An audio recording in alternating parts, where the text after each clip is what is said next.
Yeah, I admire the fact that he's just so like yeah, cool and chill. He's very similar to me in style to Jimmy. This dude here, I really like Jimmy. He's hard. It's hard not to like Jimmy. You know what I mean? Cool guy, cool guy. Oh look, I haven't even subbed to him on this account. That's okay. Ah, okay.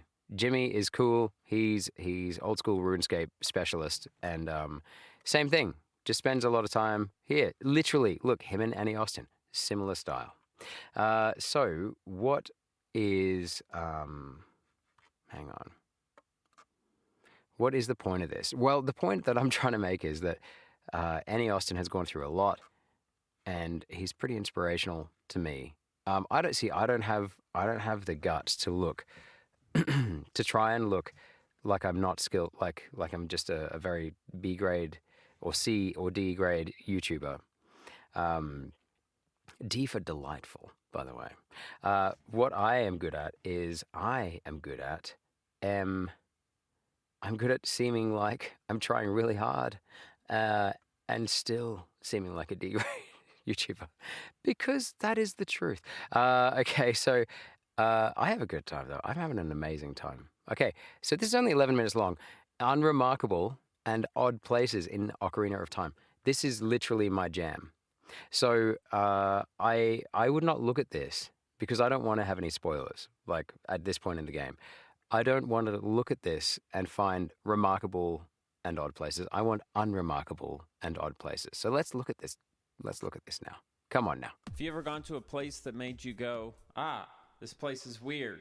I love places like that, whether it's in real life or in a video game. As much as I would love this channel to be a documentary channel where I go and I look for odd places in the real world, that sounds like a lot of work, and I don't think anyone will watch. So today, I'm taking you on a tour of odd and unremarkable spots in The Legend of Zelda: Ocarina of Time. Put on your seatbelts, roll the footage.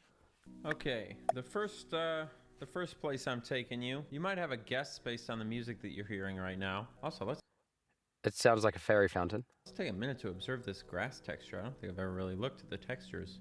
That's Man, I pretty could do cool. a whole show on skies, a whole show on places, a whole show on textures. I'm gonna And since then, he probably has. end up doing a show all about just all the trees in Ocarina of Time. But anyway, this is where we are.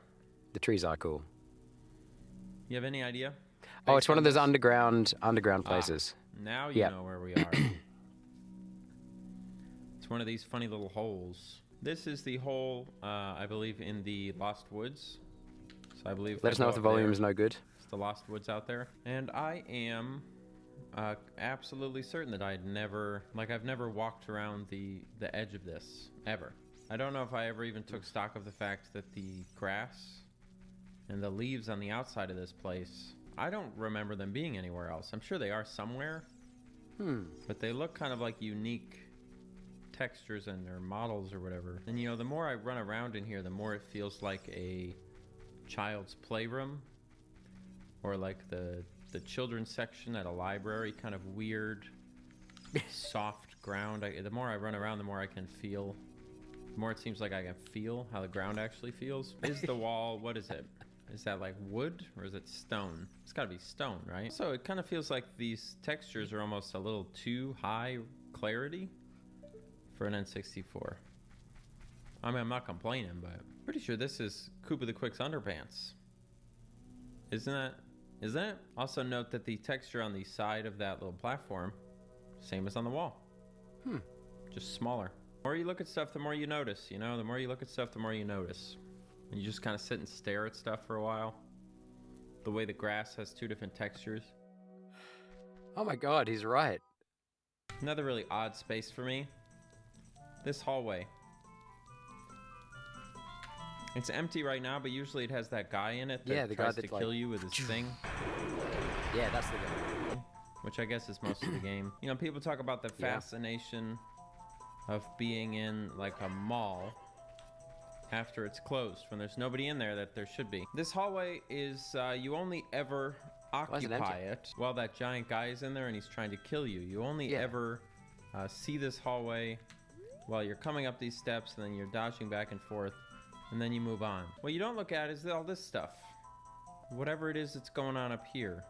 What? This tree canopy lined Yeah, with it's tree trees. walls that obviously like are meant to look kind of like they slope up because you're supposed to be seeing them at eye level, but instead of eye level they're up above you. So that's a pretty odd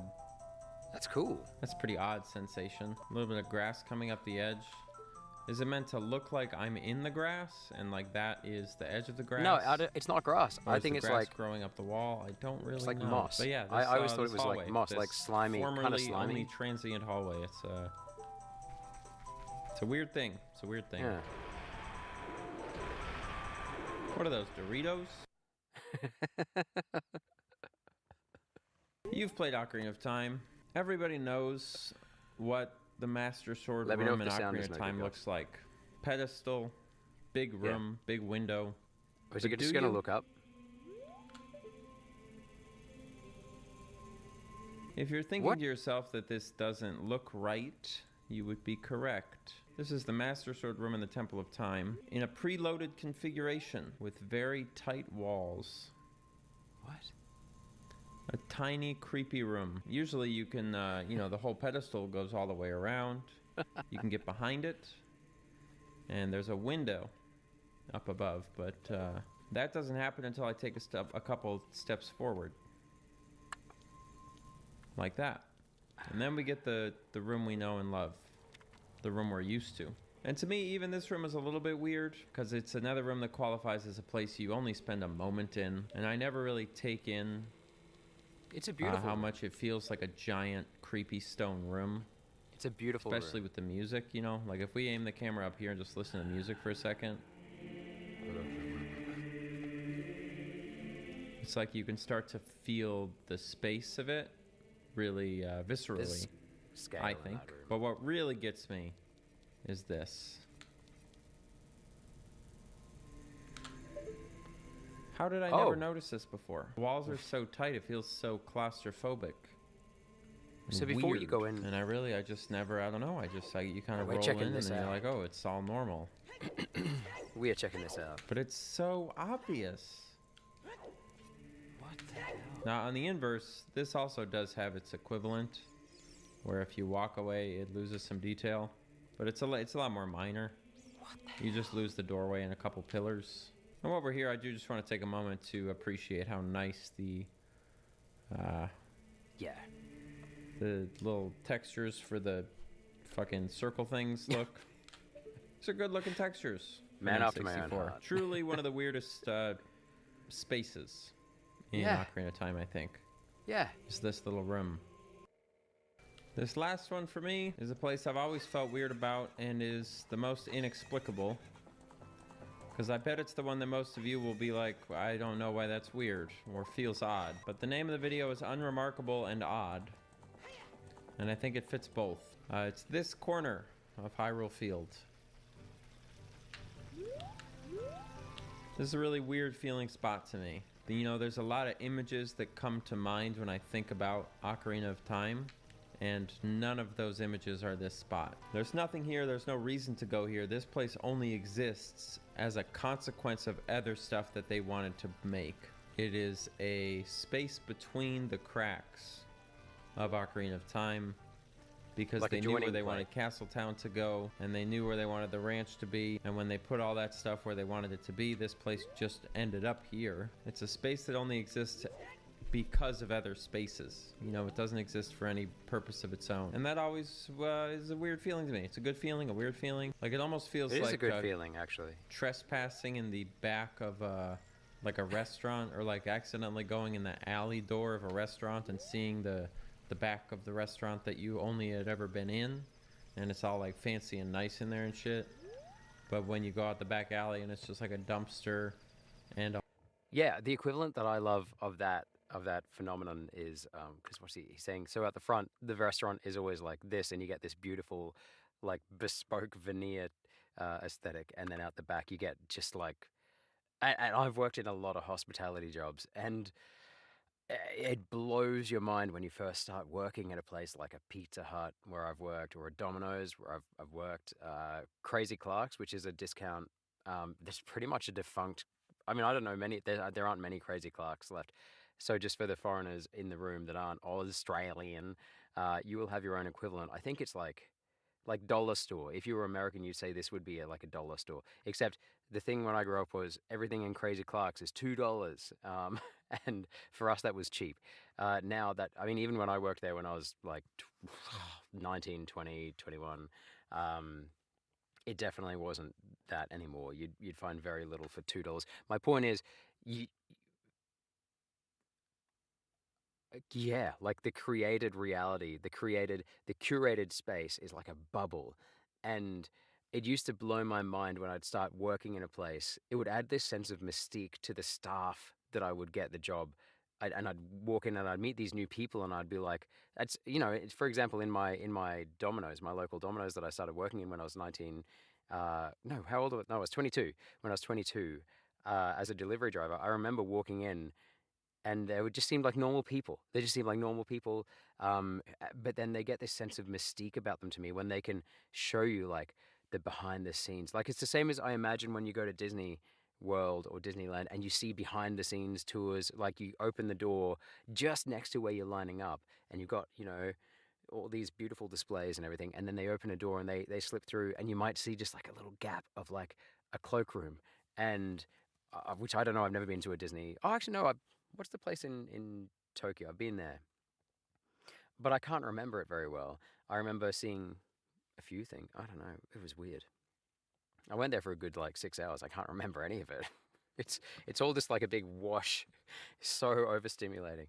So and I remember working in Domino's and getting there, and it gives everyone that works there and that can hop between the front world and the back world a complete sense of mysterious like intrigue that I can't get my head around. It takes me ages, and then all of a sudden, like you become a ground down cog in the wheel of whatever hospitality job that you're working in or retail job, and all of a sudden it just doesn't matter anymore. And then you're just like them. Like they don't even acknowledge the fact that they are the keepers of the space. They're just like doing their job. But whenever I got a new job like that, it would always be like this sense of like, oh my god, you know, we can go between worlds. And I'm getting to see something really secret and special. And even as a teacher, like when I go to a new school and I walk into a staff room and I get to see teachers being real people. Not that they're not real people in the classroom. I'm not trying to, but when you get to see, you know, you see them in the classroom. This is the equivalent, the front of the restaurant. You see a teacher in a classroom or on playground duty out in the quad talking to the students, and then you go into a staff room and it's like the equivalent of this where there's just like zero adornment. And it's just like terrible, usually a really dodgy kettle that smells of burning plastic and and cheap coffee and cheap tea, and everyone's like hoarding their lunch in the fridge, like in their own little section, and or they'll have like a couple of pictures of family on their desks, and you're just like, I wonder what I wonder what their family's like. Creepy stuff, creepy stuff that I think, and I am a teacher, and it's just amazing to me that this concept that he's talking about, it is a really interesting feeling when you realize, um, I suppose it's like a Matrix thing when you realize that nothing is as it seems. There's certain places that I would never work. Tell me if this rings true for you, but there are certain places I would never work because I wouldn't want to ruin the sense of like the mystique that I have around that space. For example, I would never work in an EB Games, right? So EB Games is a chain. EB Games, it's just a game store, right? Um, oh God, it's checking that I'm a human. I can't have it know that I'm not a human. Okay. So yeah, and EB Games. To me, this is one of the refuges of all nerds ever, anywhere. Beautiful place. Beautiful place. Look at this. Look at this. I'm getting a little like frisson of a little goosebumps. These are real goosebumps on my arm right now because I go into one of these. I don't ever. The last thing I bought in an EB Games was this. See this? This Xbox controller. You see why it's so shiny and crispy and new? Do you see why it doesn't have any scuff marks or anything like that? It doesn't look sweaty. because everything that the only time I've ever used it is playing this game, Ocarina of Time. I bought it about a year and a half ago. No, just over a year ago when I first started streaming, thinking that I was going to use it because I was going to be a streamer. And so I bought it and then I just left it in a box. Look at how crisp and clean that is. You know, that was the last thing I bought. Actually, it's quite disappointing buying things in an EB game store for me because it involves ruining this weird, like, I treat it like a library almost. Like I go in and I just go, a library where you just look though. You don't take anything out of the store. But I'll I'll take an old game off the shelf and I'll go, uh, I'll do a little bit of sniffing, very low key sniffing, while I'm looking closely at and then I'll turn it around and I'll start reading and I'll look for marks if it's a secondhand game because they deal in secondhand as well as new, refurbished things as well as new things, right? So I look at the back and I'll read and I'll look for like markers of the past life of the game, right? Because I'm not weird. I'm not weird. This is normal behavior, right? But I will always look for, like, sometimes people back in my day, if it's an old PS game or a PS2 game, you'll see that they've written something, or sometimes I even saw a highlight once. Someone had highlighted, uh, it was it was nothing special. It was literally like the characters' names or something like that. But evidence of a past life of the game, and then I'll go, whoa, and then I'll I'll put it back on the shelf. Mundane, boring. But to me, like there is, and when I walk past an EV games, that's for a kid. I come from like an outback, a bush, a rural area, and for me, it's kind of like, uh, you're in a city. You're in the big city where everything's shiny and new when you go past a fast food store, right? I deify, I turn into like this godlike place, McDonald's, KFC, less KFC, but KFC, Red Rooster, never, because Red Rooster's it's just like the poor man's KFC. It's the Australian KFC. Um, hot take. Um, uh, and stuff like that. EB Games is like, it's even more rare where I come from in the area that I live. Like you don't get them very often, especially now. There's fewer and fewer. Less physical digital media is a topic we're reading a lot about on the internets and watching our favorite people talk about. I think I am actually accidentally part of a movement towards retro physical media, or at least retro media when it comes to games. Um, I didn't realize that until like the other day. Someone was like, "Oh, so you're a retro streamer in my real life?" And I was like, "I don't know. Like my graphics card just sucks, so I have to play retro games, but I really like them. Or I have to play basic games. I think I said, yeah. But EB Games is a relic. It's turning into a relic, unfortunately. Uh, yeah. I just love it. So I would never work at an EB Games, even though to me it would be one of those things that you have a dream about where you go, I'm just going to make life simple. I'm just going to go and work. My equivalent would be Bunnings, which is our big box tool store, hardware store, and I would totally work for them because I spend so much bloody time there. I was there today. I was there yesterday. Right. I've probably been there about 6 times in the last 7 days. Not even kidding you. So you know, um, because I grow a lot of trees. I do a lot of DIY stuff around the house, around the yard. This is why I don't play Stardew Valley, because my life is basically like a much more depressing version of Stardew Valley. Like, um, and I would work there in a heartbeat because I wouldn't mind going behind the scenes of Bunnings because that also includes a discount, a staff discount of up to 25% based on the brand. I think it's Ryobi gives you the best brand discount is all I'm saying. But I think there's certain places I would never work, even though I would love to. Like, I'll make life simple. I'll just go and work 7 days a week at Bunnings. I'll put in my like 40 hours a week at Bunnings, and I'm going to have like, get a discount. I get to talk to people about gardening and tools and stuff like that. And then I'll come home and I'll use my discount at home. Um, EB Games, uh, I don't know how to explain. This is probably so revealing about me, but like I have I'd probably, if I had the chance and I had a staff discount at EB Games, I would probably buy everything in the store and only use about half of it. And even less of that would be like I treat games, physical games, as though they these days as though they are like something to be hoarded and treasured. And I don't think I would use them to their full extent, which is just it's like it's sacrilege in my eyes. But so I don't want to. Partly that's why I don't want to work there because I'd waste I'd waste the discount, but also because it's such a happy place for me.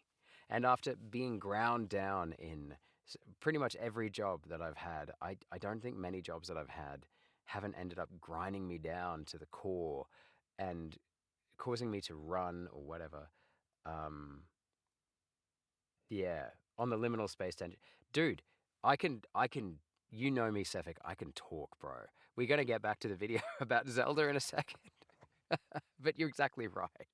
Tell me to stop whenever you want me to stop. You're the only person that's in the chat. So feel free to tell me to stop and I'll stop. I will, like genuinely. If you just say like you need to move on, I'll just move on.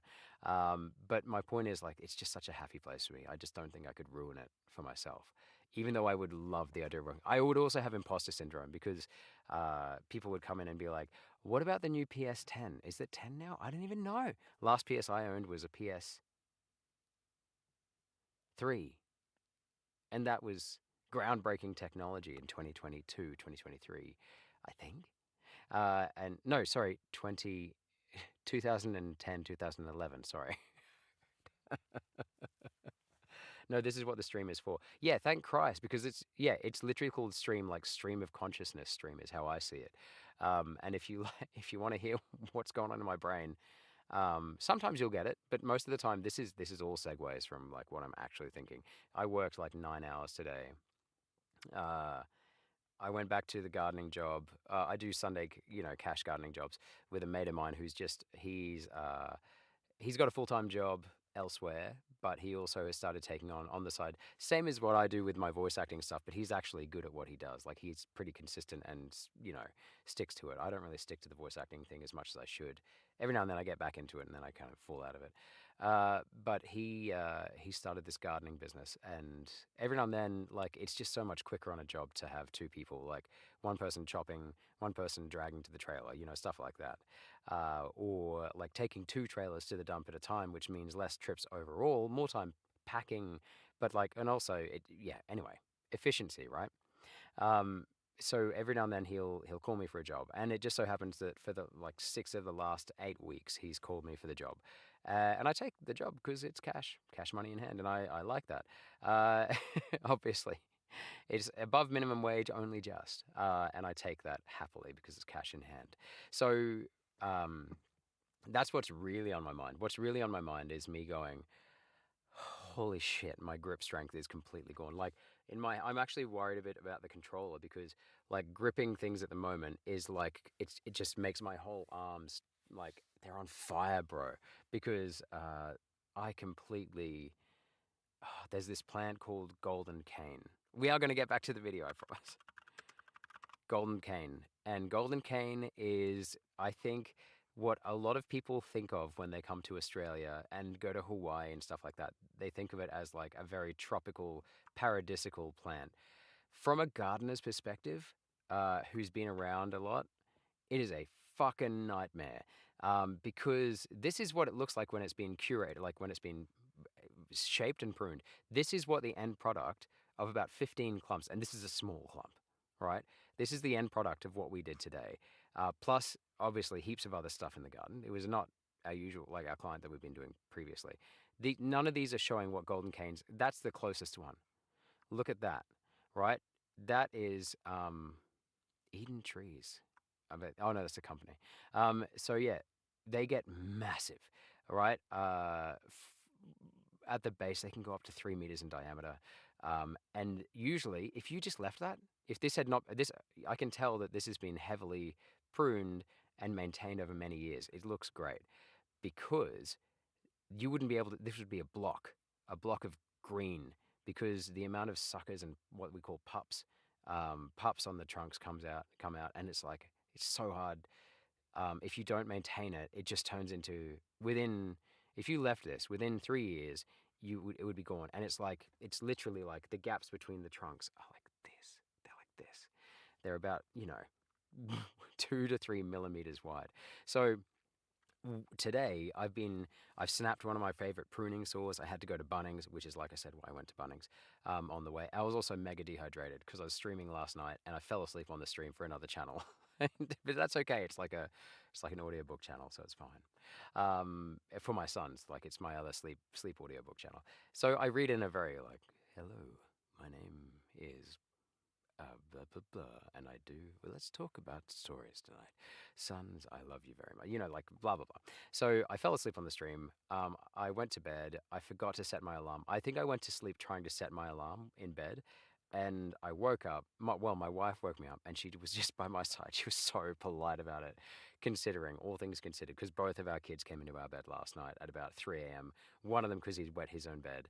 Um, and the other one because he followed his little brother in. They sleep in the same room, and but at about an hour interval.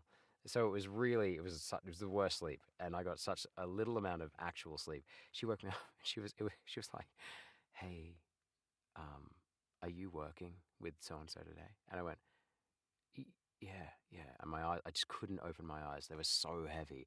They were so when it's not even a choice. You just can't. You just like trying so hard to open your eyes, and you can maybe get one of these up like.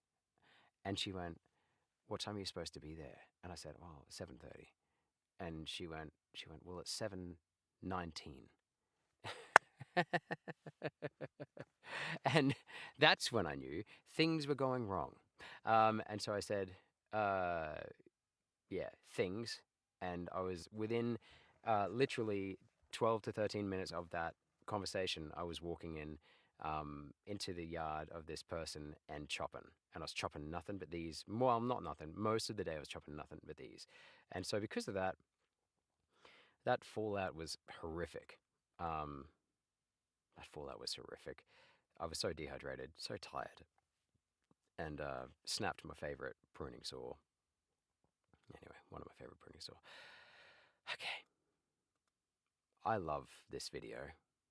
I love that it makes me think about this kind of stuff.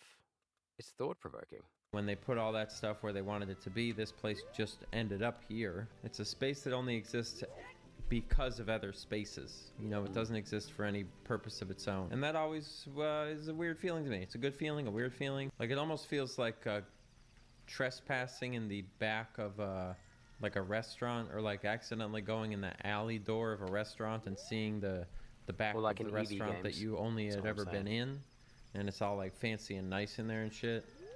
But when you go out the back alley and it's just like a dumpster and a wall, it's a place that only exists in support of another place, And it almost feels weirder during the day to me for some reason than it does at night. Because at night, I guess you're all trying to, it's like a sneaky, cozy kind of feeling. Whereas daytime, your focus is almost on the bigger picture in the sky, and then getting up close to this wall hyper focuses in this weird, intimate zone. Ay, ay, ay, I'm talking out of my ass again. I'm so sorry. Hyrule Field in this game I love this guy so much. is an interesting place precisely because of all that. And I would imagine, actually, that Hyrule Field in Twilight Princess is probably very similar. I'm not sure about Majora's Mask. I feel like Majora's Mask, it was a lot more thoroughly touched, the whole thing, but I'd have to go back and look. Termina Field, I guess is what that I was can't called. remember. Majora's Mask is the sequel to this one, but it's not an actual direct sequel. The way that the Link lore, I always the get Ocarina, such a weird feeling after I go to look at a bunch of the lore is not logical at all. It's basically a different game. Like it's kind of like they took all the same elements and made a different game out of it. It involves a lot of time travel, but instead of being whenever you want, the whole game resets at the end of each day. Because you are basically, it's not a spoiler. You find this out really quick, but like you find out that at the end of this day the world's ending. So you get to relive that day over and over and over and over and over and over and over again, and you get to manipulate that, and it's so cool, bro. Anyway. I always get such a weird feeling after I go to look at a bunch of places like that. I think one of the things that actually makes this type of thing better in a video game context than in real life is because the reason it works is because it's a place we're all familiar with, that we're seeing in kind of a new way. Whereas if I was just like, look at this cool bench I found outside, you'd be like, I've never been to this bench. I've never been to the city that you're in. I have no memories of this bench. I have no familiarity. This bench, I'm sorry, is just a bench. But all of us have been to these same spaces in this digital context. So we're all coming at it with a shared common experience. I guess that's why it works. This stuff is just so neat. Thank you for watching. If you enjoyed this video, please, in the comments, write, I enjoyed this video. Please make more videos like this. That will help me decide when I'm looking to make my next video, whether I should make a video like this or a video like something else. If you did not enjoy this video, please do not write that in the comments because it will mislead me. Remember, I am here to serve you. If you want to be here to serve me, please check me out on Patreon. That's patreon.com/ Okay, can I just completely steal from him here and just say, I am literally like I love doing what I want on the internet and just chilling out and playing games, the things that I want, doing random stuff and rabbit holing, and I will happily do that to my heart's content. Like you say, this is what the stream is for. It's personality driven. This stream, it's very it's not about the thing that I say it's about. It's really just so we can. I want to have a group of people that I kind of hang out with and vibe with. I want to play these games, and I kind of want to relive the past a little bit and have that sense of nostalgia, and in particular with Zelda. But I also want to discover new stuff, but I want it to be a curated experience. I don't want to just go out there. My brain works in the way that a Google Chrome window with 1,000 tabs open works. Like, that's, as you may have noticed, the hopping, the sidestepping in conversations is real, and I semi-control it in many other parts of my life. This is one part of my life I don't really want to do that all the time. I want to just let loose. So, if you have something you want this stream to be about within the zone of and sometimes not even that, within the context of what I've said this stream is about, for example, Ocarina of Time. But if you want to, just let me know what you guys want to do, is all I'm saying. So for all those 1,000 people that are going to watch this within the next 24 hours. _Austin for $3 a month. You can join our Patreon. You'll have access to the Discord, and you will be able to participate in our, I was going to say weekly, but it's definitely not weekly, our regularly scheduled Patreon check-in program where I answer your listener questions. That is a Patreon exclusive video series. You may check it out for $3 if you want. If you have no interest in Patreon and you have no interest in supporting the channel, great. I'm going to wrap this video up right this second. As I'm sure many of you know, one of my biggest hobbies is making music. I use that music in every single one of my videos. And with that, I would like to tell you today, please enjoy the song. See you later, everybody. Let's listen to the song.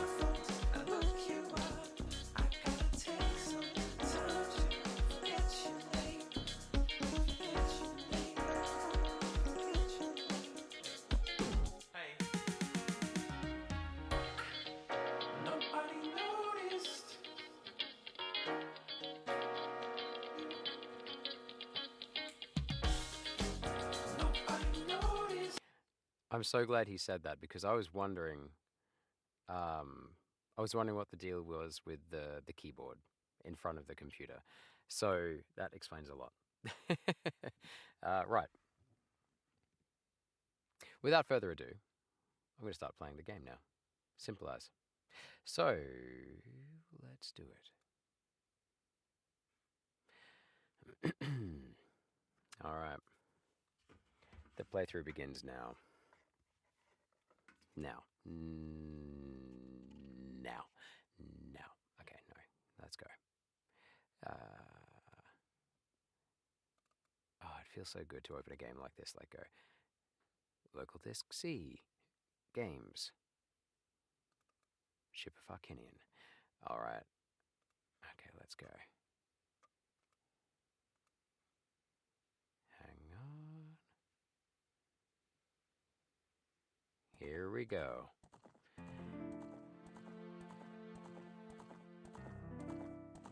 Let me know what the sound is like.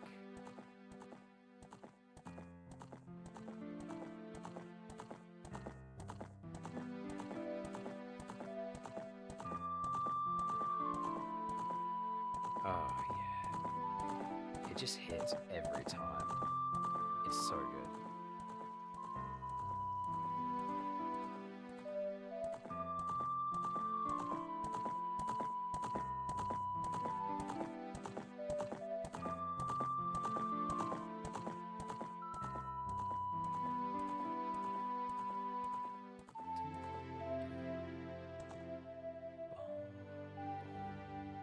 Just making it up now. Right.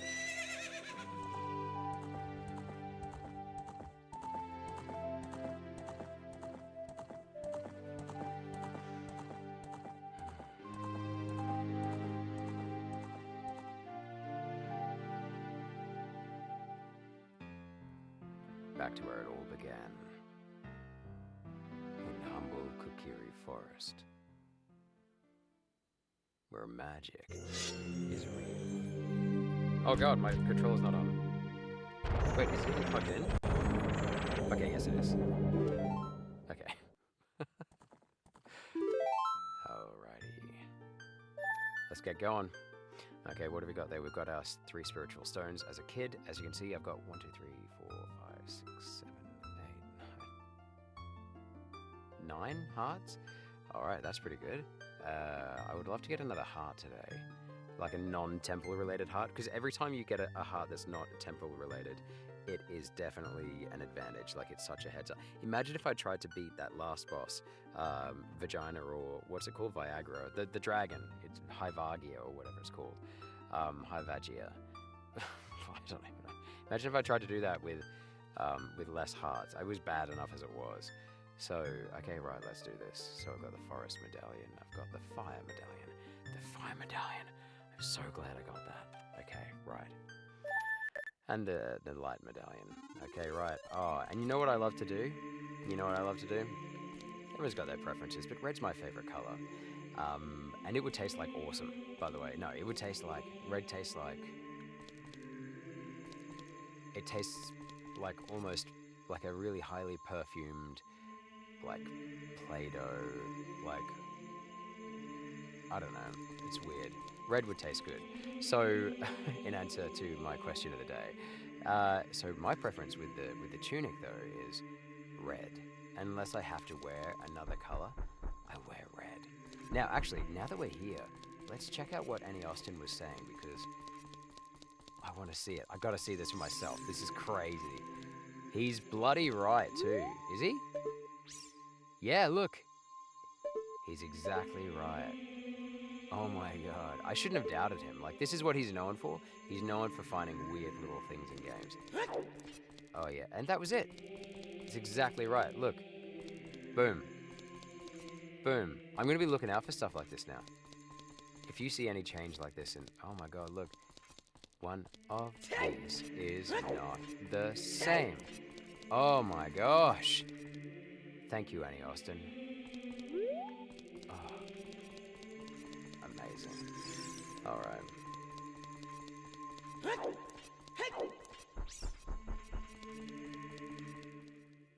Let's go. So if you just dropped into the chat, we just checked it out. We checked out the pixels thing. It's true, in the Temple of Time. Okay, what do I have to do now?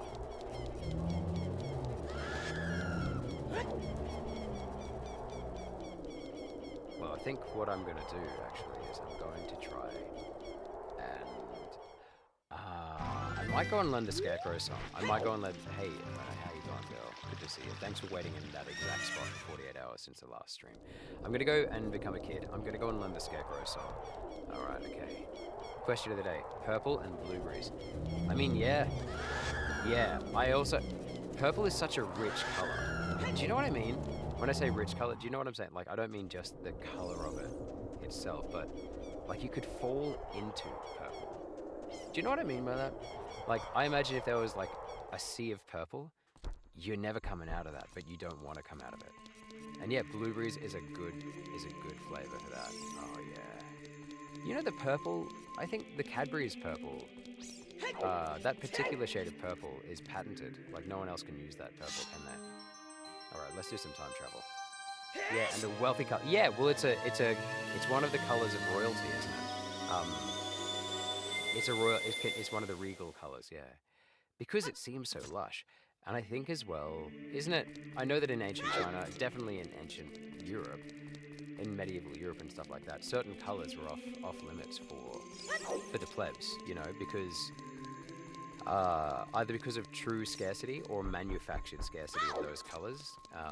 I certainly know that that translates across to painting as well. Like painting, the way that you showed off like how big a dick you had in painting was you could paint with certain colors that other people just could not afford because they were so hard to obtain back in the day. Like I remember going to Rembrandt's house in Amsterdam with my then fiance, and hey, look at this place. It gives you such a. If the world's ever getting you down, you go back and you play as Child Link. And then you have to. Sometimes I remember as a kid being like, I just can't do this anymore. I have to go hang out as a kid somewhere. All right, I have to go find the scarecrow. I think it's at Lake Hylia. Now, can I walk? I bet I can.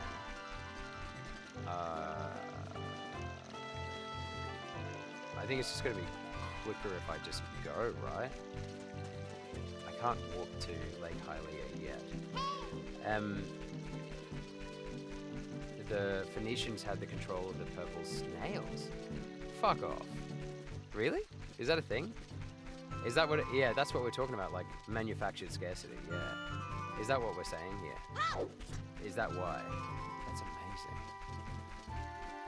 Yeah, and Rembrandt, I remember going into Rembrandt's house in Amsterdam, and where the hell? This is the corner. Is this the corner he was talking about?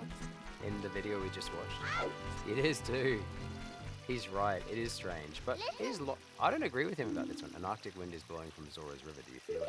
Aha, okay, so they want us to go to Zora's River. I mean, no, it's there for a completely logical reason. We just watched an Annie Austin video talking about how weird this space was, but it makes complete sense to me. I've been to castle cities and that kind of shit happens all the time. Anyway, I agreed with the sentiment of what he was saying. Yeah, I went to Rembrandt's house. Where the hell is Lake Hylia?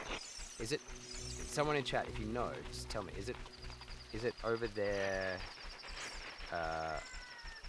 on the western side? It's like pure western, right? Behind Longwood Ranch. That's where I'm going to go anyway. Alright, I'm going to wear my Kikiri sword, shield because fuck you, that's why. This is like legit OG Link, so. I could get the other shield out, but I like this one. Right. Yeah, went to Rembrandt's house, and up at the top of his house is where his apprentice, and his servant basically, they had to mix the paint every day. Like you had to actually get the pigment and mix it in with was it oil or something like that, depending on, that's why you have oil-based paint, because it suspends the, oh no, that's Gerudo Valley, we don't want that. And it suspends the paint so you can spread it, the pigment so you can spread it. Something.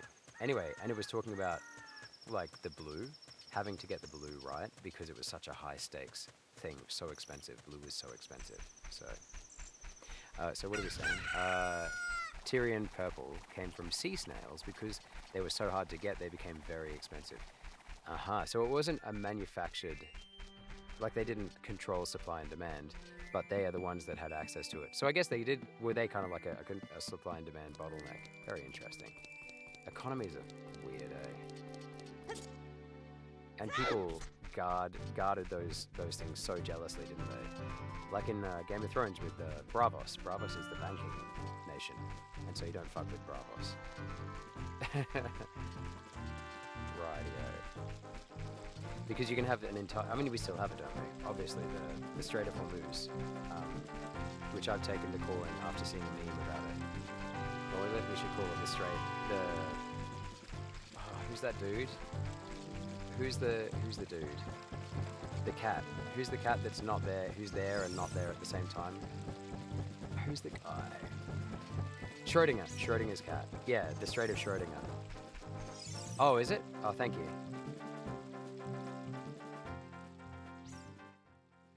Okay, is that any better? Oh no, that's way too quiet now. Is that any better? Thanks for letting me know. Okay, now I've got to find the scarecrow. Where the heck is the scarecrow? Strait of Hormuz is now known as the Strait of Schrodinger. Yeah, that's better? Okay, sweet. Thank you. Yeah, this is exactly the kind of shit I need to know about Sefik. Thank you. So yeah, yeah, you can ride or die, like not ride or die. You can sink or float. Hey, I'm in a lake. Sink or float. You can sink or float as a nation or as a kingdom based on the secrets that you can, like the secret manufacturing process of something or something like that. Well, it's the same thing with silk, isn't it? You know, jealously guarded secrets about how silk was made. When I think the way that the East India Trading Company, part of the reason it came about was because some dude was really, he wanted to be part of the solution to China guarding the secrets of tea. So he went. Now this is apparent, like this is based on a Bill Bryson book that I read, called At Home, and he goes around like his. Oh look, we got scarecrows here. I am Bunuru, the scarecrow musical genius. I hear a song once and I never forget it, baby. Okay, and he literally went. So Bill Bryson's book, he goes through the rooms of his house, and he basically each chapter is a room, and he talks about like in the kitchen, it's the history of cooking or the history of like culinary science or whatever. Like, and it's if you can get a chance to read Bill Bryson, it's amazing. And yeah, he talks about the guy that went to China and pretended to be a Chinese person, like dressed up to be a Chinese person, and traveled around China to learn the secrets of how they grew tea, and also smuggled out seedlings, and then took them to India and cultivated it there. Like, you used to call it Ceylon tea because of Ceylon, Sri Lanka, but it was originally China, and I think China. No, it was China, and he took the secrets with him. But the way that he got around the fact that he couldn't speak Chinese or Mandarin or Cantonese or whatever it was, he got around it by just pretending that he was always from somewhere else in China, so he never understood the dialect. And like he did it for, I'm not even kidding, I think he did it for like 2 years. He literally just traveled around for 2 years, learning about tea, smuggling tea out. It's a bizarre story. And yeah, because China jealously guarded, they would have killed him if they found out, I imagine. So yeah, really interesting. What are you saying? Sefik, the inventor of synthetic purple dye invented industrial chemical processes because there was so much demand for textile dye. Yeah, it does not surprise me at all. It doesn't surprise me. That's a crazy fact though. That's crazy. Like, same author, similar to what you're saying. Whoa, you have an ocarina? Whoa, hey, why don't you lay a tune on me with it, baby? Okay, now this is actually, I'm just going to focus on this for a second. Whatever I decide to do with the notes is going to be the song, so I can create whatever notes I want. But it has to be something that I'm going to remember. So I'm just going to go like something like.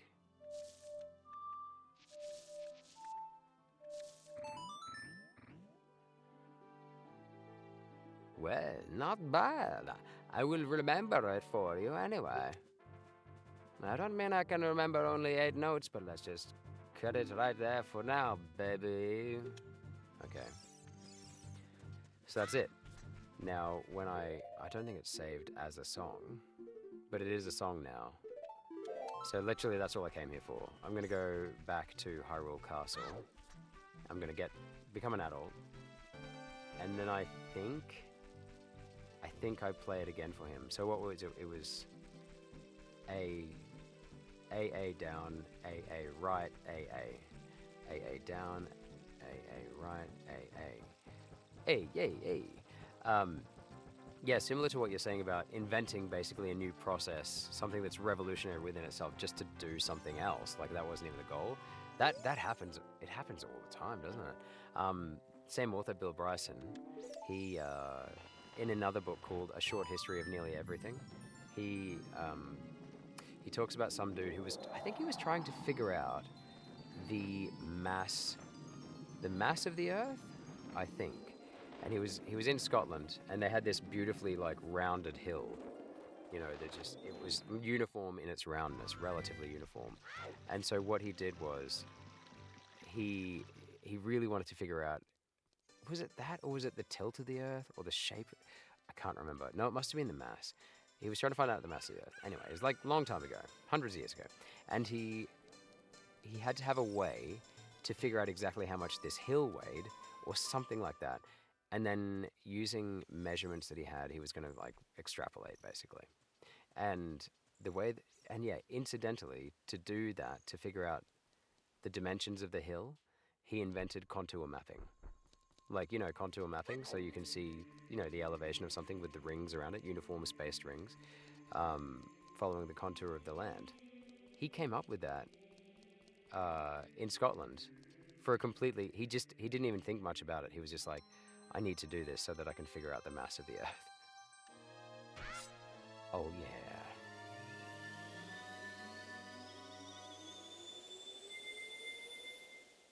Okay, now that I'm a grown up. Oh yeah, he's still in the red. So I'm gonna keep the red on.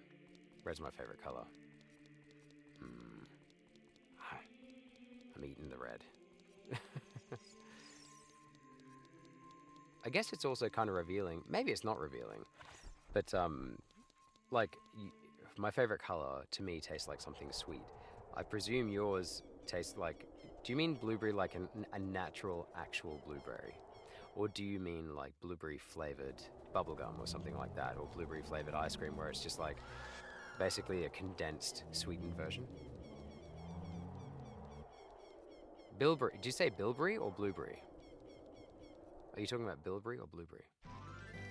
Who are you talking about? Oh, is that his name? Shikalian. Shikalian? What's Shikalian? What's Shikalian? I'm looking that up.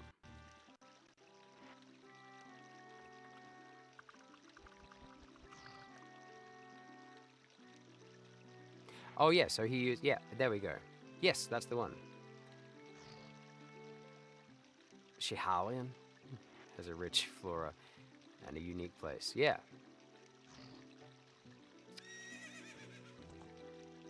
Weighing the Earth, that's what it was, yeah. It is near the center of mainland Scotland. Yeah, I knew that. I knew that trivia would be right up your alley. I'm glad you like it. Alright. Yes, that's the type of blueberry. Oh, bilberry is the type of blueberry. Is a bilberry a type of blueberry, or is it closer to a blackberry? Once again, I'm going to have to look this up. A lot of the... Huh. European blueberry is a Eurasian low-growing shrub in the genus. Are they the same? The small bushes are covered in bilberries, which are commonly harvested to make jams, pies, and sauces. Bilberries are similar to blueberry, but have red inner flesh rather than white flesh. Huh. Taste? Similar? Very similar taste? Alright, now we're going to go back to Lake Hylia. Oh, there she is over there. Let's get on. Let's get on Epona. And that's the mountain in Scotland. Yeah, thank you. Do you like how I was like, I know roughly what I'm talking about, but I don't know the name of it. Yeah, Shihalian. There you go. Alright, here we go, here we go. I'm going to go and see if that scarecrow is still there. I'm going to get that song sorted out. And then, the mission for tonight is, as well, before I even hit the next temple, I want to get the Goron sword. Which I think I can get, but maybe not, because I have a feeling I have to fix the bridge in Gerudo Valley. So we'll do that after, we'll go to Gerudo Valley after this, which I've just, the reason I'm doing that is because, oh! Oh no, I won't go killing Pose just yet. I'm gonna go see if I can fix the bridge, and we'll see what the goal is with the bridge. This transport is so OP. Shihalen was a practice problem in your physics practice set thing. Really? Oh, cool. A, I'm impressed that I know an actual fact that is still used. And B, I love that... Oh, here he is!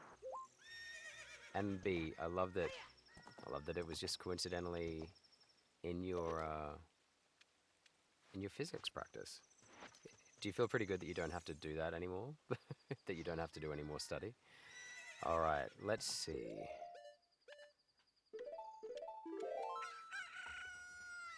Hang on. Oh, thought I heard rain out there. All right. Hey, it's the ocarina. Play that song with it, baby. Okay, let's do it. What was it again? That's wrong. Play it like that and you'll never move this scarecrow's heart, baby. Okay, right. I've had enough of your shit. Is it? Oh shit, what is it?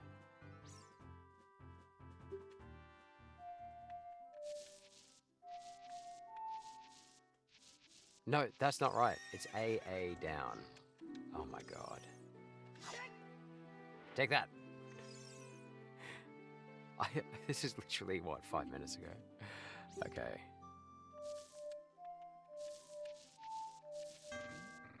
What?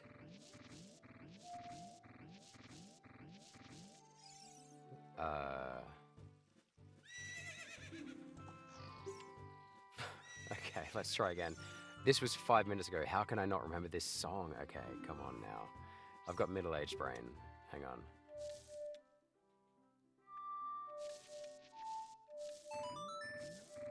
Bus.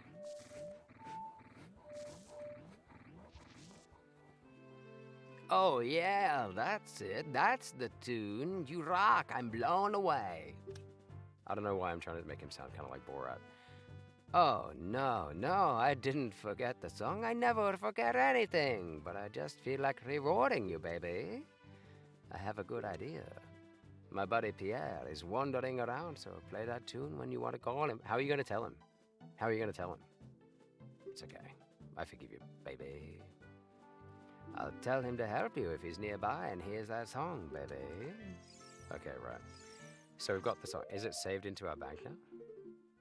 No. I love it. That's hidden lore.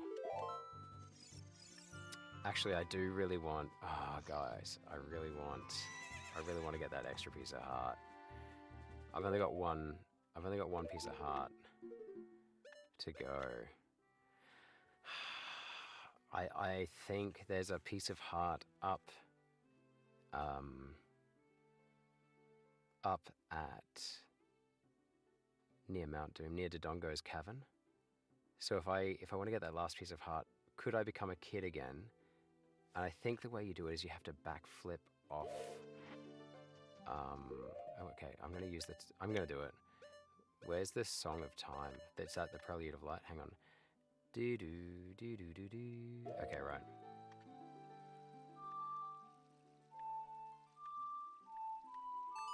All right.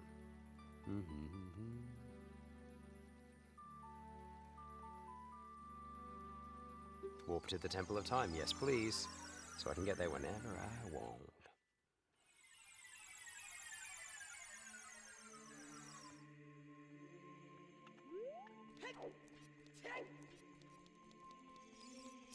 Oh, sorry, Sefik, what are you saying? Many blueberry species only taste like some sort of sugar. Bilberries have a richer taste and are a bit less sweet. Interesting. There's another one that I used to grow, but I never actually got any fruit off it. What was it called? And it's similar to a blueberry. I've eaten the fruit, but I never ate it off my own tree, but my own bush. And it was very similar to looking to a blueberry, but it was like half the size of a standard blueberry. And there he goes, off in time again.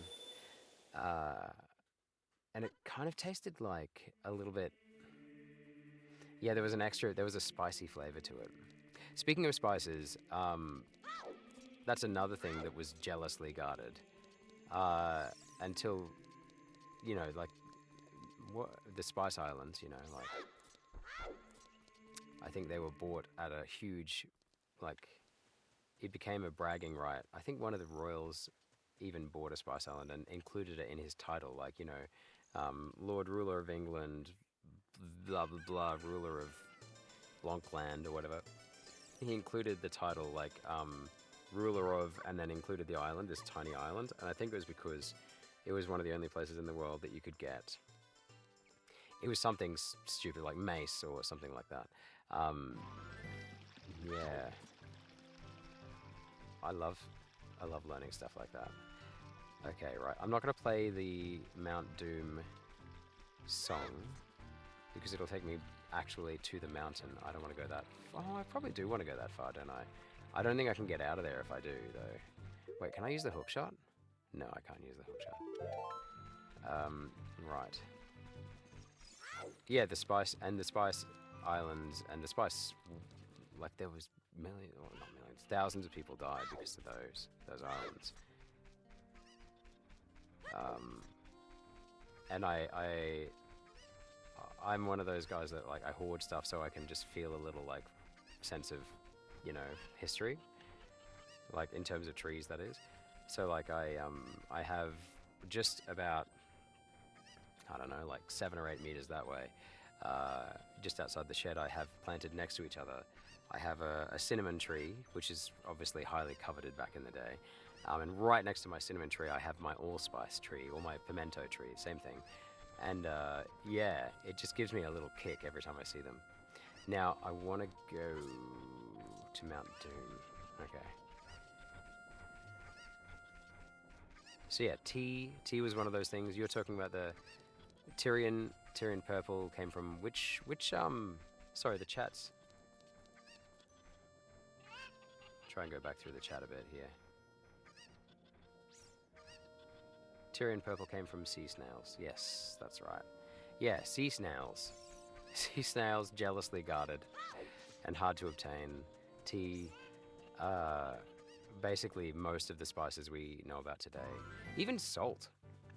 There's a place in Northern Ireland that we love to go when we go and visit called Carrickfergus Castle. And we were there at Christmas again. And in the keep of the castle, in one of the, it's not the top floor, but it's one of the top floors. See, there's that piece of heart up there. That's what I'm going to get. It's up there.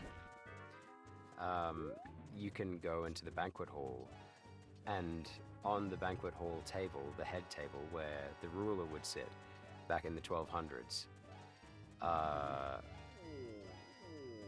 you have this like boat-shaped bowl, and there's a sign next to it saying like, this is where he would fill it with salt.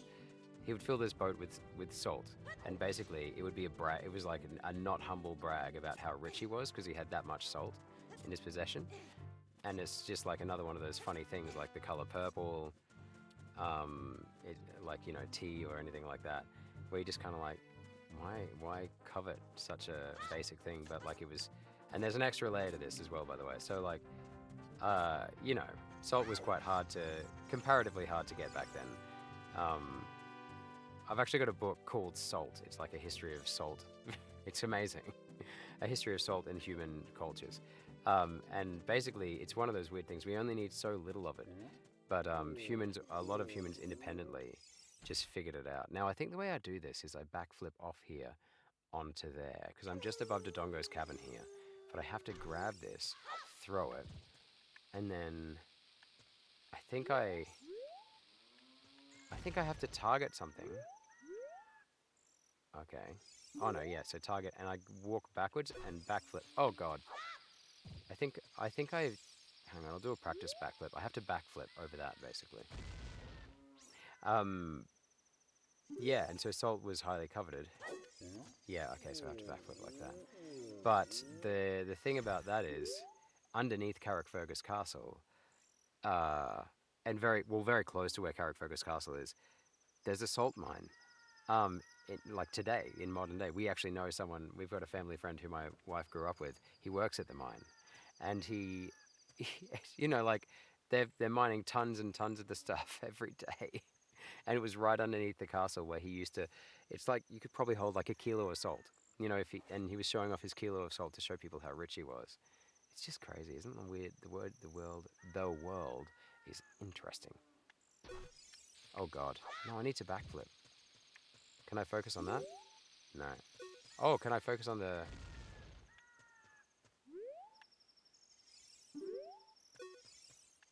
No? Oh, it's not going to let me.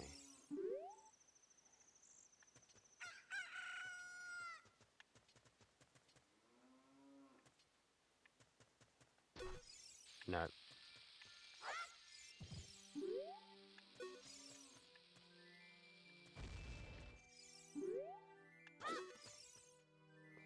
How do I do this? I know that I have to jump off there. Wait, or do I just jump off there? No, I think I have to backflip off that other bit. This is a complete... I have to get over onto that ledge. There's the heart. Can I make it? Just by jumping from here, maybe? So close. Do I have any bugs in a bottle? No, I won't do that. Anyway.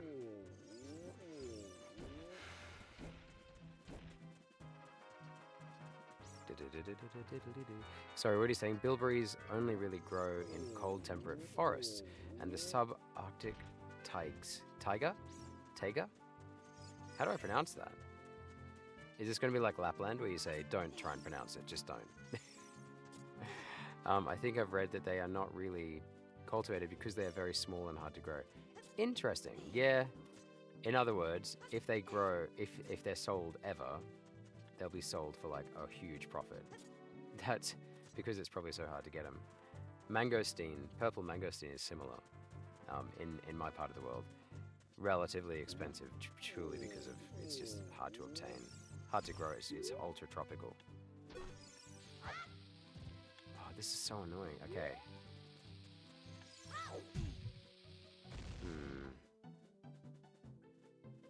How do I backflip if I can't? No, you can just go to forest and pick them. Oh, okay, cool. But you don't cultivate them because there's no money in it because they're so small and they're hard to cultivate in outside of their natural environment. That actually is pretty similar to blueberries, you know. Like, blueberries actually aren't, they're not that easy to grow. We have highly acidic soil where we live. Like, it's, I don't know what it is. It'd be like low 5s or high 4s.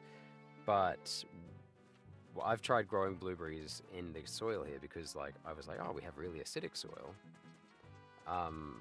And surely we should be able to do that. And we have blueberry farms. And then I tried growing it, and basically it just sat still for like the plant didn't grow.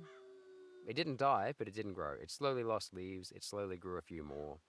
It fruited like the first month and then didn't grow any more fruit. And usually that's a sign that it's struggling. If it produces fruit really quickly when you plant it, it means it's trying to like push out some fruit as a form of survival, like passing its genetics on to the next generation of fruit, you know, so it can pass that on, and then it usually dies. But it wouldn't die. I left it in there in the end for about 3 years just to see. But by that point, I knew the mistake I'd made. It wasn't acidic enough. Like, it needs really acidic soil. And that's because it usually grows blueberries. I think one of their native habitats, at least the one that I know of, is like pine forests. They're like, yeah, and that's because they grow in pine needles and pine bark and pine compost, which is ridiculously acidic. And so then I went and looked at the farms around our area that grow blueberries, and it turns out that, yeah, they knew this too. They all grow them in individual pots in massive rows, like over about 2,000 per row, and each of them has a little dripper, so they feed them the nutrition and the fert that they need, you know, in the water. And they keep them in polytunnels, you know, because they want to control their environment. But yeah, they grow them in pots because then they can grow them in the acidity that they actually require, which is just highly, highly acidic. So now I grow them in a wicking garden bed, which is a, how do I do this? Oh, this is really annoying.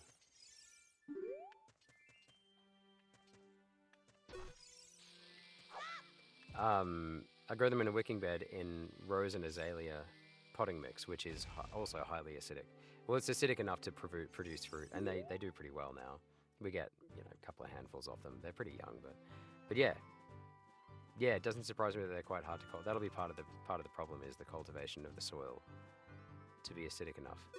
Okay, this is getting ridiculous. How am I going to do this? Hang on, what's he say? Usually I don't talk to the people. Maybe I should talk to him. You are incredible, destroying the Dodongos. Do you mind if I call you Big Brother? Yeah, sure, mate. Yeah, I mean, that doesn't help my plight, but natural wonder, bomb flood. Do not uproot. Okay, so this is like a tourist attraction for people visiting. And I can't get over there otherwise. Oh, what if I pick it up? No.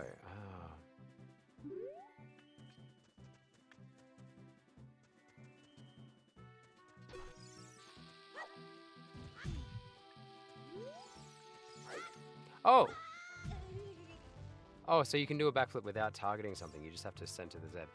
Yes! Yes! Okay, right. You got a piece of heart. You completed another heart container. All right. Welcome to 10 Heart City. Is that 10 hearts?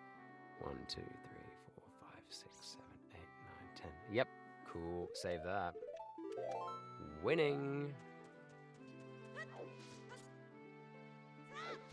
All right. Time to become a grown-up again and get to the next stage, which is the Goron. I want to do the Goron sword. Did I say that? Alright.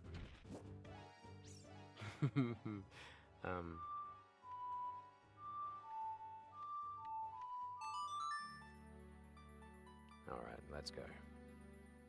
What are you saying, Sefik? No, you can just go to forest and pick them. In all Nordic countries, you're allowed to go to another landowner's forest and forage berries and mushrooms. That's awesome.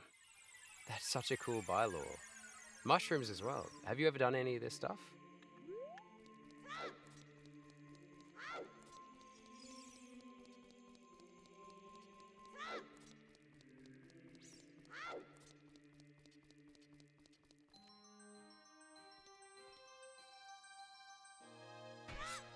I don't think I am going to go for the Goron sword yet.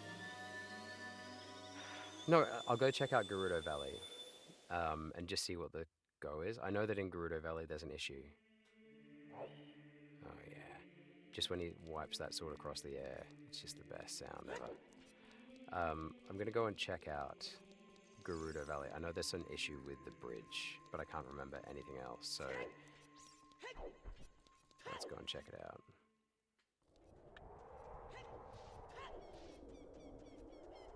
So sad.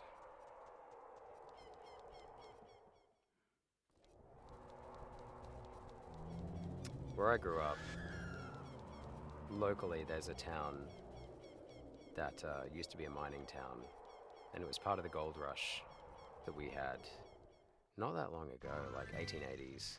It's pretty late for gold rushes. Where's Epona? Where are you, buddy? Okay. What's her song again?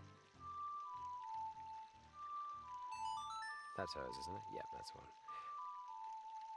Look at those mellow gold notes. Oh yeah.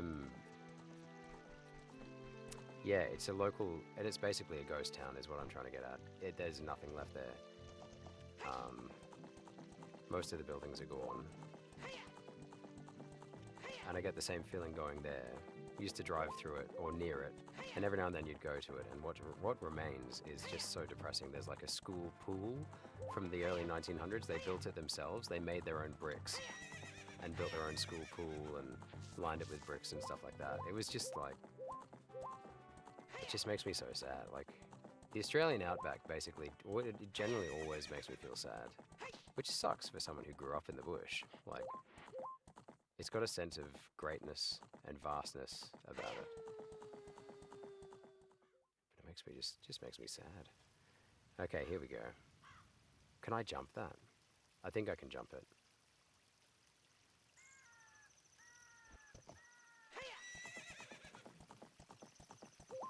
Oh, that's pretty cool. A game that lets you ride a horse across a little rope. I mean, that's pretty cool. Yep, knew it. Alright. Jumped it. Can I talk to this fella? What's he saying?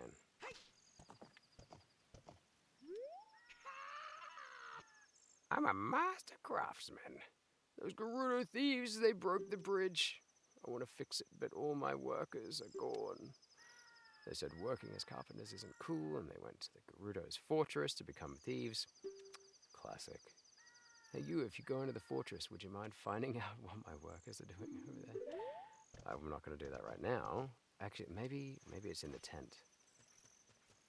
I want to get on the... There's like a quest start, basically, for the Gerudo sword.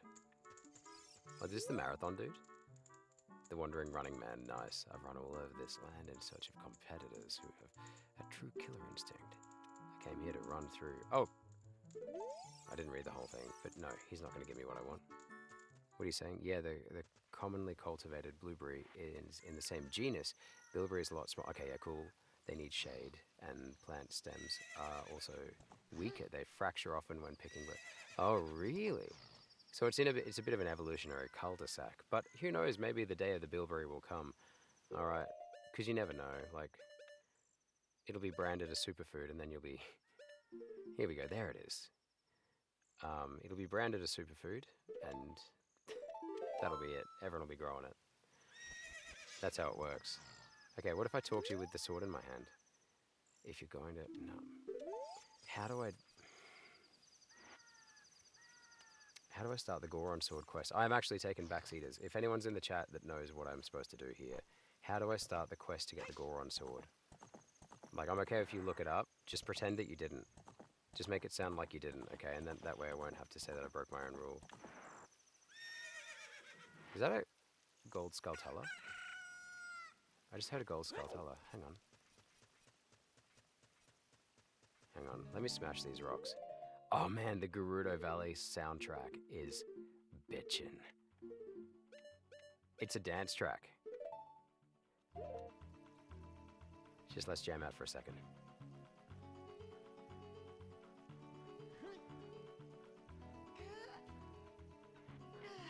This game is one of my happy places.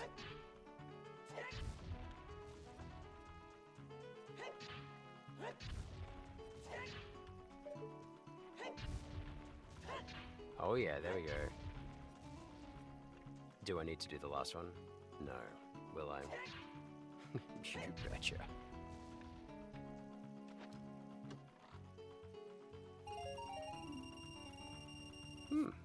I appreciate the rupees. Right, let's go.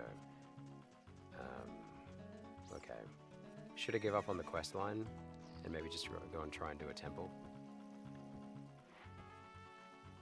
Why can't I? Okay, I'm gonna have to back it up a bit.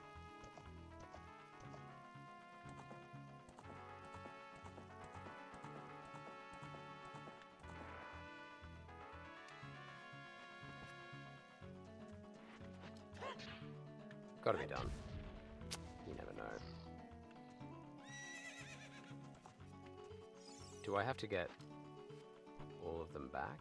All of the carpenters back before I can start the Goron quest? The Goron sword quest? Bilberries are so common, I guess. I'd guess everyone has picked them. Same with other common berries like lingonberry. I've heard of the lingonberry. Lingon. I've always just called it lingonberry, but if it comes from over there, it would be Lingen, over near Finland. Oh no, so that's locked off. Oh, hello. Oh no. Oh no, are they gonna oh, they're gonna chuck me in jail. Shit. Didn't expect that to happen, actually. Stupid kid, get in there and keep quiet. Oh wait, they're all ladies. Well, a lady can sound like that. Probably not one that you'd want to be crossing in a dark alleyway, but here we go. Alright. So what happens when I get out of here now? Oh yeah, so I have to go. I guess I'm just doing this now? I love this game. I thought this was much later. Okay, I'm gonna get my bow out. I feel like my bow is gonna be necessary. Yeah, let's go with that.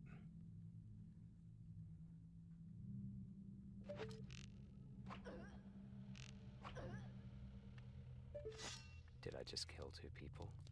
Wait, yes I did. Oh no, they're just stunned. I love it how they're like, no, don't worry, you're not killing actual people. Oh god, I need to change that sword. Nowadays, most people probably buy berries at the shops. Sapphic. But even the shop berries are picked in the same manner, but commercial picking is debated, especially because of a recent human traffic. How did it get caught up in human trafficking? What? That's bizarre. Oh, surely I can hookshot that bad boy.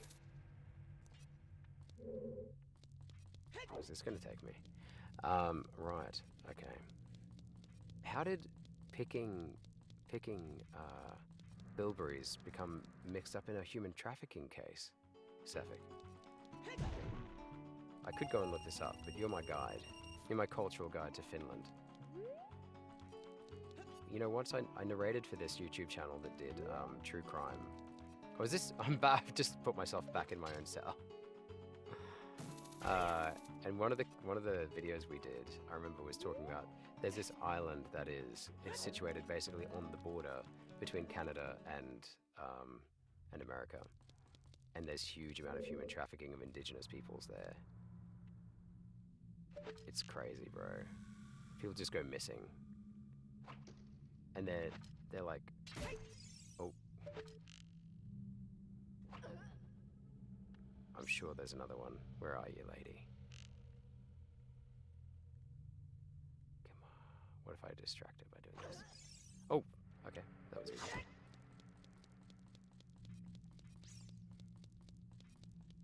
Wait, I just came here. Is there nowhere else to go? No? This is like their barracks, isn't it? This is... Yeah, maxed out my wallet, that's great. I'm rich. Okay. I obviously have misdone this somehow.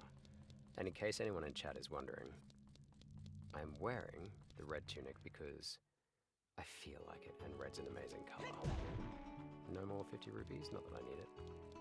Okay, so I jumped down there, and that is not where I wanted to be. Eh? Do I have to? This is so confusing. Nah. I'm just gonna go do the temple.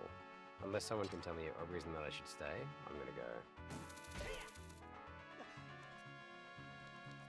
A recent human trafficking case.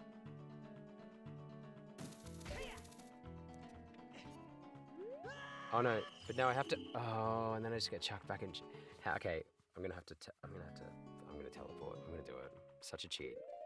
I don't care. I don't even care. I don't want to deal with this. Basically, I don't want to deal with the Gerudo problem because it's another temple. Spirit temple, isn't it? I think. Now watch this. Where should I go?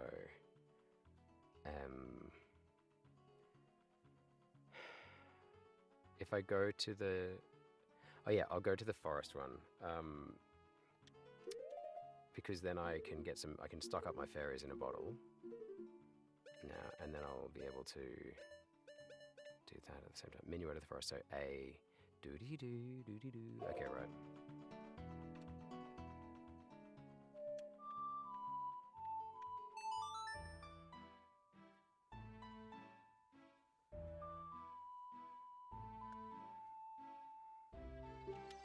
Heck yes. Take me, magic teleportation device. Alright. So Thai employees, so this is to do with the human trafficking case.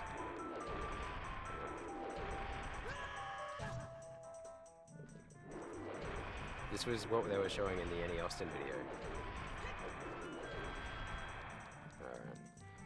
Thai... Oh no! Oh, these guys, they freak the shit out of me. Whoa, look at him. He's like, oh no, I don't trust you. I won't come back, mister, honestly.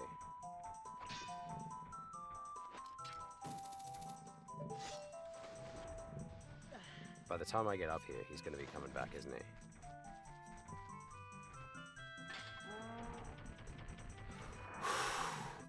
That was close, guys. Okay, right, we're going to get some fairies. So sorry, what were you saying? Thai employees were flown to pick berries under bad conditions. One of them picked 3,500 kilograms of berries and earned 115 euros. Well, I mean, that's literally slave labor. Jesus Christ. According to the Supreme Court, they were lied to about income and conditions. Yeah, they were probably like, hey, you just come to these forests and like pick berries and you'll be rich. That's horrific. That is horrific. That's diabolical.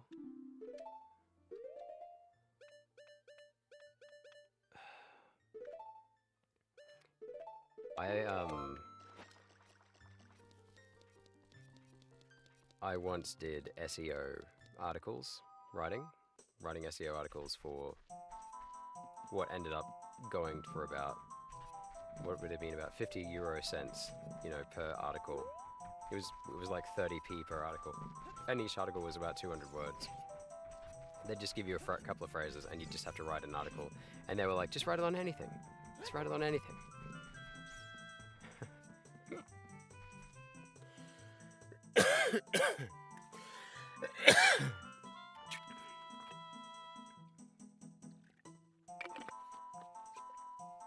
Okay, drinks break over. We've got to get to the water temple. How do I get to the water temple from here? Let's go.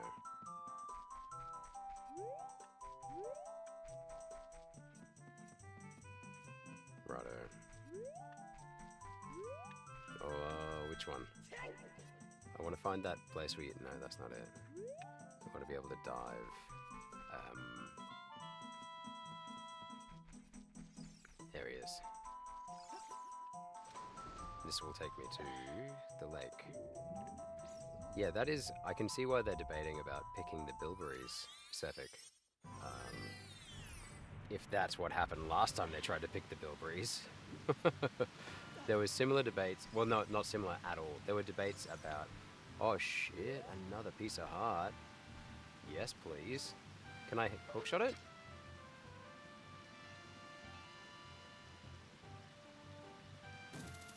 I'm gonna have to increase my hookshot abilities because... What's down here? Okay, so I could just hop. I could just drop off. Will I make that? It's worth a crack. Come on, let's give it a go. No. Oh, this isn't where I need to go. This is literally the opposite end of the map. Oh, well. Look at me trying to game the system and just failing. Oh, well. Oof.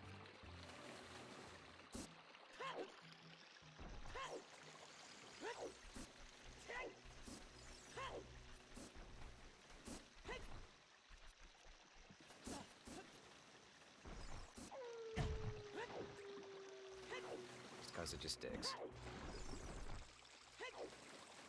They're bullies. That's crazy about the Thai employees thing. Yeah, there's a similar-ish... Nothing, like I said. Oh, hang on a second. No, let me up. Oh, too late. I planted a plant there, a seed, ages ago. And now it's now, look, remember when I planted that seed there? No. Hunting kangaroos for kangaroo meat in Australia was originally when they came onto the market in the mainstream. Oh my god! Oh, that's pretty cool. Oh, jeez, sorry, I was trying to kill a mosquito. Alright. Oh, he's gone. The leaf's gone. I thought he was going to come back. Alright.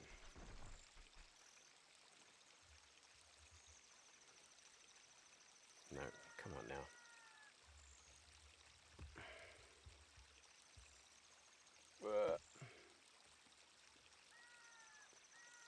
That's how you know it's real, kids. Alright,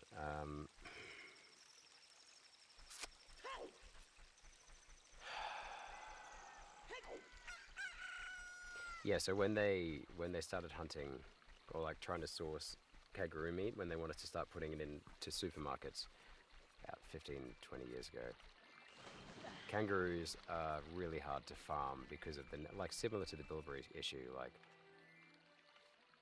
they're just not meant for farming, really. So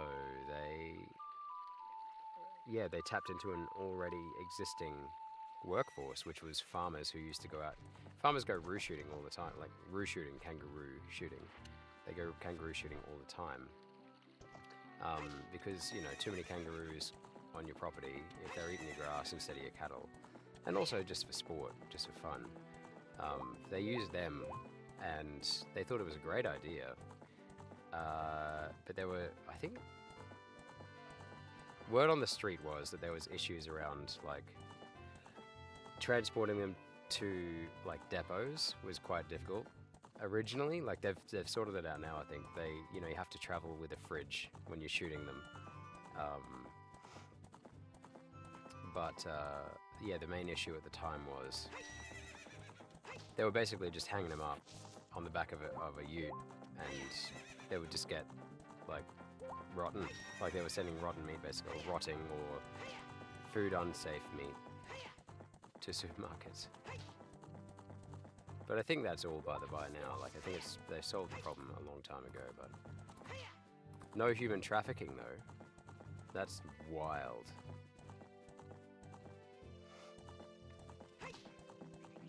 That just sucks, man. Does not give you much faith in humanity, does it? Oh yeah, I forgot you can shoot. Okay. Okay, here we go. Oh wait, did I have to go to the Zora's Domain? Because... Oh no, I might actually have to go where I just was. Because this isn't where you get into Zora's Domain, this is just Lake Hylia. Oh no. Yeah, it's locked off. It's locked off. Gosh, darn it. We literally just came from the entrance to the Zora's Domain to here because I thought I knew better. Okay, right, we're gonna go right back to the Zora's Domain now. Trying to think, is there a quicker way? Probably not. I mean, I could go to the Forest Temple again, but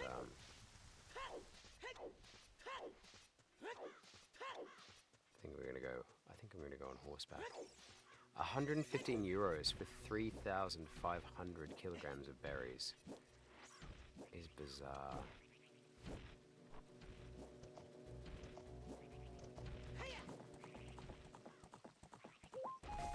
Alright, let's go.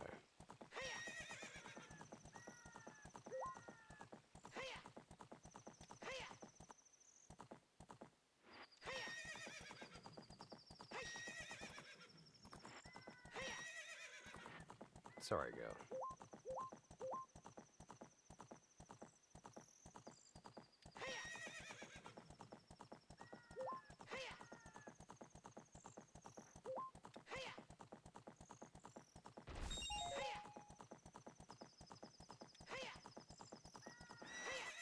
What? You can't jump over that? Come on now, girl. Dan muck me about. Okay. Oh, I feel bad now. Sorry, girl. Ah! Alright.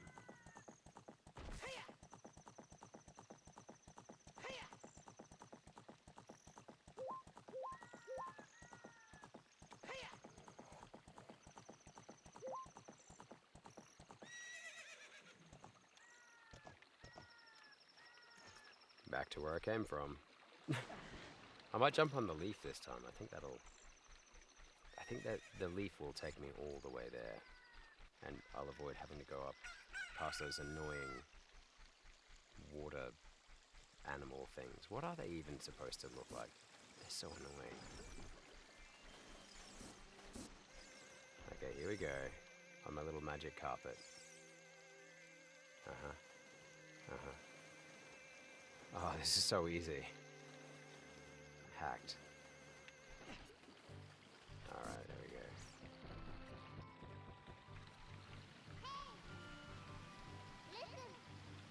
An Arctic wind is blowing from Zora's River. Do you feel? Yeah, I'm coming, mate. I'm coming. I am at Zora's River. Oh, so is that snowflakes?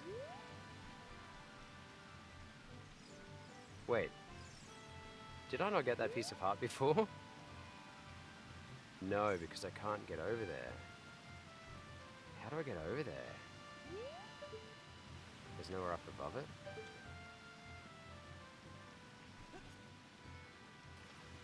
Gosh darn. Oh no!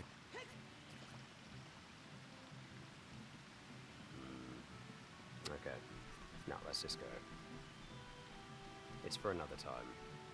I'm not a complete... I kind of am a completionist when it comes to the hearts, but I'm not really. Alright, let's go.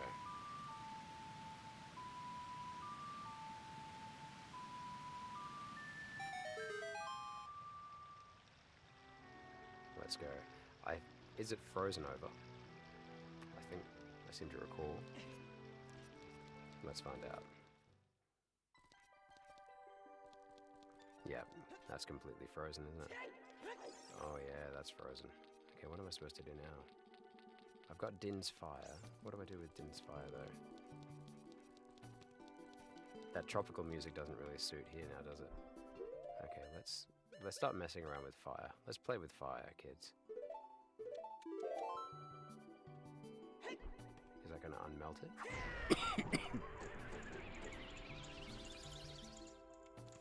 Well, that's annoying. Okay, what am I supposed to do here then?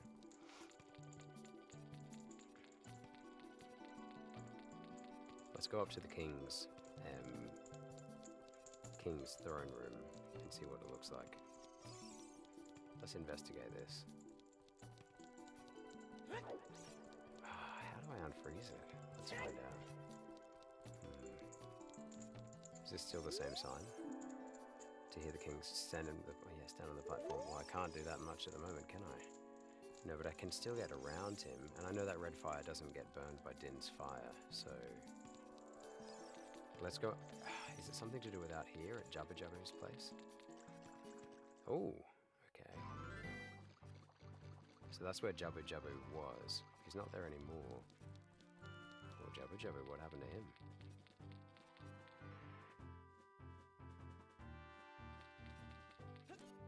Oh, these are all... Oh, yeah, that's right.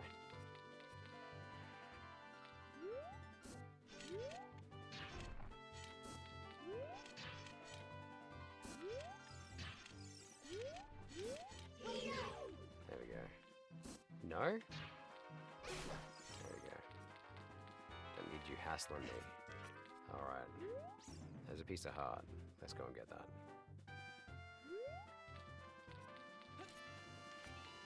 Oh!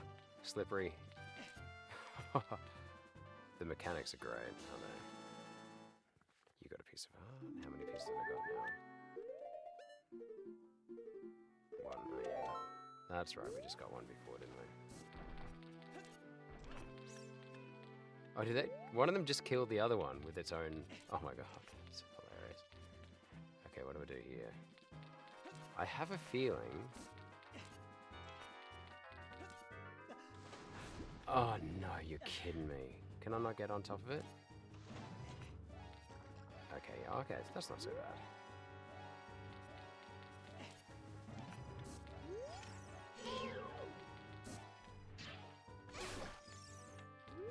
Those things are the bane of my existence. Let's go. And this is where the ice cave is. Yeah, ice cavern. Oh, but how am I supposed to get?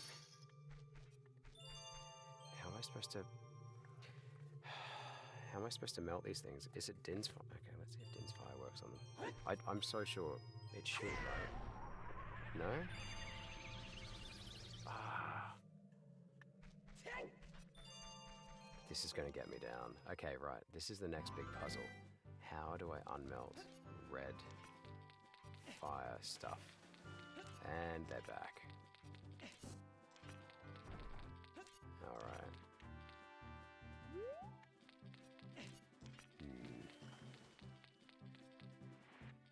How do I melt the red fire stuff? 62 counts of gross human trafficking. Jeez Louise. That's a crazy story, Sefik. That's a crazy story.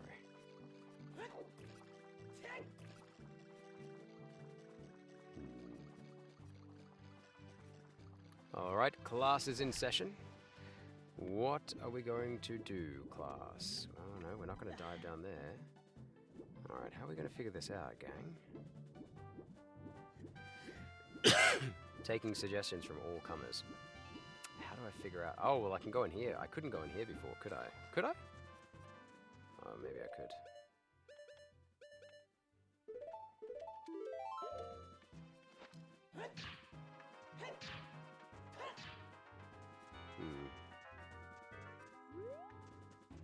No, the Great Fairy's in there.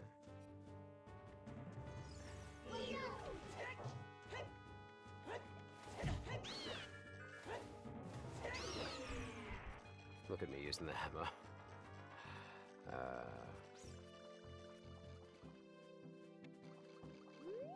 Okay. No.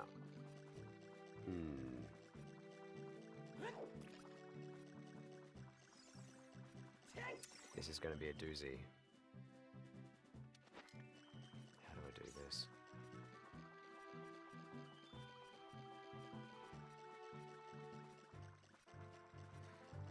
Is it something to do with going fishing? It's quite cold out there, actually. I'm just outside this door here. It's quite chilly. Maybe it's because I'm in Zora's domain. I bet you can't dive off here now. No. Oh. Oh, sorry guys. Just had to be done. Alright. We're in a bit of a pickle here.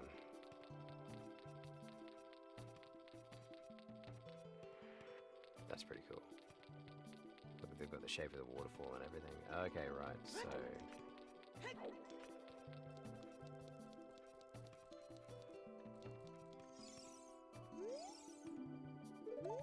we have fresh fish. Love it. Okay, so we're in a bit of a pickle.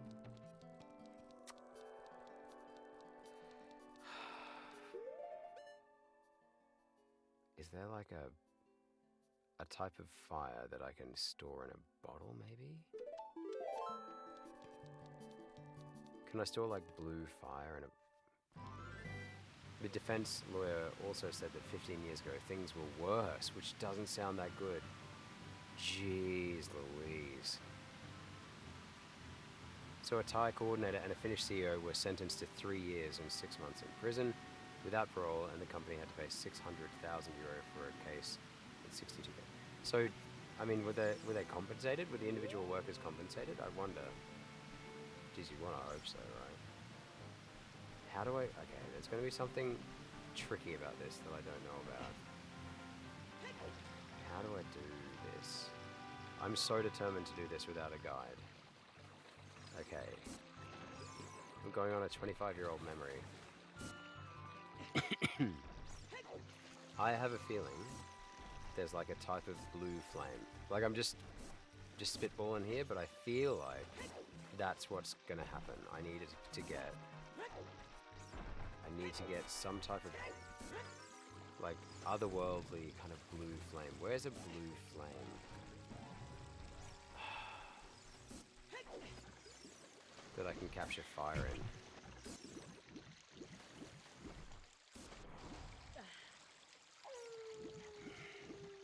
Like, what do I do in the meantime? Do I just side quest? I mean, I could just side quest. I'd happily side quest.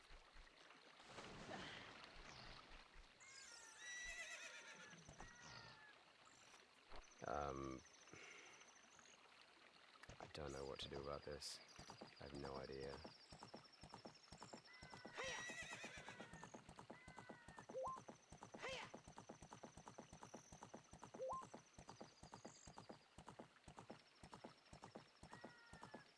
"15 years ago, things were worse." That doesn't sound very good at all. What am I supposed to do now? Well, in the meantime, let's go check out the castle. This is something I've been wanting to do for a while.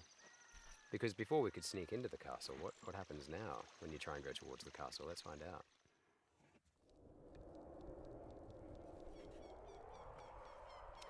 Where would I get... I have a feeling it's like blue flame or something.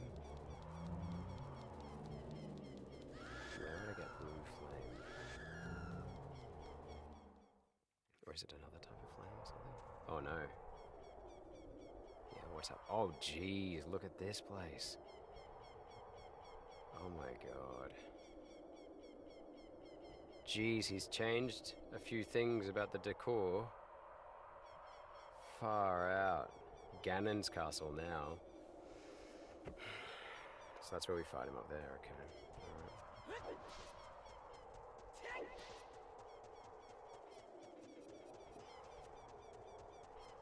It's horrifying. It's literally hovering over a... Jesus. I mean, way to make yourself seem like a bad guy. Not even pretending. Crazy. What's that?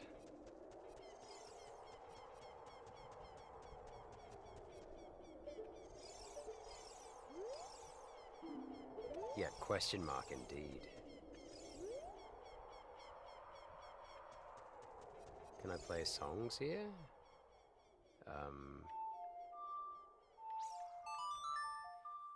You misread the article. A fine of 100,000, 30,000 and some court fees, 270 legal fees, and 600,000 in compensation for the economic loss and cost.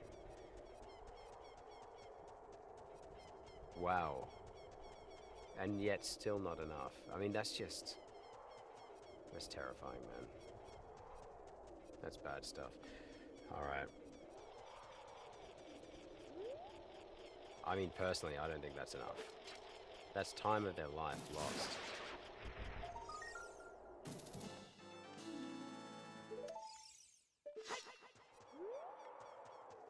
No, so it wasn't that song. What other songs do I know that it could be? Okay. Song of Time, Song of Storms.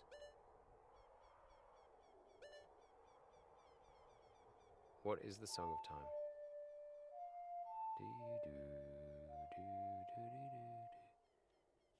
Okay. Let's just try it. You can't go wrong, right? I take it I can't get in there for ages. I'm working off a 25-year-old memory here, and I don't want to look up guides.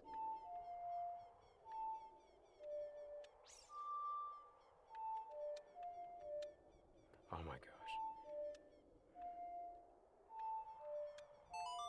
There we go. Hey, someone left a like. Thank you. Feel free to say hi. We're just having a chilled out time. No, it's not that. That symbol means something. I mean, I have a feeling that's something to do with the Gerudos, but I don't know why, but I feel like it's something to do with the Spirit Temple or something. Okay, how do I unfreeze red ice? That's the question we're trying to answer today. I have to go to the Zora's Domain. I've been to the Zora's Domain, and the things that I need to be unfrozen are not unfreezing with Din's fire, with this magical fire.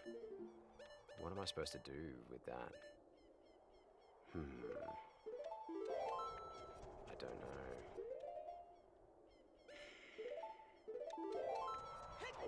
I don't know. Alrighty.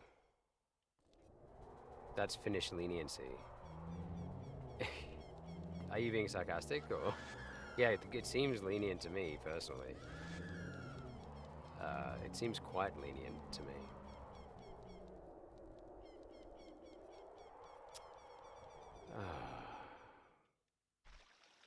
This is so... This is when the game gets frustrating, when you're like, you're given 0 leads. And so you're just supposed to wander around. Ah! Aha! Aha! Okay, I have an idea. This isn't actually directly helpful, right? But what this is a start, at least something to do. If I go to Lake Hylia, and if I go to Lake Hylia and play the Song of Storms, will I be able to fill the lake up? Is that something to do with it? I might do that. Let's do that.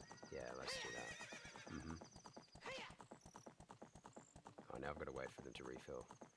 Okay, it's something to do anyway. Okay.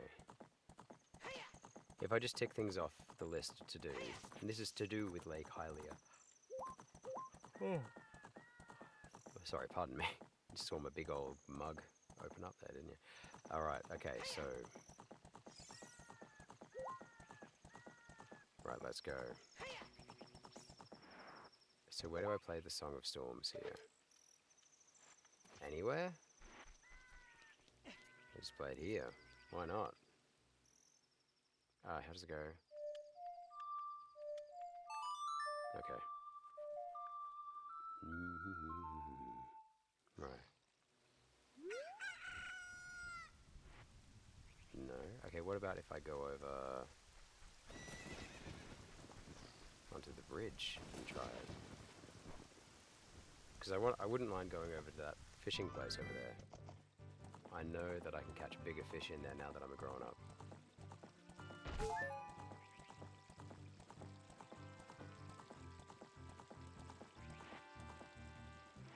Oh yeah, I didn't think it was going to let me go on the bridge. Whoop.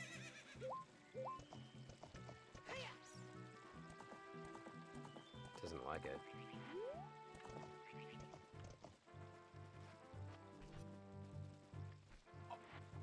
Oh, okay, I think I have an idea. I seem to recall this. Is this where we get the... Is this where we get the... I have a feeling this is where we get the fire arrows. Somehow. I don't know how. It's something to do with the Song of Night and Day, and I have to shoot the sun. I have to shoot the sun?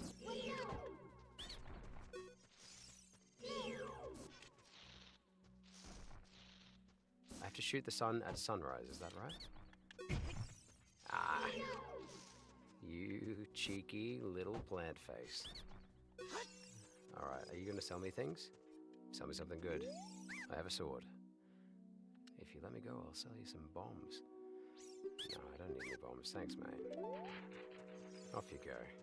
You little tyke. Knock it off, leave me alone. Arrows. No, I'm good for arrows. What? I didn't mean to sell. I feel like you ripped me off. I pressed B. Okay, so you have to go anyway. Okay. No. Okay, right. Right. I'm going to try and shoot the sun at sunrise. I seem to recall that's something to do. Let's do it.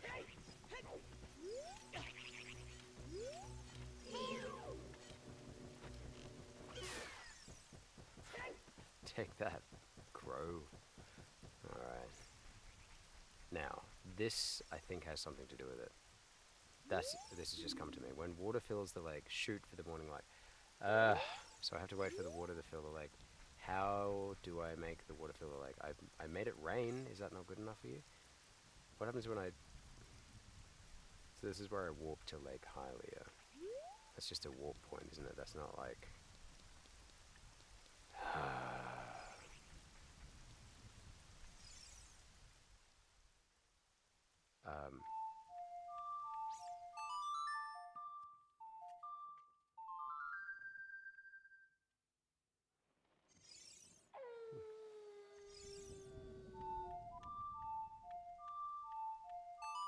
Alright.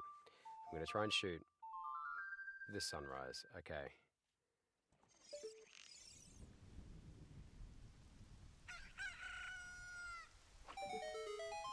Alright. Hello. Oh, but it's over there, and I can't get there until the waters fill up. That's my fire arrow.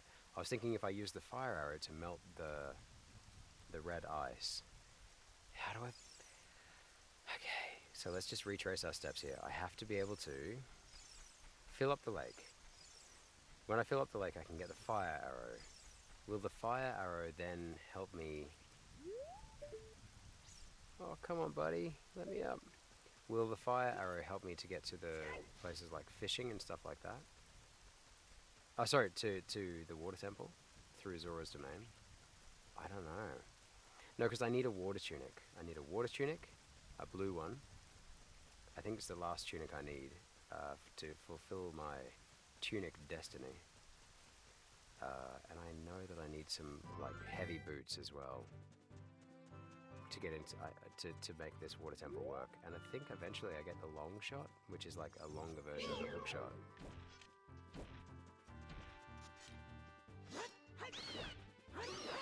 Alright. How do I get up there? Oh, what's she looking at? What was that? What's she looking up there for? What's got your attention, Navi? Come on, girl. Tell me all about it. Alright. No, right, let's go. Actually, I haven't been in here for a while. I.e. ever. I think there's an old mad scientist in here. I'm side questing now until it comes to me. This feels very familiar, this feeling of like, I don't know what to do next. Can I dive into the temple from here? Can I literally just dive into the temple, maybe? Hello there, son. I'm researching the process of making medicine by mixing Lake Hylia's water with various unusual compounds. Perhaps you've met that old lady from the potion shop. She's like a student. Oh no, I have been in here. That's right. I know I can dive in here. I can dive a bit deeper this time, right? Last time he just literally made fun of me. He was just like, you suck. 5 meters. Is that enough?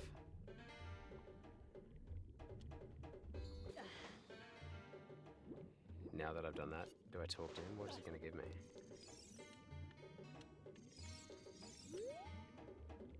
You may not have noticed, but I've been watching you. You dove 6 meters just now. You should be able to dive deeper.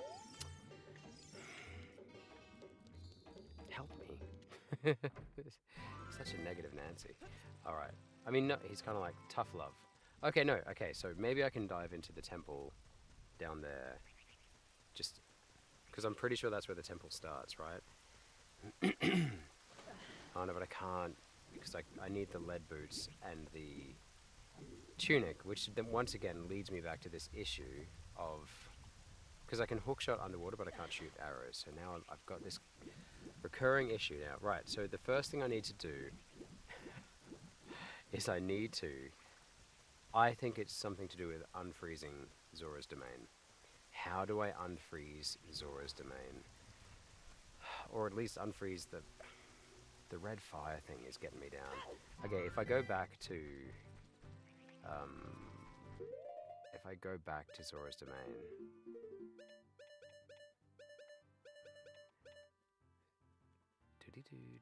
Okay, right. If I go back to Zora's domain.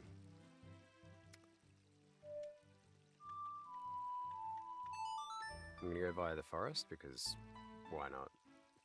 At this point, if I dive in through there to get to the top of the Zora's domain, like where the waterfall is, then that's going to be a good start, because that'll skip me all those annoying little beasties and having to go around through the field.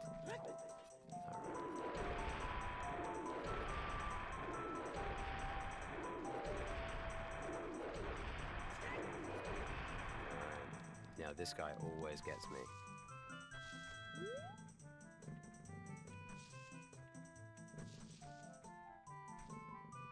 Hello? No! Ooh.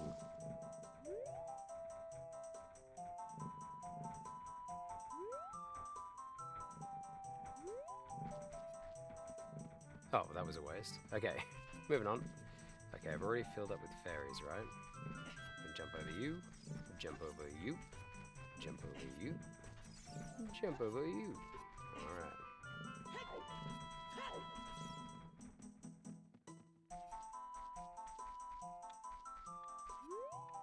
Alright, here we go, here we go. So I'm gonna go try and find that little pool of water to dive through. Okay, is it through here where Mido is? No, it's the other way. This one.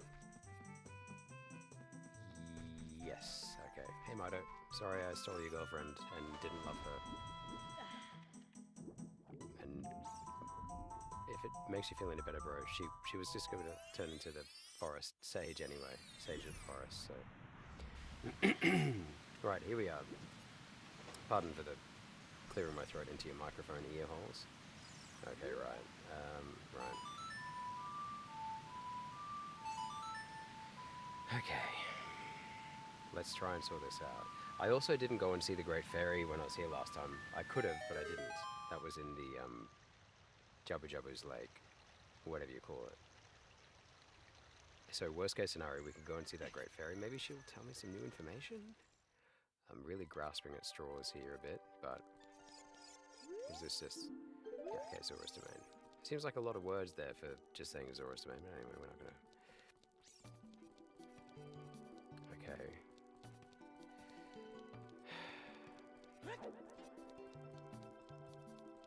Let's go see the king. Hey, king. You look cool. So...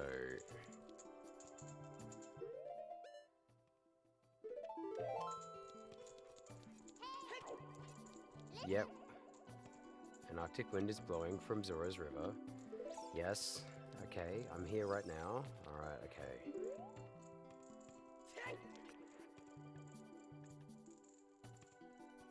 Okay. Look, just for good luck, let's try and use Din's Fire.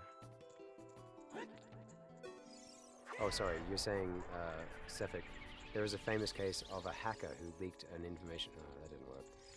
Who hacked information of... Who leaked in... What was that? What was that sound?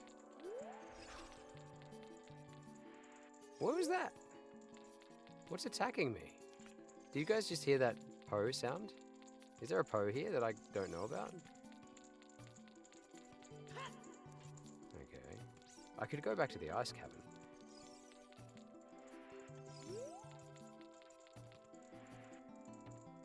I'm sure I heard a Poe sound.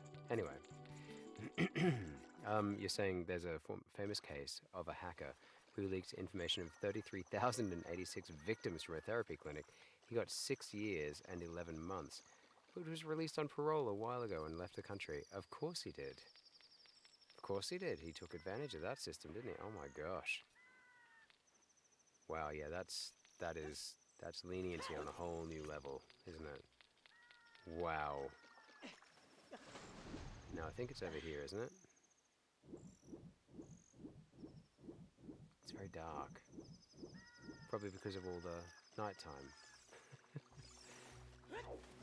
Okay, let's go and see this great fairy. See what she has to say for herself, and then we'll try the ice cavern. We're just knocking things out of the park.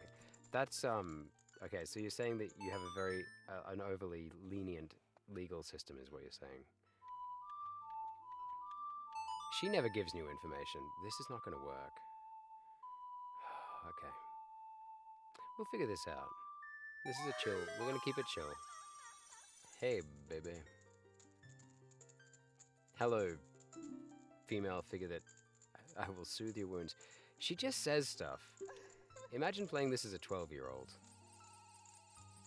I was very confused by how she acted and things she said to me. Let's just put it that way. I was like, what is this? When you're weary of battle, please come back to visit me. Alright, so nothing. Nothing for nobody. Okay, let's try the ice cavern. I'm just going to check things off the list, okay? Let's check things off the list. Okay, so we're going to go back to the ice cavern. Last time I went in there, I just stopped because I couldn't unmelt any of the red stuff. But maybe I could actually go further in the ice cavern. Oh, yeah. Maybe I could go further in the ice cavern without having to unmelt that red stuff. Maybe that's just like a bonus. Or maybe that was an indication to tell me. Like, I thought it was just a way of saying, like, don't bother going any further. Let's do this. Let's give it a go. I don't care how long it takes me. If this is the entire stream, I'm going to find this out. I mean, I have to, because it's the next step of the main quest line. Yeah, see, I couldn't unmelt that. Let's just try it again. Maybe I did a dodgy Din's Fire last time. It's pretty hopeful of me, but maybe. Look at me just stimming in my chair. Okay, right. Let's go. Wuss. I'm wearing the fire tunic in the ice cavern. This feels like I'm,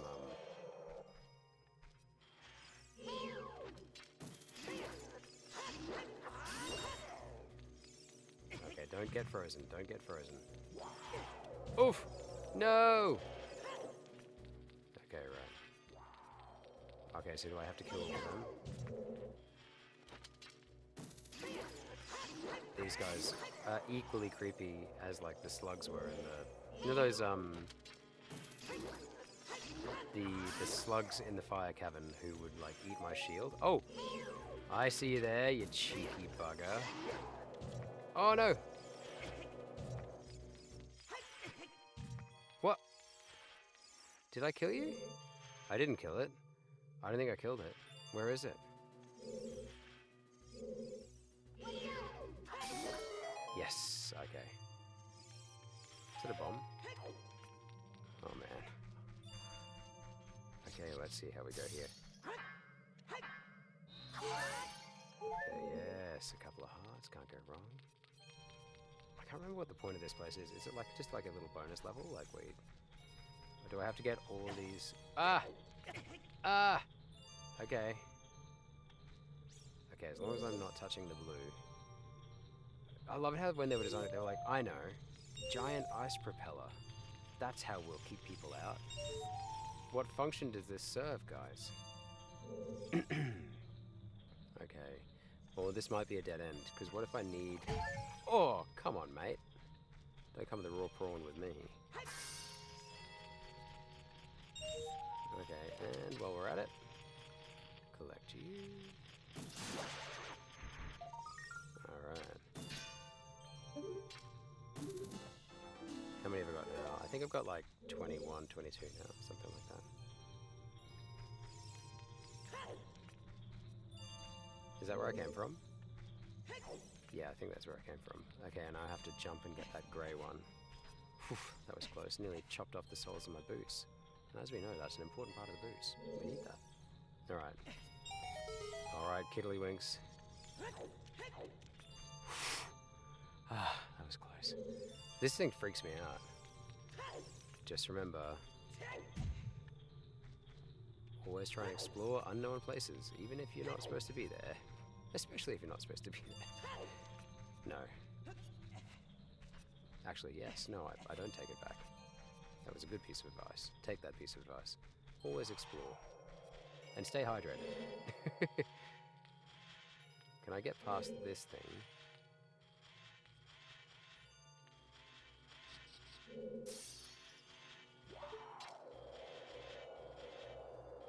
Come on, buddy. Yeah, I hate those things.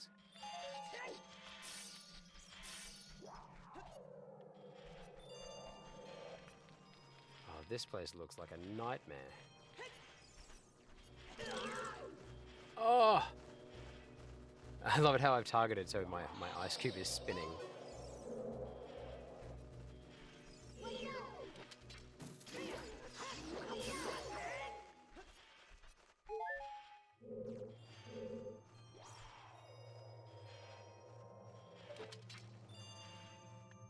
How many bats are there?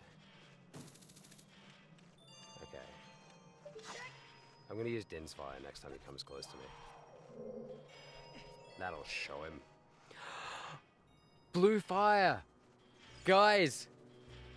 Oh! Curiosity. Ticking things off the list. Go and explore everywhere. This is the place I need to be. This blue fire, it doesn't seem natural. Maybe you can use it for something. Okay, right. Oh, I'm so happy. I didn't have to look anything up. No one in chat told me. What are you saying? Oh, he was underage, so they were not charged. So they were not counted. Oh, wait. A famous case of a hacker. He got a sentence. He got a sent. Okay, I'm gonna have to get rid of these bottles. Hang on, let me just get these bottles, and while I'm doing that, I'll have a chat to you because I'm locked in a bit to the game at the moment.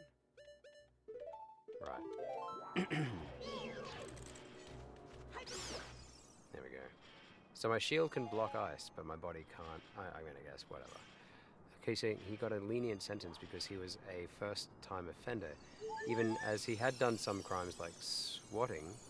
Oh, he'd done some swatting as well, fake bomber threats. Tour flight, hacking PlayStation and the US Air Force. He was underage, so they were not counted. Oh my god. Yeah, I mean, to be fair, our legal system is similar in that, yeah, if you are young, like, yeah, you enter the adult crime system, criminal justice system, when you turn 18. And so I think other stuff when you were younger, I don't think it is allowed to get counted towards you. Yeah, I don't think that's that uncommon. I don't know if I stand by it or not. Before I had kids, I probably would have definitely said I don't stand by that. These days I'm like a bit more like,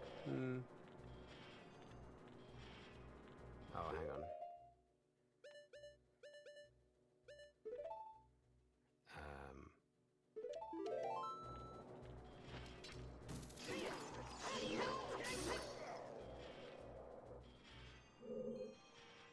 Okay. But I do wonder, yeah. Yeah, I mean, surely they were like, oh, we'll let him off. He's doing all right.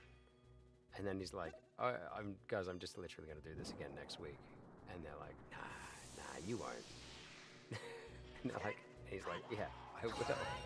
Okay, problem solved. Okay, the blue fire. The blue fire is the key. Oh, I'm so glad. Okay, let's go, let's go. What is in this beautiful chest? Long shot? Blue tunic? I feel like I have to buy the blue tunic, actually, the water tunic.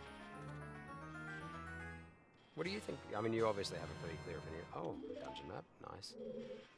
You obviously have a pretty clear opinion about what he should have gotten. Which is not early parole, so he could skip the country. He'll be the next Julian Assange. Julian Assange comes from my hometown, actually. You know that? There's another fun fact about me. Townsville. He's from Townsville, just like me.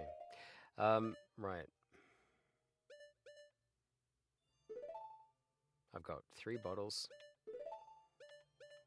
I got 99 problems, but a bottle ain't one. Seems like the fact that I'm only... Alright, the fact that I'm only just getting the dungeon map now tells me that there's a lot more to explore here. Do you know what I mean? So I don't know what to do. I might hang around, and now that I have the blue fire, I can go and start like unlocking all those extra areas.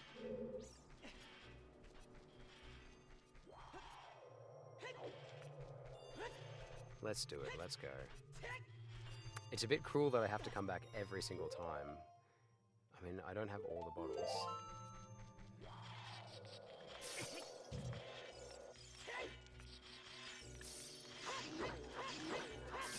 Let's do it. Okay, let's go.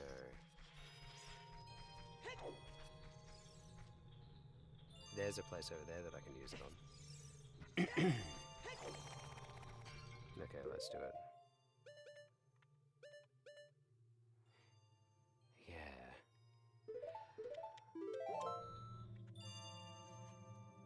So you expect that we'll find the hacker guy hanging out in an embassy somewhere where they tried to expedite him? Although if they let him out early and he escaped, like, can they do anything about that? Probably. They probably could, you know, try and get him back. Oh, yes, I remembered this place. I thought this was part of an actual temple, though. Alright. So I've got to get... Now, this is fun. This is just a good old-fashioned fun little challenge. Ah! Ah! Nice. Got him. Now I can't fall down. I believe I can't fall down there. But if I push the block down there, I seem to recall that means I can, it just restarts where I am now.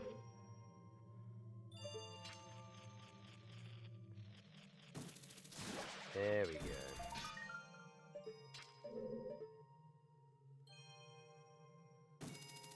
There we go.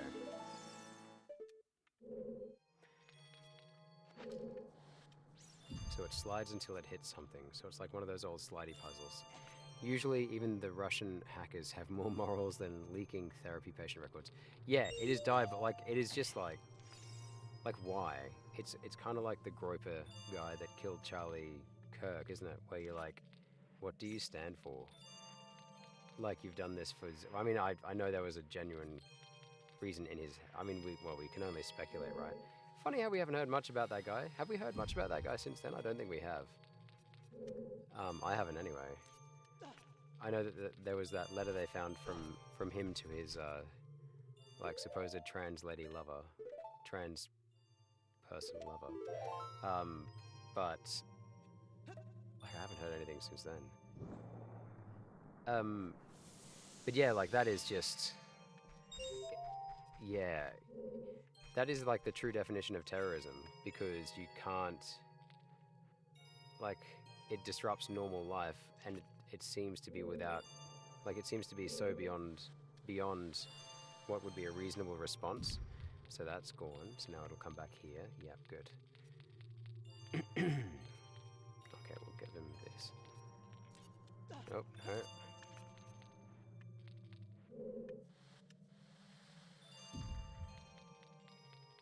Yeah.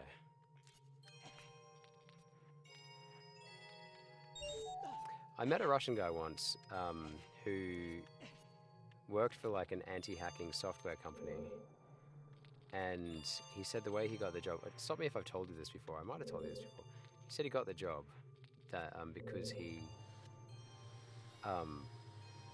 because he wrote his PhD or his master's or something on like how to hack the company that he wanted to apply for, this anti-hacking software company. He wrote a whole thesis on how to hack them, and then when he released it, they literally like read it, and then they were like, okay, yeah, you've got the job, come and fix the problem. I can't remember who he said it was for, but he was Russian. It was a Russian company. But yeah, and that was how he did it. That's a pretty clever way to get a job, I think. All right, so how do I?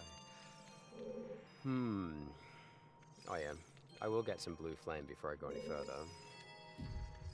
Okay, that was a lot easier than I thought, that particular section.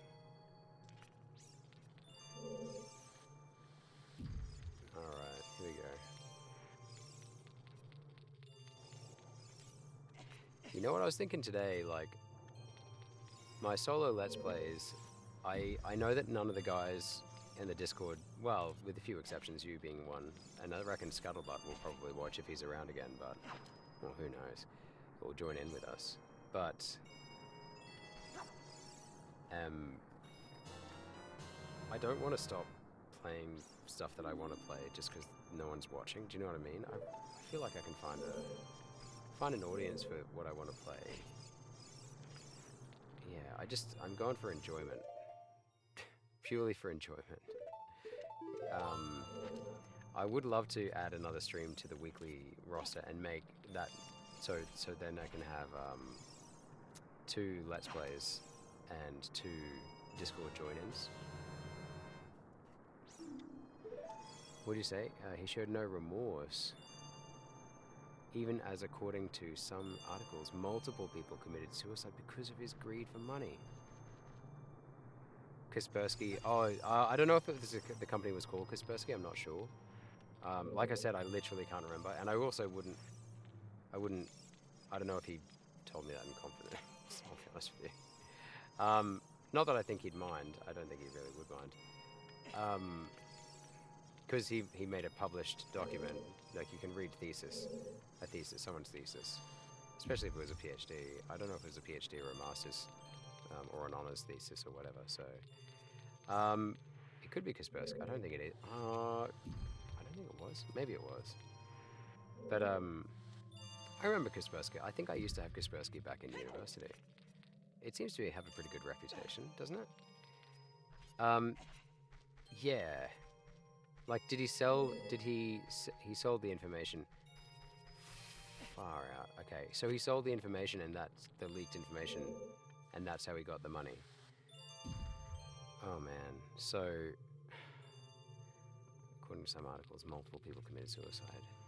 Yeah, because if you're leaking therapy information, it's just like you're hitting someone when they're down, you know? Like, what kind of a person, right? So, that's just, it's such a dirty move. Speaking of moves, what am I going to do here?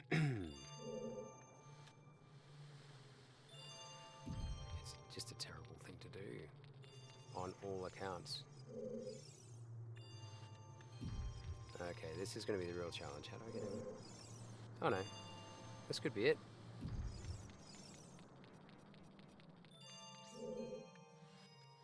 Nope. Nope. So I need to get it to hit here. No, here.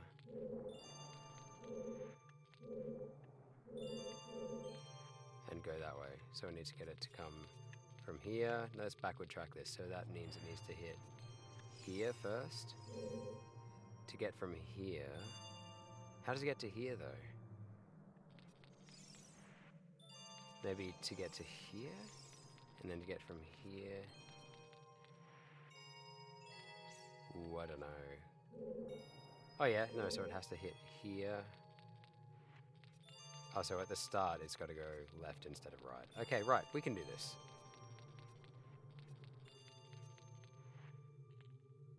Unless I can just jump. I bet it's not going to let me just jump. Oh, no, I can. Okay. Oh, the point is moot. What are you saying, sorry? And he ransomed the information, and when he leaked the information, he leaked his whole home folder. Oh my gosh, which I imagine was full of other stuff as well. Oh my gosh.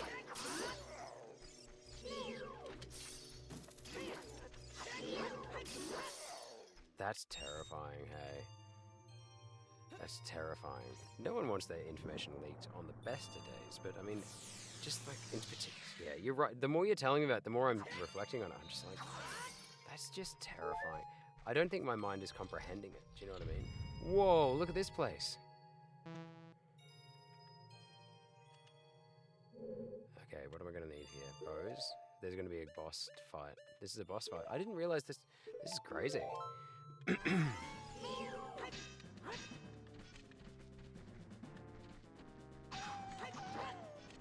Okay, no, we can handle this guy.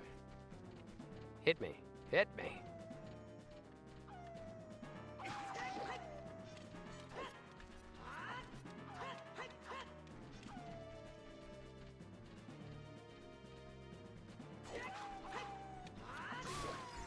Okay. Was that it? Okay, I'll take that. I'll take that. Let's do it. I have a feeling that Shake is going to appear, or Sheik. Shake. I'm going to start calling him Shake. Shake and bake. Meaning that he is also very stupid. Oh, I see what you mean. Like, so he yeah, no wonder he ran away. He's probably got a... Okay. So he had enough knowledge to hack, but not the sense not to share private information of his own. Yeah, okay. So I'm sensing a theme here. You got the iron boots. Yes. Okay. Pardon me. Hang on, I'll just clear my throat.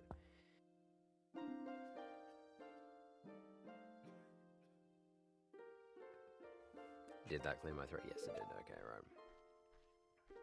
If you came here to meet the Zoras, you wasted your time. This is all there is. With one exception, the Zoras are now sealed under this thick ice sheet. I managed to rescue the Zora princess from under the ice, but she left to head for the water temple. Aha! So I'm gonna have to find her at the water temple. Okay. This ice is created by an evil curse. The monster in the water temple is the source of the curse. Unless you shut off the source, the ice will never melt. If you have courage enough to confront the danger and save the Zoras, I will teach you the melody that leads to the temple. Oh man, I'm so glad we came back. I forgot you had to do all this stuff. Time passes, people move like a river's flow, it never ends. Oh, that's deep.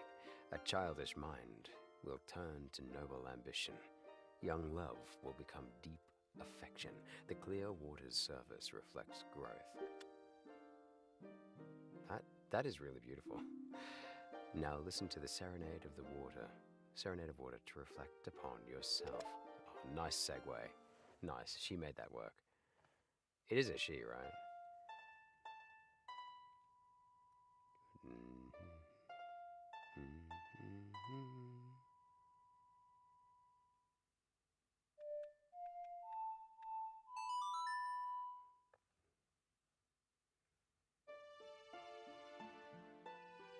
Wow, that's a pretty cool effect on the walls there. The infinite walls, isn't it? It's like infinite, you know, like never ending into the distant. Beautiful. Beautiful. Very cool. You have learned the Serenade of Water. Thanks, Shake. A&R, I'll see you again. You bloody will, mate. You will. Oh, she just keeps getting us with that trick. What a tricky trickster. Now, I don't want to leave just yet. I need to fill up my bottle. Take that. I need to go and fill up my bottles again, I think. Oh, no! Straight into it. Okay, alright. Hey, look, the background of my reading booth actually matches this room. Very matchy-matchy. Didn't mean for this to happen, guys, I promise. Okay. These bats are gonna get me down.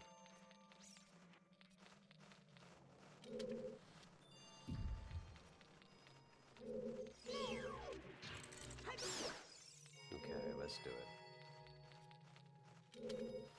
Oh, heart.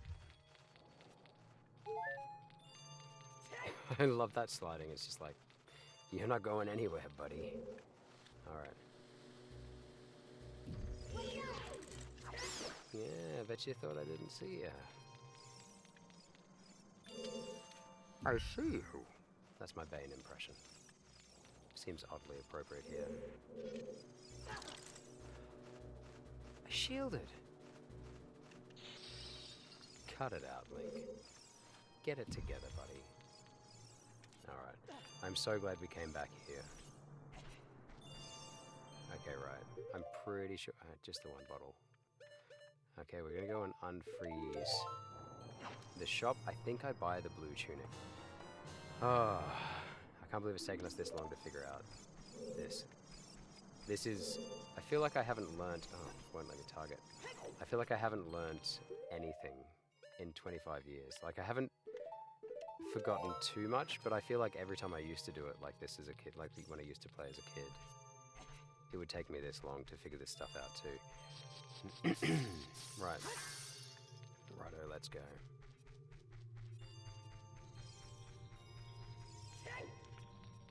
Ooh. Oh no. Oh, I've got to keep going. I went too far. I went too far. Hilfa! Hilfa! That burns. You know, I didn't get the compass. Did you see that? I haven't got the compass. But I'm leaving. I'm finished without getting the compass. That's bizarre. No, I just came this way. Okay.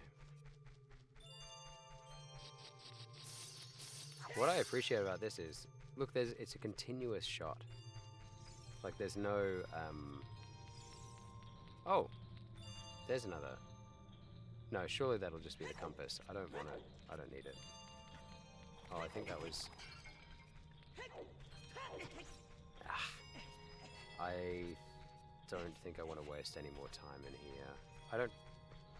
This is famous last words. It'll be like, you should have stayed, you silly boy. Woohoo! Those blade things creep me out, eh? No, I want to go... Okay. Okay, maybe I needed the compass. Okay. Maybe I needed the compass.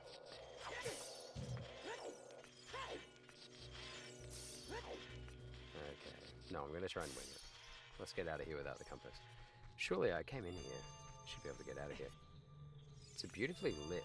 Like, this is a beautiful little mini dungeon, isn't it? It's great. Alright. Did I... Oh, please tell me I'm not just going deeper in again. Oh no, yep, we're good. Alright, let's go.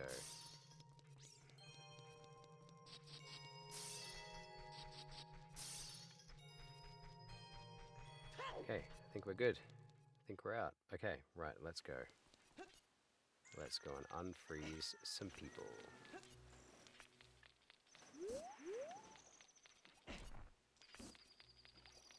No, water demons, you will not make me cry today. Yeah, the hacker guy. Very interesting though, isn't it? Like that's a bizarre case.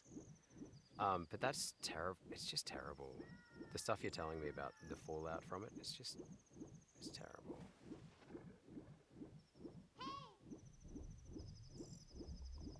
What?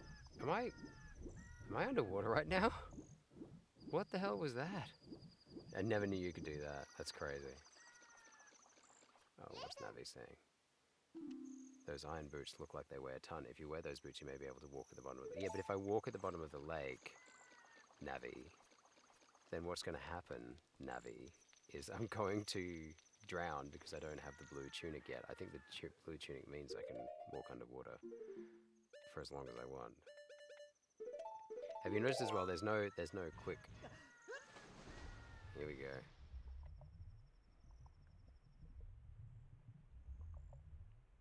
You can't breathe. If you start choking, take off the boots. Yeah, I might need to. Oh my gosh. Geez, that's a long way down.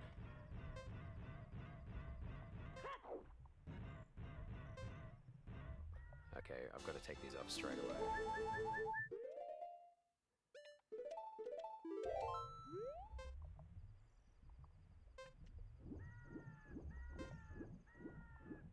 Do you think I'm gonna die? I could die. I could well have pushed the boat out a little bit too far on that one.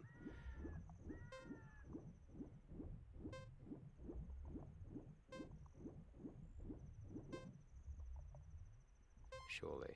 Come on now. That's lucky. Okay. Oh, I thought I was going the opposite direction. No! Alright, here we go. Here we go. Here we go. Well, that was pretty cool. I got another pizza. How many pieces have I got now? Save that. Amazing. When in doubt, save your game. I'm in a bit of a funny situation at the moment regarding... Tomorrow is the first day of school term. And when I say tomorrow, I mean today. I mean, like, I should... If I have work, I'll be starting in 8 hours from now. And the situation at the moment is... I kind of put myself out to tender. And anyone that wants me... Any school that wants me, they just, you know, they call me up. But no one's contacted me. Usually I get a little bit of work at the start of the term because there's teachers that have given advance notice to be away. I got nothing at the moment. So technically I have a day off tomorrow, which is great. I spent so much time on another person's garden today that it would be nice to spend a bit more time in my own garden. I've only done about 3 trailer loads worth of stuff. There's a lot of pruning going on at the moment at home, so it's that time of year. The rains are slowly stopping, which means we're safe to start pruning without too much risk of fungal issues. Oh, I've come back to life. Was it you who saved me? Don't be nervous. It looks like you have a hard time breathing underwater as an expression. Ah, give it to me. Yeah! I mean, give it to me, please. Thank you, Your Royal Highness. I bet he wears purple underneath that cloak. With this, you won't choke underwater. Yeah, boy. Okay, I honestly thought I had to buy it. So everything's a freebie. Oh, that's awesome. All right. Okay, let's go. So, Sefik, what's your life going on? What's going on in your life at the moment, mate? Like, no, I don't want, like, specific details that are going to get me arrested by a Finnish authority or anything, but, like, what are you... I can't remember you said... Because you finished your exams now. What's the plan now, man? What's the plan now? Roughly. You don't give me any details. Give me some broad strokes, like, just be like, I'm going to get a job, or, like, I'm going to climb the tallest mountain in Finland. I don't know. Okay, well, okay, so you can... Look, you can buy the Zora tunic. Uh-huh. And fish. And are they special arrows or something? What's different about these? Arrow 10 pieces, arrows 10 pieces. Okay, no. So there's nothing special about them. Alright, okay. Okay, so this place is still frozen. But we care not anymore. We don't care anymore. Okay, so do I have to... I don't think I have to unfreeze anything else. So now what do I do? I have to go to Lake Hylia. But what I have to do...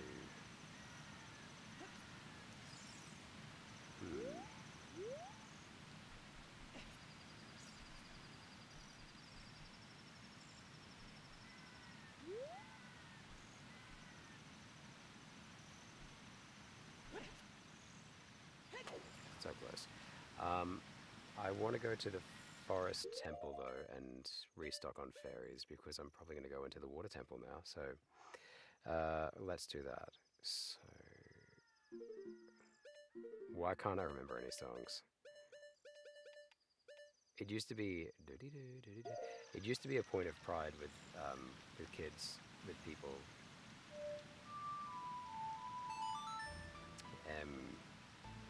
That they could remember all the songs in Zelda. What are you saying? So there are separate entrance exams for universities in the end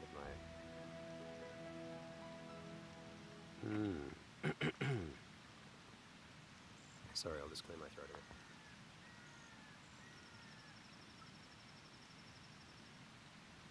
bit. Okay, so a new round of study, and you probably should study for them. I mean, yeah, probably.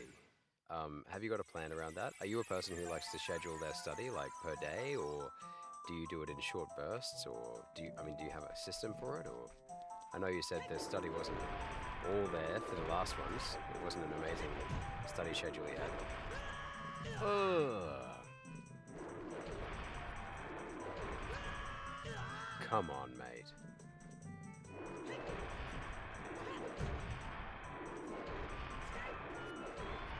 Whew.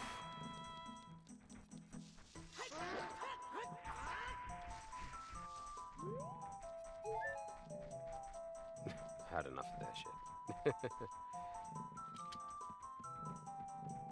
So in May, at the end of May. Oh, geez, actually, that's pretty close, mate.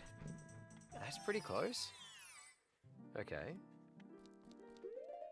So that's going to be soon, obviously.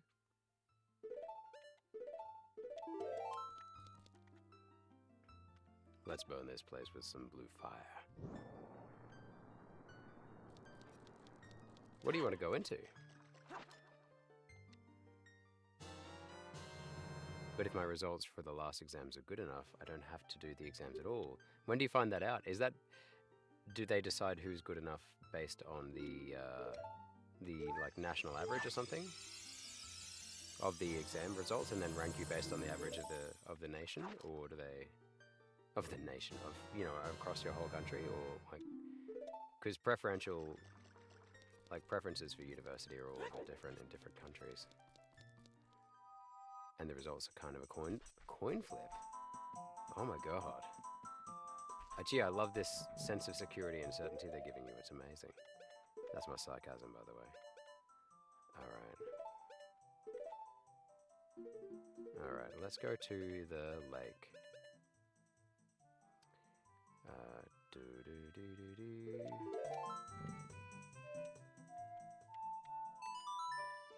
There is a quota for the matriculation exam and separately for the entrance exam. Oh.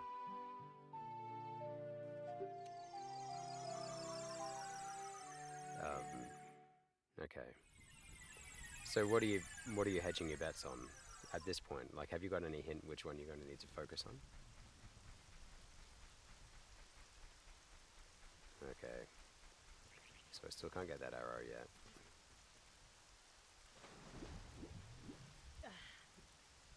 I mean, I always give advice pretty similar to, like most students, I would always give the advice when they come and ask me about entrance exams and they say they don't know what they want to do or something like that. I just say, look, just leave as many options open as possible. Yeah. If your soul can take the stress. Oh yeah, there we go. Take that. Let's do this. Okay, water temple. Here we go. Alright. How do I... Surely there's a quicker way to keep on taking my boots off and on. No? Apparently not. Can I equip them? Wait, hang on, can I equip them? No, I can't. Oh, that's so annoying.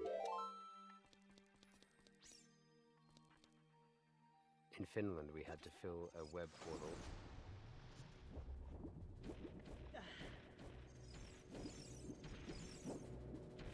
We had to fill a web portal in the midst of the matriculation exam season to apply for degree programs.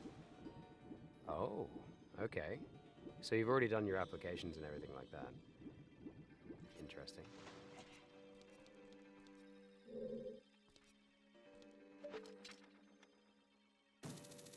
Okay, so I can't get over there yet. Okay, so that means I must be getting the long shot in this place. Okay, I need a key.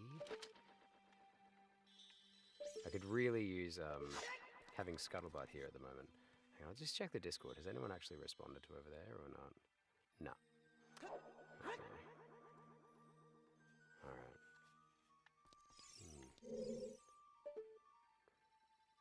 Interesting.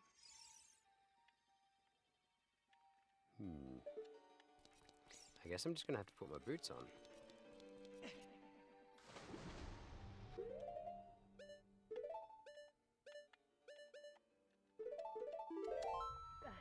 This temple never annoyed me as much as it did. It confuses me a bit, but I don't remember hating it. Famous last words. We'll find out. All right. Okay. I don't know how they are in Australia, but here admissions are 100% based on matriculation, entrance, etc. No, they're not. They're not based on that here. Not for most degrees, that is.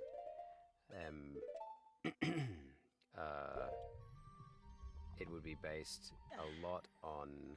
Okay, so I can't go in there anyway. No. School results. There's a score given called an ATAR. Although that... No, yeah, I think that's Australia-wide. We tried to standardize a lot of stuff across the board because before a couple of years ago, it was actually... This place is crazy.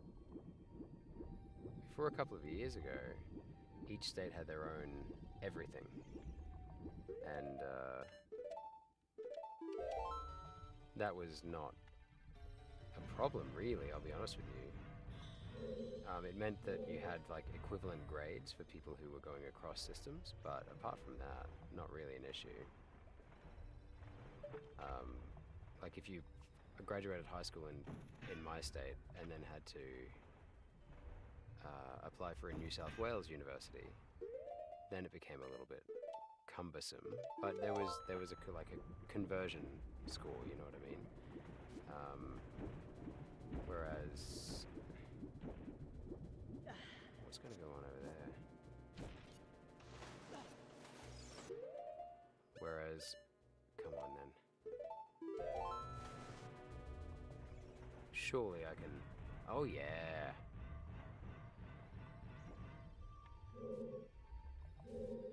Whereas now you just get one single score. The ATAR, ATAR.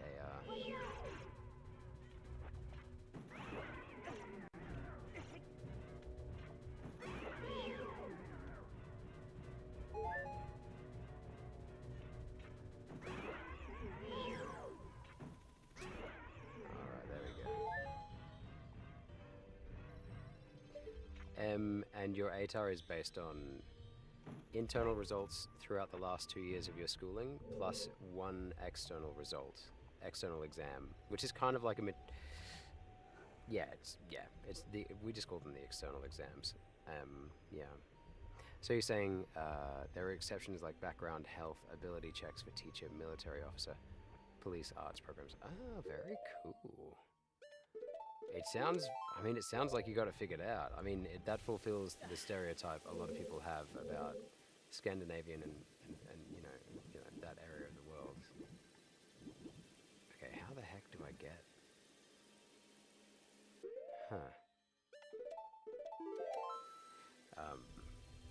Scandinavian countries in efficiency, right? Oh, here we go.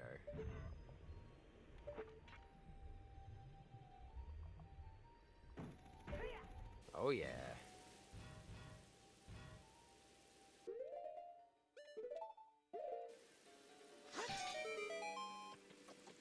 Alright, let's do it. What? Oh, hookshot.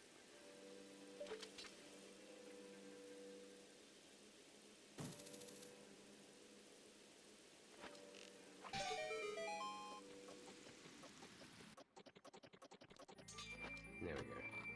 Yeah, it's very clear, but it also makes deviating from the normal path a lot harder. Yeah, okay. Would you be wanting to deviate from the normal path? Though? Like, what's your... Have you got, like, a vision of where you want to be in, like, 5 years and all that stuff? Or do you not kind of think about that stuff? You're kind of looking one step ahead and then focus on that first. You found the compass. Now you can see the locations of many hidden things in the dungeon. Yes.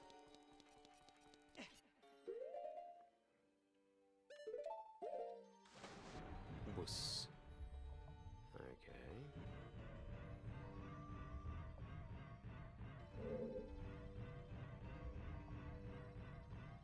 How cool is it that there's no loading screen for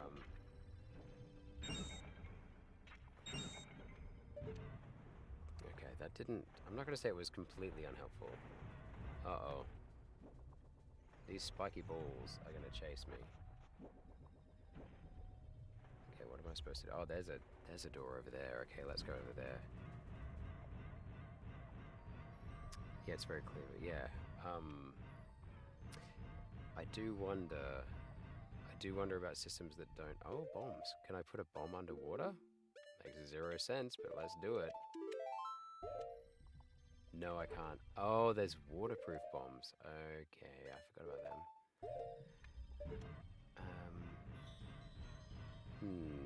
Very interesting.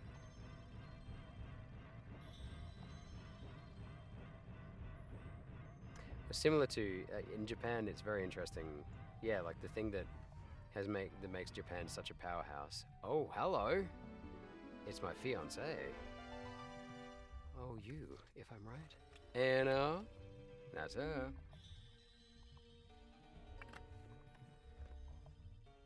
Why, hello, princess. I see you're still completely naked.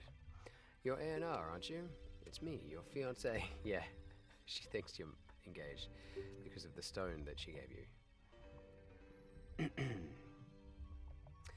The thing that makes Japan such a powerhouse is also their weakness, which is, yeah, deviating from set paths is still a bit of an issue, and they're on that progression train from basically age 4 all the way through to adulthood and beyond. I never forgot the vows we made to each other 7 years ago.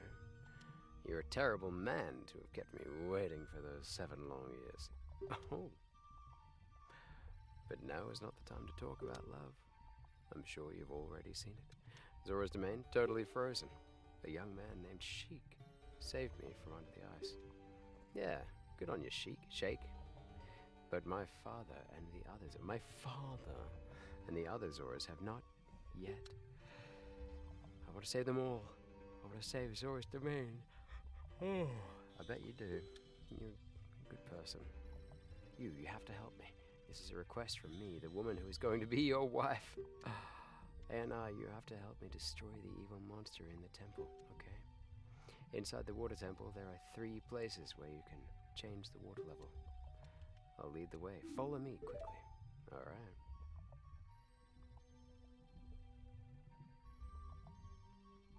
It's interesting. She doesn't seem to use the fins on her arm that much. Like, really.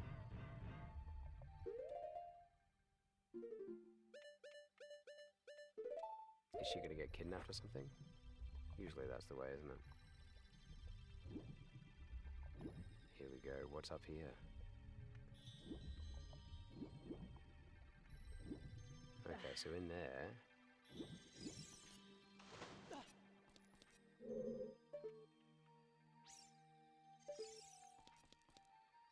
Huh. Those who wish to open the path, sleeping at the bottom of the lake, must play the song passed down by the royal family. Do I want to do that now, or do I want to go in here first? Oh, well, I guess I'm stuck in here until I...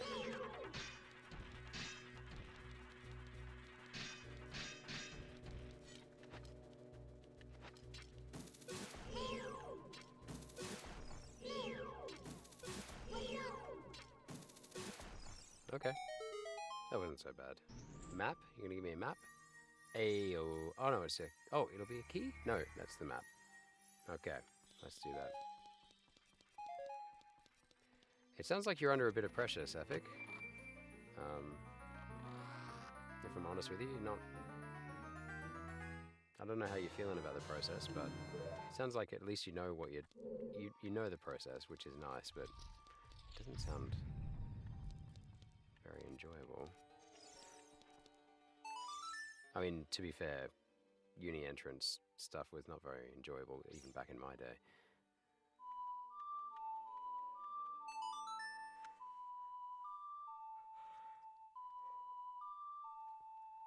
When you apply to university, do you have to write any, like, essays, even after your matriculation, or is it just, they just go, yeah, you got the score, you get in?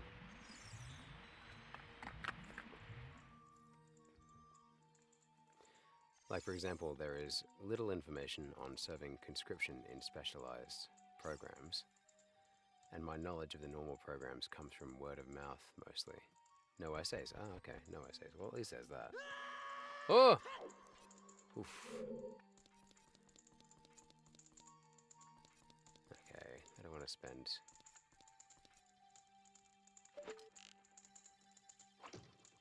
Okay, no, let's use Din's Fire. I'll be honest with you.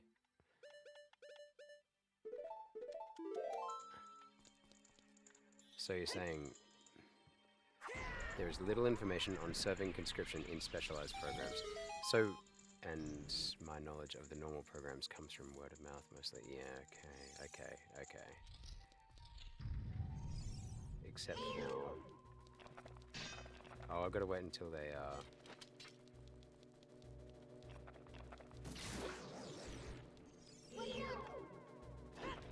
Oh. Oh, that kills them. That's pretty good. Except for some art programs, I guess. A friend of mine applied to an acting program and had to submit some kind of a video, or like a portfolio, or like an application audition kind of video. Yeah, cool. Very interesting. But if it's a non-university program, is it as rigorous as the university applications? Like, I am genuinely curious. Okay, we've got my key. Alright, let's do this. Oh man, this is taking me back. I love this. Aesthetic. Look at this. The bluey grey stones. These annoying fuckers. It's all the same. It's just the same as how I left it. Okay, what if I go into here? Okay, yep, I'm doing it. Okay, put on me boots.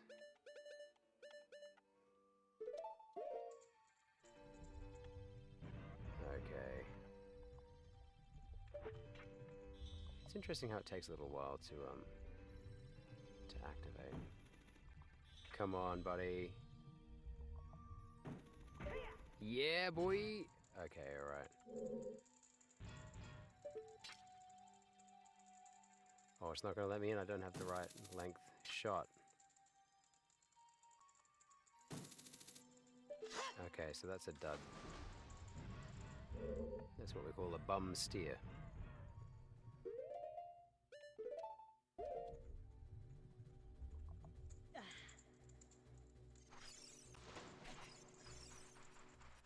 Serving conscription, does everyone has to serve some time or no? Oh, looks like I'm gonna interesting. Okay, here we go. Let's go in here. Or am I mixing that up with another country?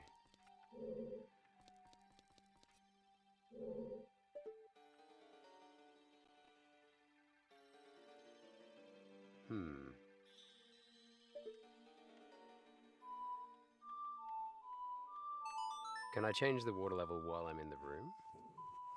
I can't remember. No, I can't. Okay. So that's useless for me. Oh no, it won't be, because if I change the water level again, then it won't be useless at all, because I will be able to go through that door now, because I got the key. Okay, right. Okay, that was useless. That one was useless. Let's go in here.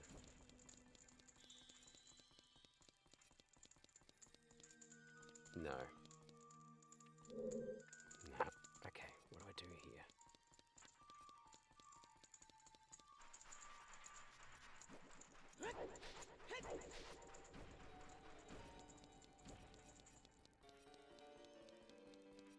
Ah, here we go.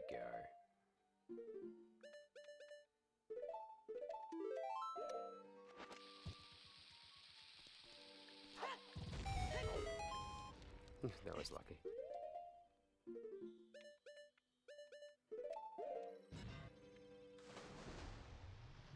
All right.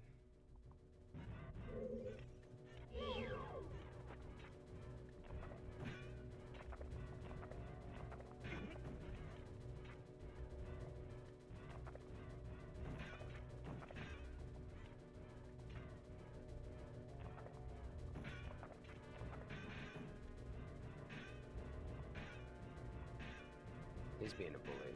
Hang on.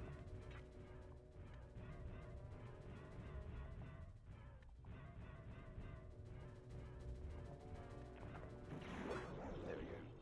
So you're saying all tertiary and secondary programs are applied through the same portal?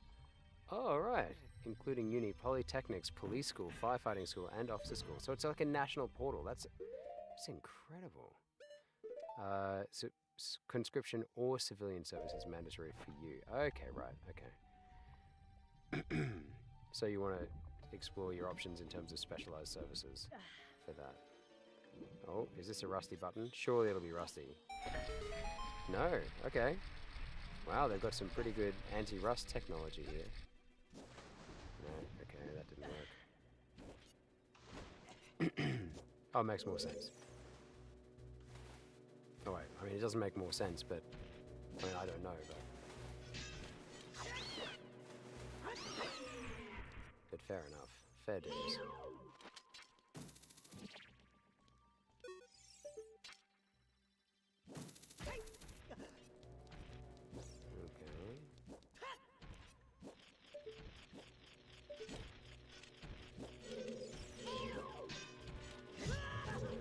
Oh, come on, mate.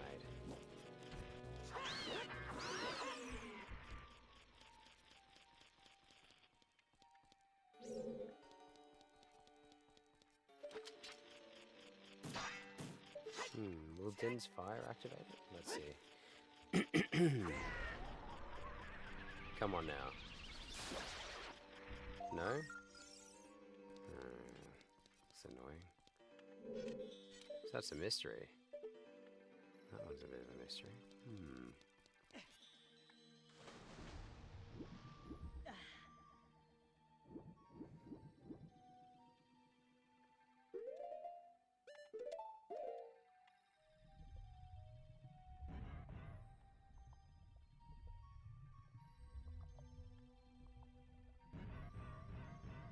I don't know how it is there, but art programs are the hardest to get into. And polytechnic engineering programs, no. Arts programs are ridiculously easy to get in. You mean art as in the arts? As in including social sciences and things like that? Or do you mean art as in fine arts? Like, you know, like art and graphic design and stuff like that? Because art here, the arts includes social sciences, philosophy, and all that kind of stuff. Art school, art school. Oh, I think I've already been in here. I don't know. I actually don't know. I know that you have to have a portfolio to get into things like photography. You have to have prepared a portfolio. That's all I know. That's based on personal experience of someone I knew that did it. But apart from that, I actually don't know. I can imagine it would be quite rigorous. I can imagine it would be quite a rigorous process. But no, technically, usually medicine, veterinary science, what else? Veterinary science. Engineering is quite difficult to get into. But not, like, impossible. Yeah. Aha! I just didn't look properly. There we go.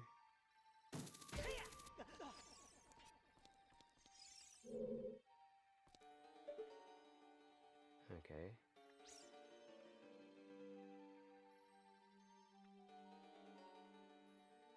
Okay. Here, only the best engineering school has engineering programs that are hard to get into. Really? Very interesting. That is different. That's different to here.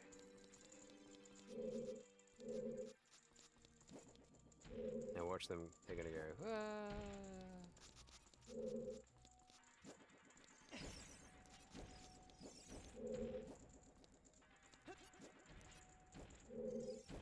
Okay. Medical and law school are, of course, harder to get into. Yes. Okay. Yeah. Okay. So that's the same.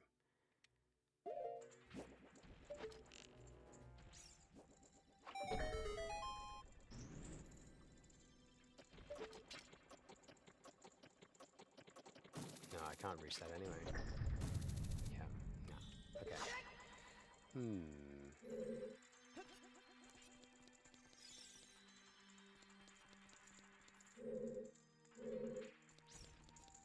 What am I going to do here? So I could go back in there and I could raise the water level up to this level. And that's fine.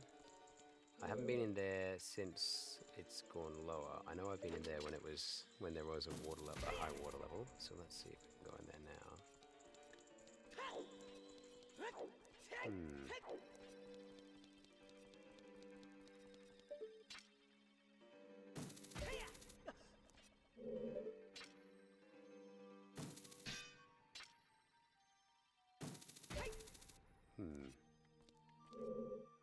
Or is this just where I got that chest from? Yeah, okay. That was lucky. Some of the easiest programs are physics and maths because so few apply to them. That's an interesting one. Like pure physics and pure math. Yeah, see, they actually are pretty easy to get into, I think, in this country as well. For possibly the same reason? I actually don't know. There are physics elements to a lot of other courses.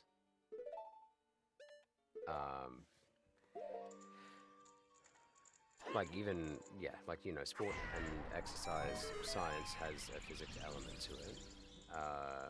But pure physics, actually, I don't know what the requirement entry would be. That's a good question. You're making me realize how little I know about our system, but at the same time, I also don't, because I'm not a full-time teacher, I don't have to provide that information to students anymore. And since I became part-time, the system changed since I became part-time from the old system, which was called the QCS system, or no, the OP system, which stood for overall position, where they would place you in a statewide overall position, with 1 being the best and 24 being the least highly ranked. Damn it. They've changed to an ATAR system, which is, like I said, 3/4 of the 4 units, 3 out of the 4 units that students continue in their senior years of schooling are what we call internal assessment, which means that you assess it at school, and the grade is based on what you get at school. And the final unit is external assessment, and it's not evenly loaded between subjects. So, for example, maths, there is a huge loading on the final exam grade, as opposed to, say, like English, where I think it's 25% of the grade is from the external. Now what do I do now? I'm a bit stuck here.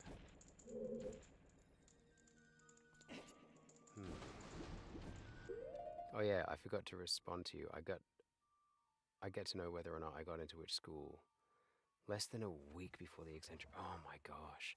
So you have to kind of hedge your bets a little. And so you'd have to decide whether or not you're going to do the study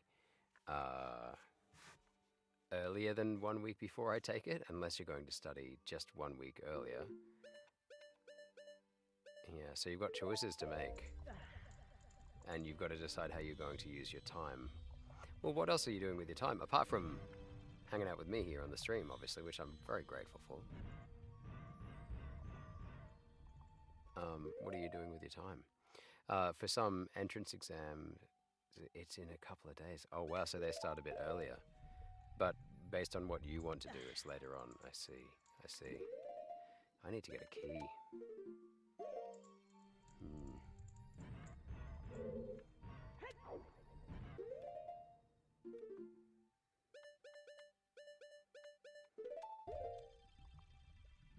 Right, okay.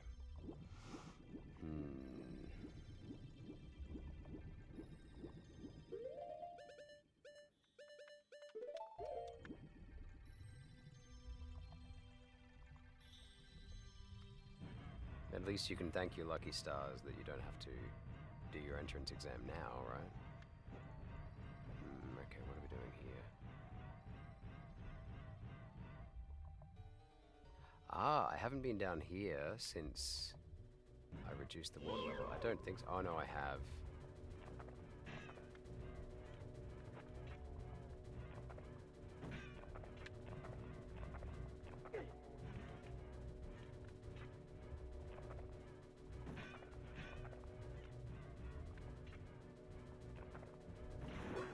There we go.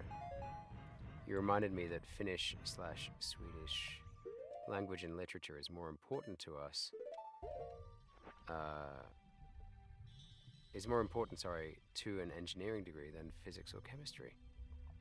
What? That's really interesting. That's really interesting. Crazy. Hang on, I'm gonna try and put a bomb next to that door, so see if I can activate that thing on the other side of it. There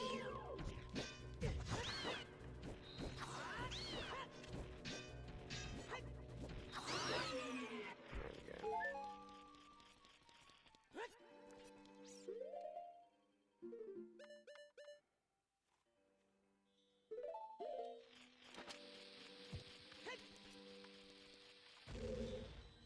No, okay. Wasted my time. Okay. That's really interesting. And obviously as an English teacher, I love to hear it. I love to hear that. But unusual, no? I mean, no, not unusual to you, but it's interesting the loading of different subject requirements on the degrees. That's very interesting.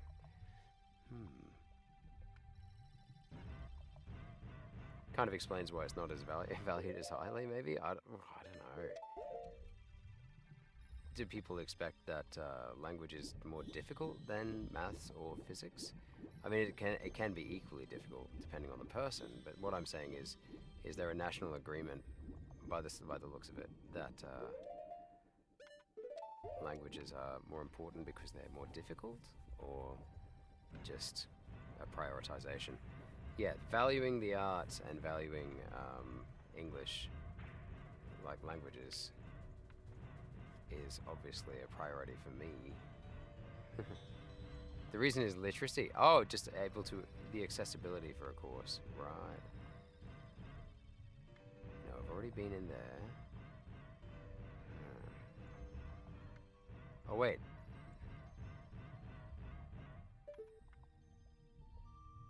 Okay. Let's go up.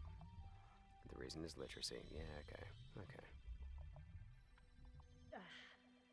Hey, here we go.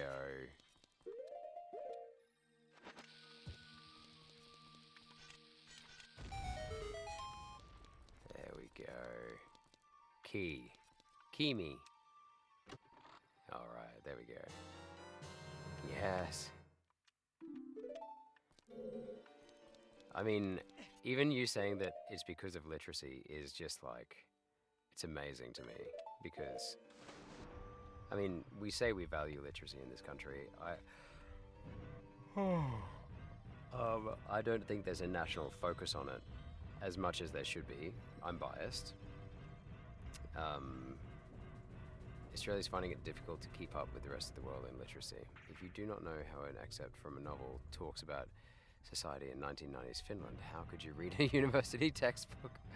Oh, I wish you could come and be an advocate for literacy in schools or something. It's amazing. You're exactly right, my friend. You're exactly right. No.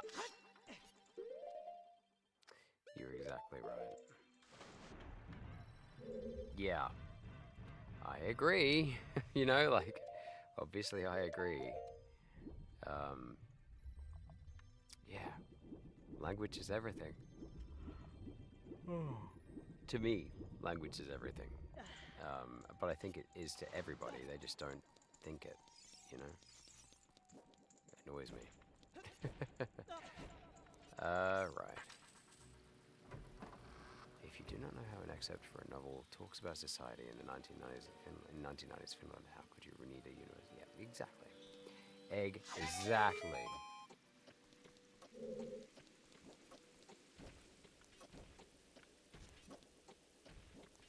Okay.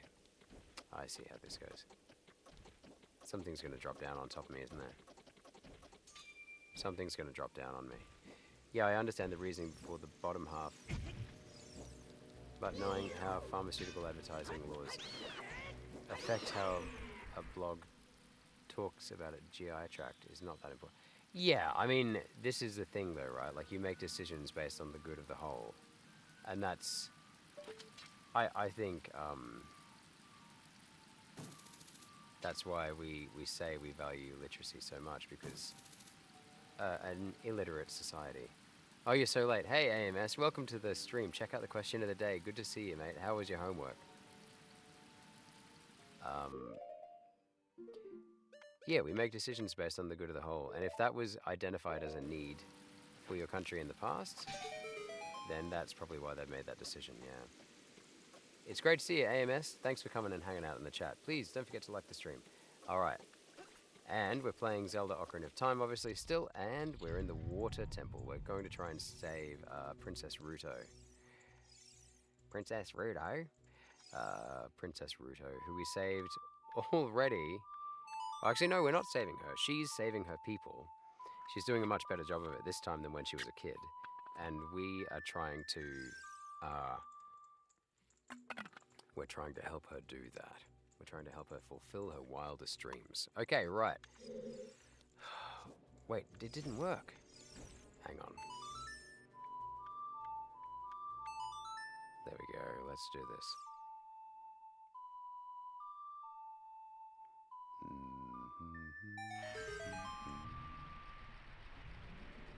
It's actually a bitchin' lullaby. It's about teaching everyone to a certain level, not to about maximizing. This is the trade-off, isn't it, Sefik? You prioritize one thing, something else gets left. I don't disagree with you, but I'm just showing my bias in saying that I believe that language is extremely important, obviously. Alright, now, what's the next move here?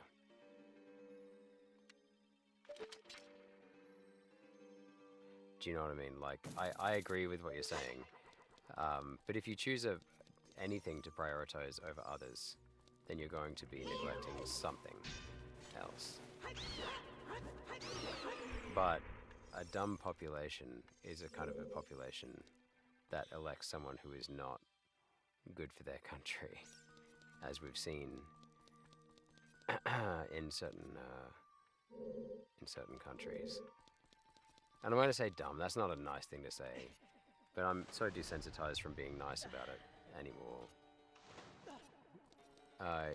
We split into teams. Minecraft Survival. We split into teams. bro sis, none are biological bro sis. Also sis is new versus bro versus 3.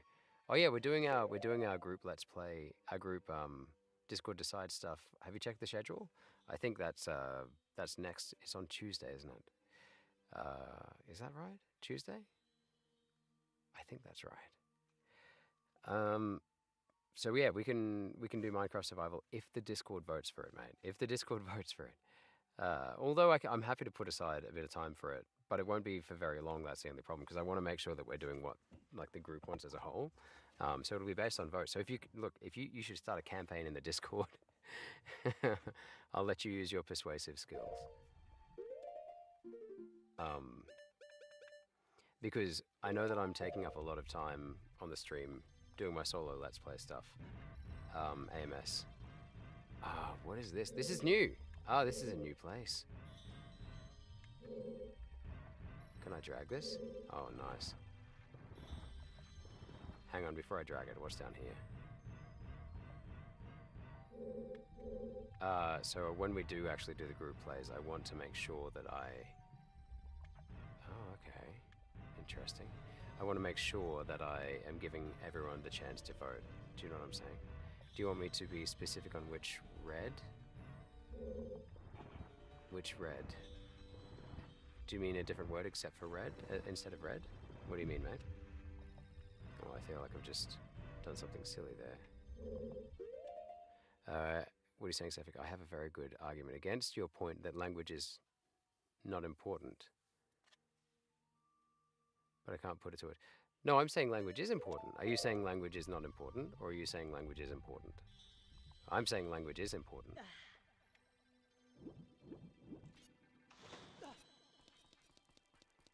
Okay, and let me change the goalpost a little bit here. What do you think of the universal language Esperanto?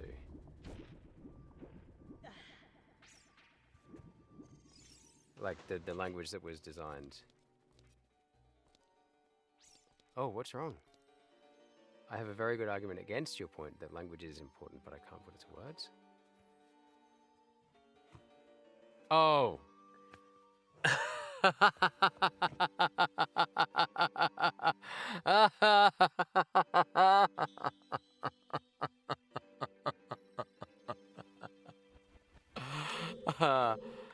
That took me way too long.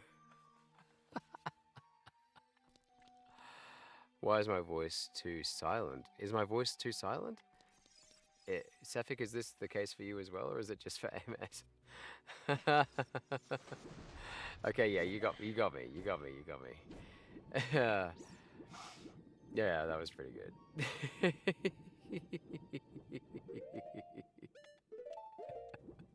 Have I just frustrated? I don't think I've ever heard you frustrated before. That's funny.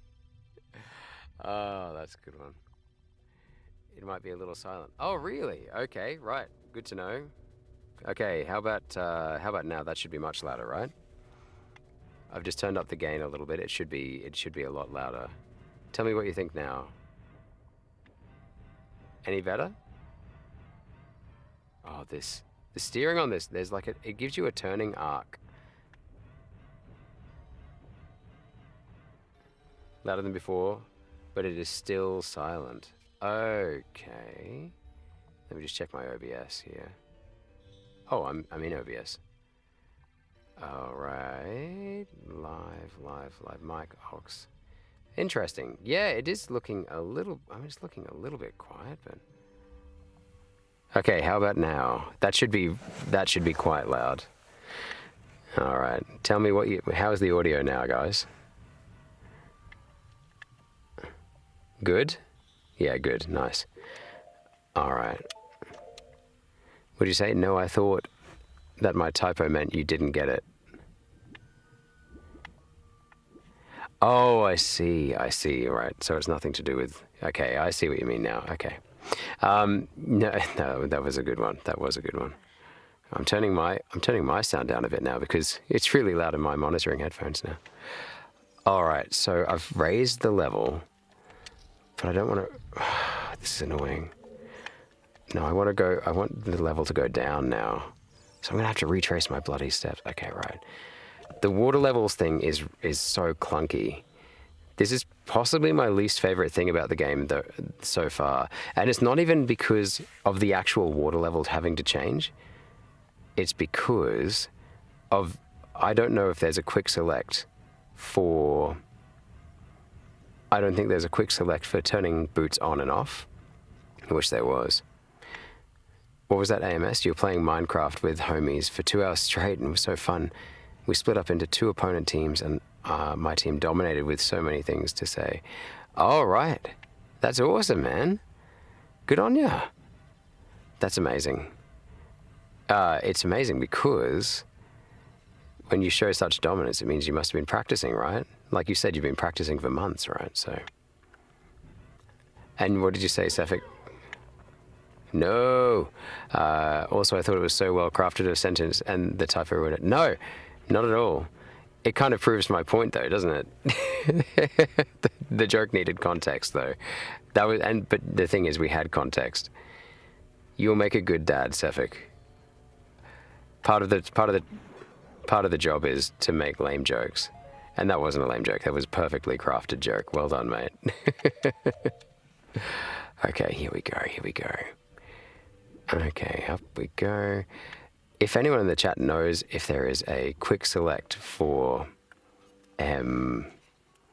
I've been here already. I can't get through there. This is highly frustrating. Okay, unless, actually, I haven't checked around the other side of that door. You started to practice this today in creative with wind charge and mace, which I mastered very quickly. None of what you just said makes any sense to me. But that's okay. I presume it means that you're really, really good at Minecraft. I honestly don't know what that means. Are they particular skills sets or... Okay, I need to get my head in the game here. All right. I am happy for backseat drivers here, if anyone has any ideas. Sefik, you've been here for the whole temple. We've got a couple of other people in the chat. If anyone knows where I'm supposed... How do I get the bloody level down again? I can't remember.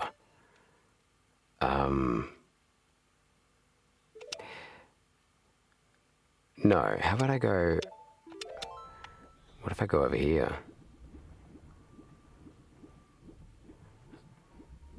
Okay, here we go. A PvP genre. Oh! Okay, I haven't been here in a while, which means... Oh! Go, go, go, go!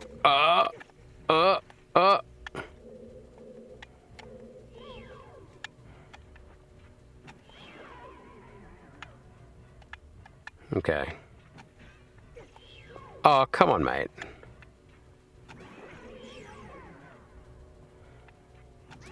They're just... There's a swarm of them.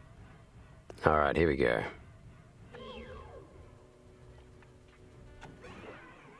Two. There's three. There was 6 at one point there. I was hoping one of them would give me some help. I figured if people are clicking on this stream, then hopefully they know at least a bit about Zelda, but maybe not. I think the other day I got a false sense of that when we had who was it the other day who came on? Scuttlebutt. When he came on, that was pretty cool. He had lots of advice, but I'm not saying I need advice. Like I'm happy to figure it out myself. No, I've been here before. Darnation. Last time red costume, now blue. Yeah, the blue one will allow me to go underground. So not underground, underwater, sorry. Without having to, like, worry about breathing. So that's good. Oh no! Ouch. Okay. Now there's 2. Now we're back to 2 people. The best 2. Screw those guys. We don't need them. All right. Okay.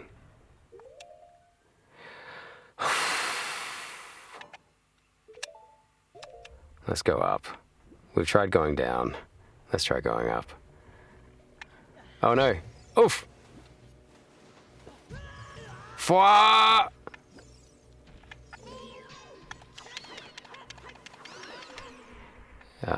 You started to practice this today. If you should actually be teleported into a game and you have to finish What game are you choosing? Oh, kind of like, have you seen Sword Art Online? Sword Art Online, the anime? It deals with that exact problem. Although it's a... that's where I need to be. Okay, right. Oh, I need that key. I haven't got a key. This is so annoying. I dragged a block.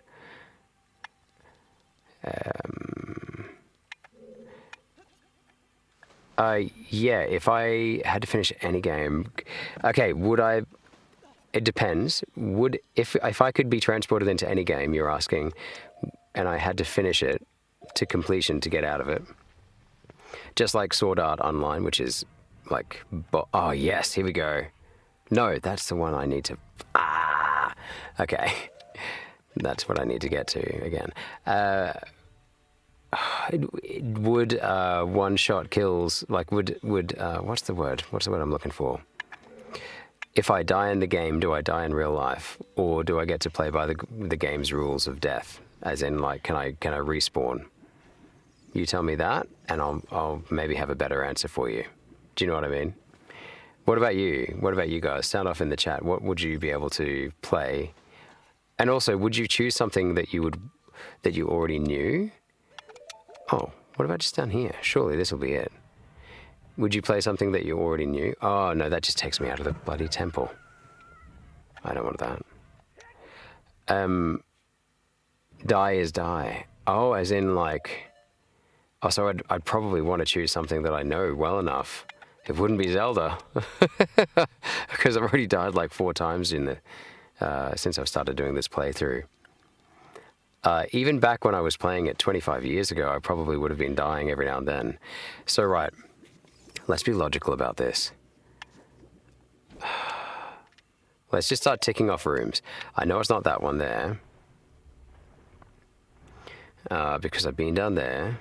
That's where I dragged the block. And I tried the one next to that one, which was... Now, I have a feeling I just came in here, but I'm literally doing this so that I can start being more logical about this, so I can tick off rooms. No.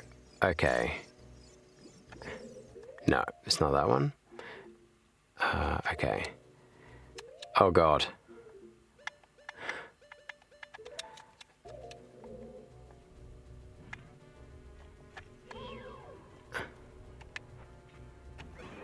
Okay. Oh, come on, mate. Go, go, go, go, go. Right, I'm trying to think of a game that I would be... What's a game I could play? Maybe Pokemon? Maybe Pokemon? Like, and when I say Pokemon, I'm going to be specific. Pokemon...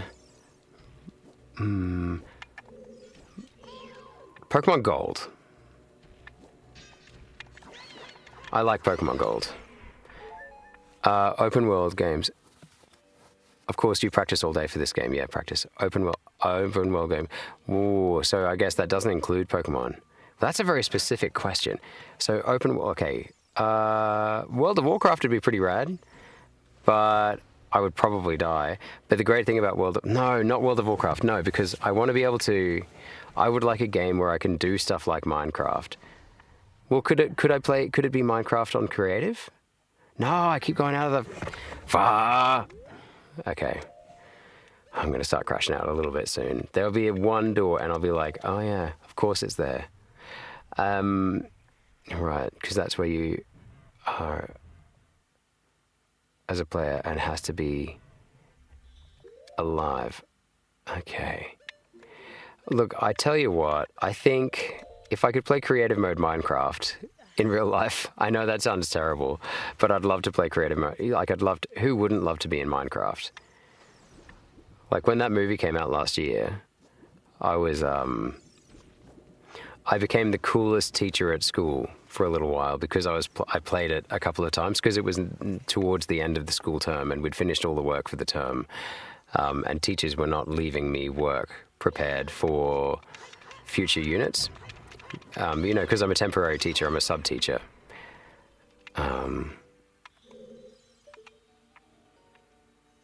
So I have to follow the instructions they give me, and they were giving me instructions to show movie lessons. So, okay, have I been in here before? Okay, I'm getting to the point of desperation. No, I'm going to put on the boots and go down the bottom again, go down through some bottom floors. What are you saying there, Sefik? You're saying you can't recall playing any story-focused game to completion except for Ratchet and Clank. What a choice! Amazing choice. I've played that for approximately 10 minutes. I think I played it as a game demo in the shop when it came out. I can't remember what, geez, that would have been a while ago, wouldn't it? No, I've been in here. This is ridiculous. Okay, come on now. No cheats. Multiplayer optional with... Ooh, survival with commands. Yeah, see, this is... Okay, so it has to be survival Minecraft. I'd still maybe choose survival Minecraft, maybe, just because of the variation in the game. Like, I reckon it gives you so many different options. No, it's not in here. There's no other thing in here. I'm just trying to be as logical as I can here with choices of door. All right. Okay, here we go. Multiplayer optional. So Ratchet and Clank, would you choose Ratchet and Clank then, Sefik? That's an interesting... Geez, that's an interesting choice. See, World of Warcraft would be pretty fun, but even within saying that, it would be tricky because you've got retail, and retail is trashed at the moment. I would love to play, back when I first started playing World of Warcraft, I actually joined during Cataclysm, which was not, which is kind of where people say that things started to go downhill for them. Okay, this might actually be it. Yeah, okay. Maybe? Let's hope. You would choose Ark Survival. Let's try in here. You would choose Ark Survival Evolved Ascended if I ever play them. I don't know what that means. Is that a game or is that a mod pack or something from Minecraft? Is that a Minecraft thing? You're talking to an old man who's a teacher. All I know about Minecraft is everything you guys have taught me as we've played, those little bits we've played. Okay, so I've already activated that level. Oh, wait, do I just play this again to lower the level? I'm going to be so frustrated.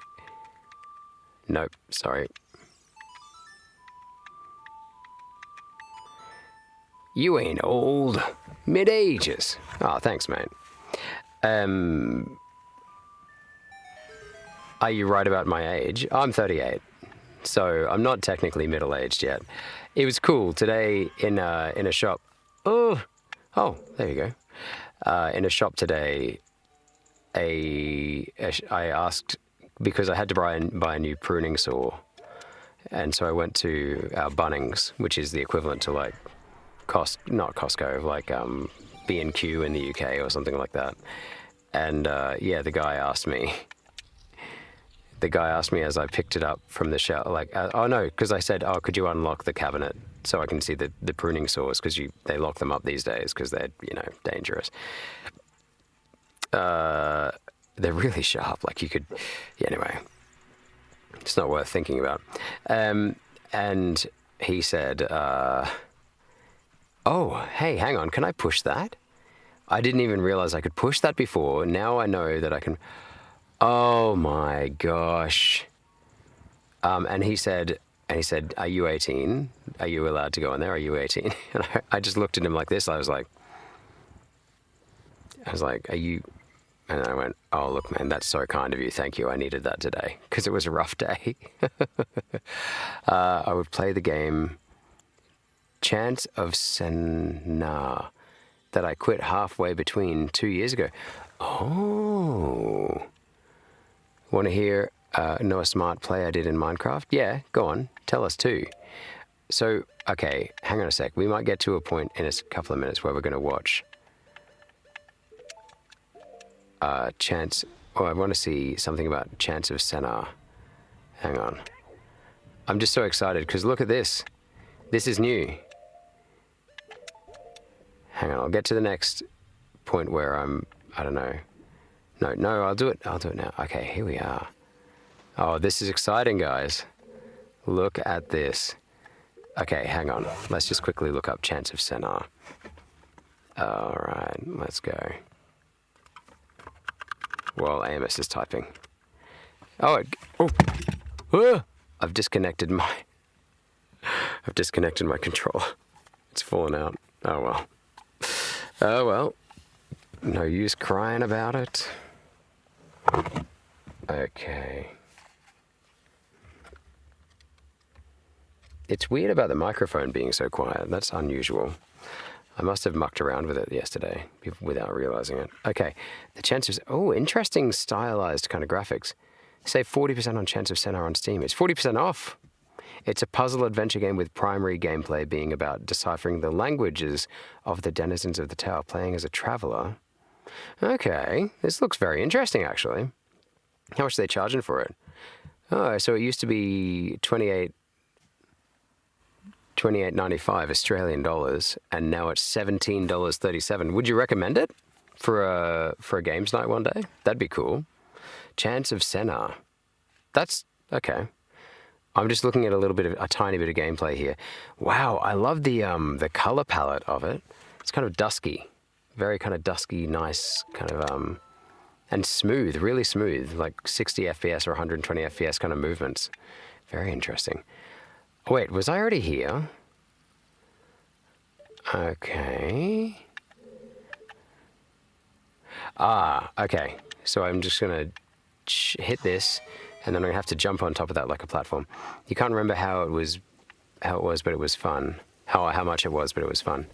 Hey, there we did it. All right. So first thing that you did today in Minecraft, MS, just saying, oh, a whirlpool.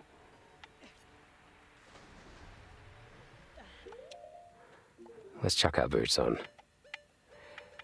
Our iron boots.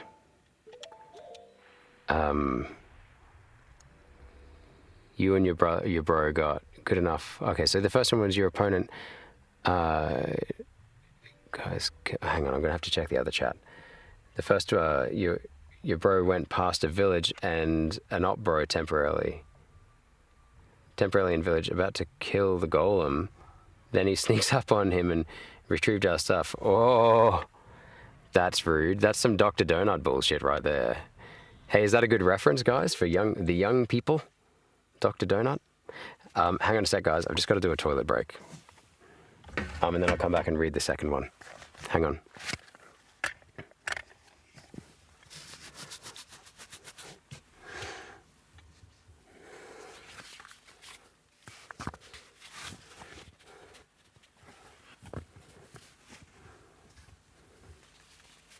Hang on, I've just got to do a toilet break, guys. I'll be right back.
Hey, check this out.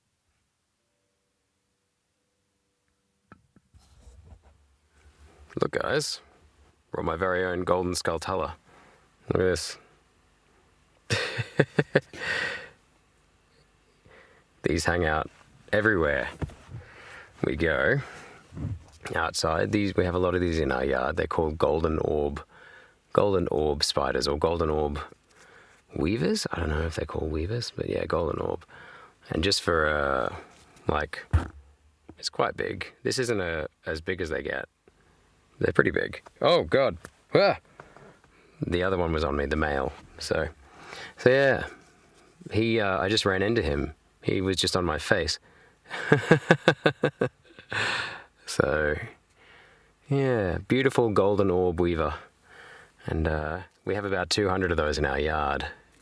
Literally, like, this is the time of year when they are most active and having their most active period of their life. So Australia's what the yeah, like I said, it's called a golden orb spider. I'll try and get it a bit closer. I'll try and get some light on it from behind you. They're harmless though. Like, they're lovely little creatures.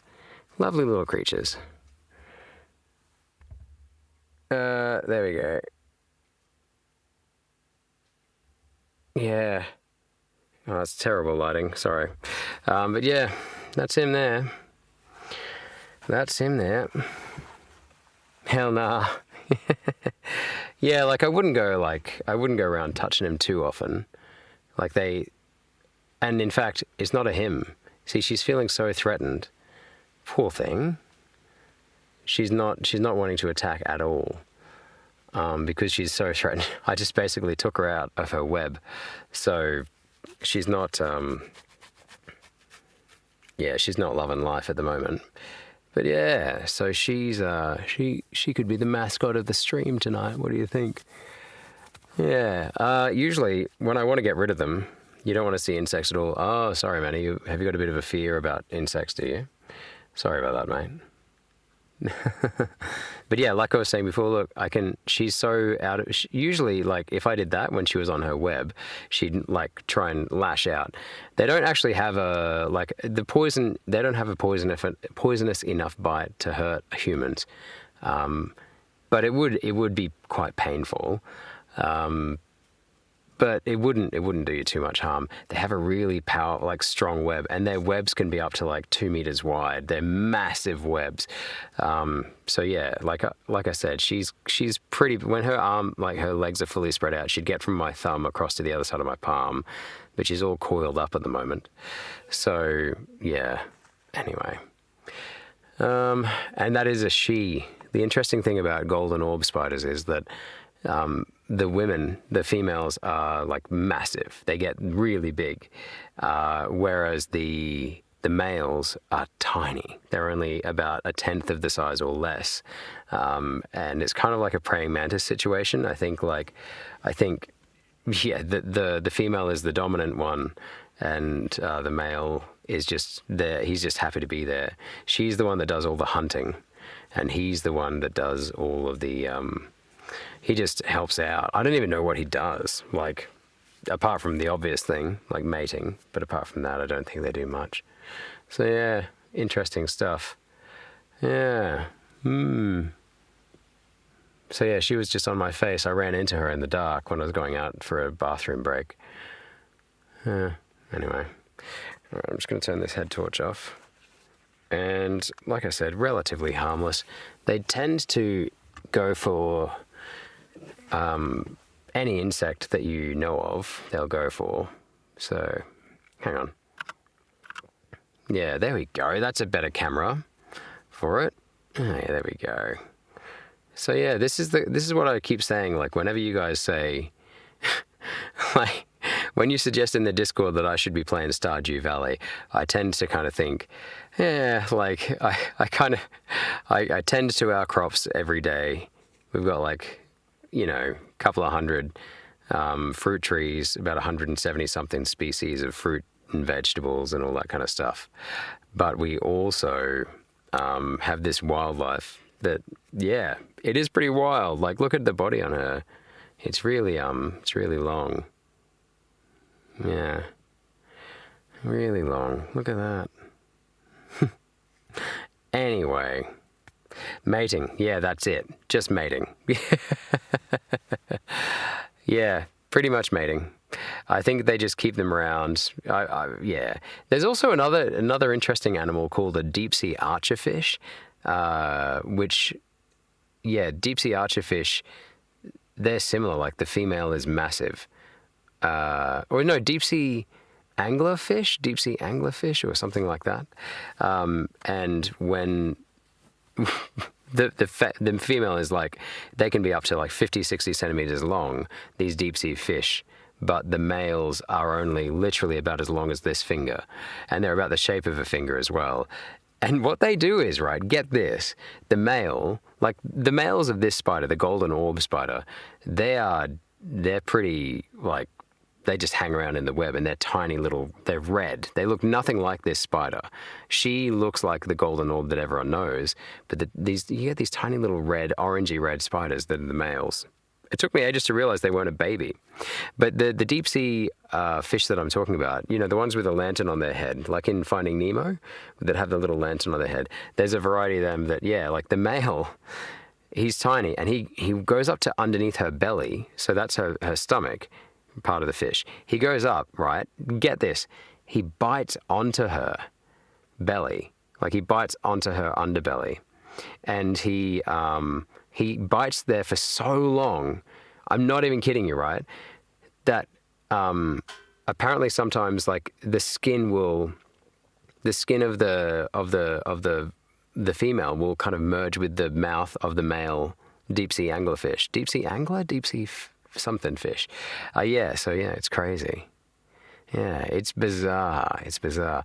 And then so you see one fish swimming around, and you think they've got just like a little tail or like a little penis hanging off the bottom of them, but that's actually the male hanging off the bottom of them. Anglerfish, yeah, that's the one. Yeah, they're really deep sea ones. They're amazing. They're terrifying looking though. They're like something out of a nightmare. So yeah, no. So this golden orb, she, like I said, she usually would be attacking me if I touch her like this. But because I just ran into her, she was on my face. Like, I walked out there in the dark, and it just walked through it, and it's too late. So I had to like get her all out of my hair, and then I picked her up with these two sticks. You know, classic trick. I actually learnt that trick from Shrek. Princess Fiona, when she goes and runs and like has the two sticks like this, and she runs through the bees and like picks them up. And so then she eats the bees with Shrek and like cotton candy, like fairy floss. Yeah, that's how I learned this trick. So whenever I'm trying to get rid of them without killing them, I'll just get two sticks. I'll pick two sticks off one of our trees and just like go through the web like that. And then you just take out the whole spider, and it means that they can't like wrap around the stick and run down it and get you immediately. But these guys aren't going to try and get you. Like, she's actually really harmless. If she was spread out, she looks much more scary than she actually is. But if she was spread out, she'd be nice and wide there. Anyway, this is sorry, I went out for a bathroom break from the game. We'll go back to the game. Hang on, here we go. but yeah, this is why, like I said in the Discord chat, when you guys say like play things like Stardew Valley or like lifestyle games like farming games, I'm just like, yeah, no, we have plenty of fruit trees, and we have plenty of these animals as well. So Australia is a bit wild, I guess. Yeah. Anyway, should I chuck her away now? She's probably quite scared. Yeah. Beautiful coloring. Beautiful coloring. You can't really see, but her little elbow bits there, like the little joints of the legs. Oh, you got a little glimpse of it there. They're yellow. And she's kind of color-coded yellow, black, and gray. It's really cool. It's really cool. What are you saying? That fish looks less harmful than this spider, bro. Don't ask why. Read the second play. Okay, yeah. All right, I'll read it. Okay. All right. So we say goodbye to her. She's saying bye-bye. She's saying bye-bye. Bye-bye, guys. Bye-bye. Anyway. I like you more now you're not on my face. I'm glad I muted the microphone. I did actually kind of go, ah! I'm used to it happening, but it's never fun. Look at that long spiky leg. Oh my gosh. Oh my gosh. Okay, kitten. Kitten spider. I'm just going to literally chuck her out the door. And just like that, she was gone. All right. So let's read your comment from before. Hang on. Well, that was a nice little break. And, you know, her on my face definitely woke me up. That's for sure. All right. Okay. I'm going to go backwards cap, I think. Here we go. Here we go. Okay, they've chucked the spider out the door. No more spider in here. That's good. All right. Back to gameplay. Bathroom break's over. Okay. Now, before I go on, what are you saying, AMS, about what you did today? Second, you and your bro got enough loot and chasing each other. Chasing the other op bro, who was way too far away. And when we were like 100 radius from op, bro, he quit and he hit himself with cobblestone. Oh, then you found it and transported that guy. When he logged back, he died. And you looted him. Then you snuck up. No, he snuck up. Oh my god. Minecraft it's crazy, man. It can be such a friendly place. It can be such a friendly place, or it can be a place like that. I've only just started watching, and I'll tell you why. I've only just started watching Dr. Donut because you won't believe this, but when I shave this mustache off and shave all the little furry bits off down here, and when I have a bit longer hair, it's weird, like, especially like 13, 14-year-old kids at work, they actually, they kept calling me Dr. Donut, and I didn't know what the heck they were talking about in the last 6 months or so, so I had to go and look him up. And yeah, I would say about 15, 20 years ago, I actually did look a lot like Dr. Donut. This is what Dr. Donut looks like when you, oh no, am I going to make it? No! Oh no. I'm not going to make this. No. Okay, how am I going to do this? Oh, I know what I'm going to do. I had to look him up. I had to look up this Dr. Donut fella. I thought it was pretty funny that they were comparing me to him. The other person people used to compare me to was Kevin Bacon. Believe it or not, I think I've just changed a lot in the last like couple of years. I think parenting is what started. Yeah. What are you saying? Sorry. Bro calls it a kitten. Yeah, like, you know that, what's that toxic bloody, when she's like, oh man, kitten. Bathroom break equals 10% pee, 90% yeah. Which, watch Evident or Ponty for Bedrock content. Oh, are they good streamers, are they? Okay, cool. Yeah, nice. Okay, I will actually. I'll go back through the stream and find that. I'll try and watch a little bit of it just so I know what you're talking about with them. I barely watched Dr. Donut, really, I'll be honest with you. Like, I had to look up. Actually, no, can I do that? I probably can't shoot that from in there. I only watch Dr. Donut just so I can, I don't know, now it keeps coming up on my feed, I'll be honest with you. Okay, here we go.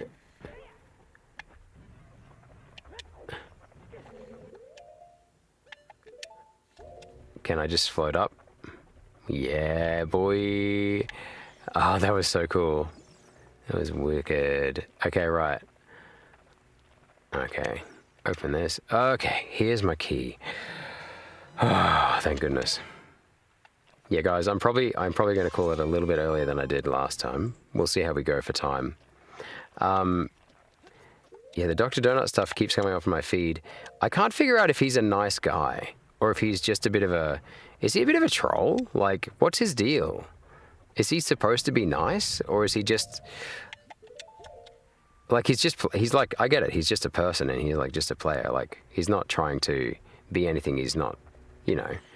But do you know what I mean? Like, you know how some people have like a reputation of being a nice guy on their streams and stuff like that? He doesn't seem nasty. He just seems like he has his moments where he's doing some quite mean stuff and some quite not mean stuff. You know what I mean? Right, let's go.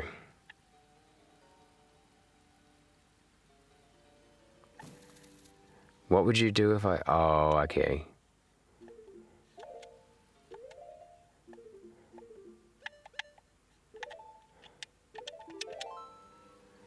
Nice guy? Yeah. He seems, yeah, this is what I mean. Like, I don't think he's a particularly, he seems all right.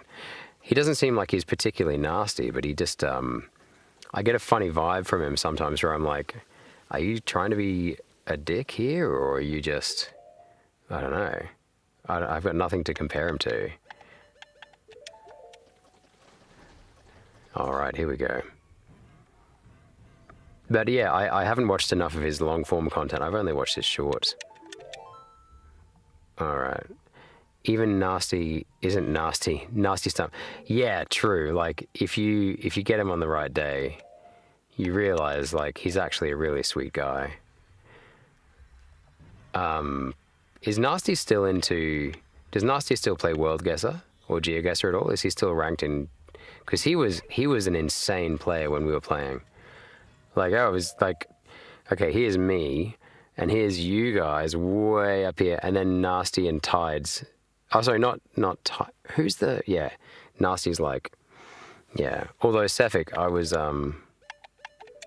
yeah, constantly amazed at some of the shit you were pulling out of your back pocket as well. You and me, AMS, I reckon we were both learning, but you were definitely better than me. You and Cephik having 100% attendance in this streamdemic year. Streamademic. I like that. Maybe I was thinking about maybe changing like the look of the channel to make it more like me being a teacher, you know what I mean? Instead of me pretending to be, you know, anything else, because I'm just like an old nerd who's a parent and has kids, you know, who is also a teacher. So I do wonder if maybe I should try to make it a bit more like teachery. I like the term streamademic year. That's kind of cool, actually. I really like that. I like messing around with words, you know what I mean? Yeah. Make a study guide stream and would be helpful. For what though? Like, what do you want to study? Oh wait, I've already been here. All right. What would you want to be studying? I mean, keep in mind, like our education system it's a different system. You've got to work to the system you're in. You know what I mean? Like Cephik and I were just talking about the differences between his Finnish education system and my Australian education system, and even that. Oh, for Christ's sake! I keep forgetting I've got a hook shot up there. All right, but yeah, and I've also worked in the English education system for a little while as well, for about 3 years back in the day.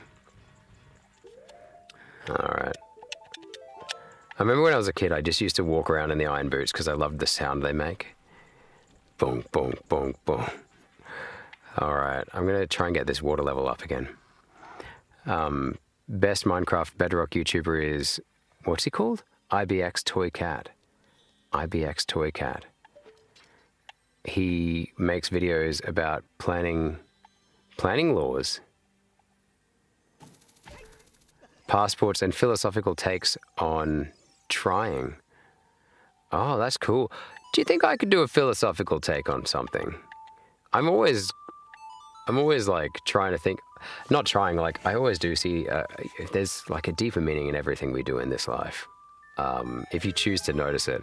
But yeah, in games in particular, like they are condensed and crystallized forms of human experience. And so I'm always finding something interesting about them. Now, what am I going to do here? Okay, let's go. And you said Finnish systems goated. Yeah, well, we were talking about the pros and cons of it. Yeah, it sounds like there are lots of pros, though. Definitely. Okay, where the hell am I going to use this key? Not there. Oh. No, I need the long shot. I think I need the long shot there. Is that a door there? No. No. Have I been in there? Oh, God, I can't remember.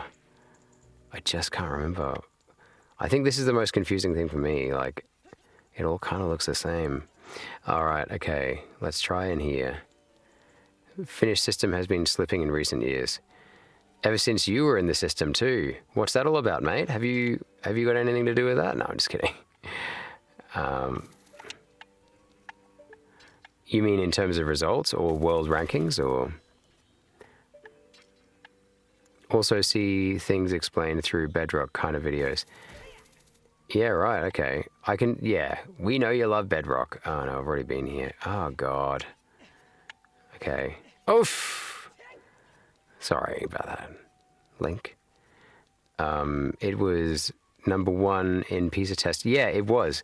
It was. When I was going through university to become a teacher back in 2015, I was doing my postgraduate studies to become a teacher. My undergrad was in, my first degree was in anthropology. It was an arts degree, hence having opinions about arts degrees. Okay, what am I doing here? Guys, what should I do here? I think I need to raise the water level. I do remember seeing a key somewhere, but I just can't remember where. I remember seeing a key somewhere. Hang on, if I light this up.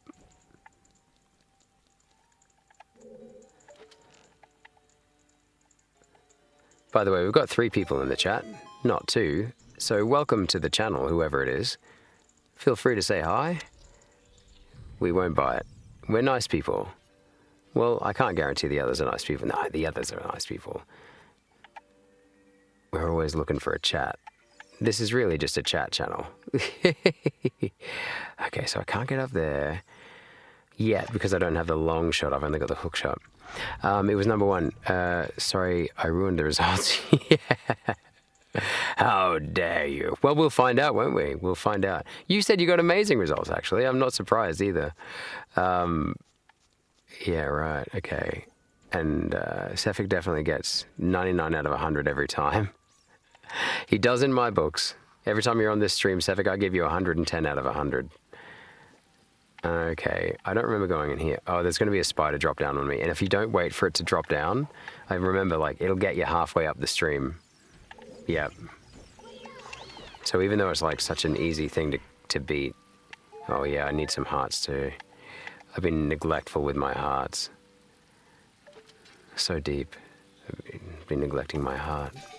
Oh yeah. All right. No, I scared the person off. I scared the person off in the chat, guys, by saying, say hi. Oh, you gotta go. Oh no. Estonia has actually been doing pretty well recently. Oh, nice. Nice. Estonia for the win. You gotta go 1%. Oh, have a great... Oh, wait, I haven't scared the person off in the chat then. They stayed. Okay. I don't want to put pressure on this situation. Okay, all right, let's get this water level up.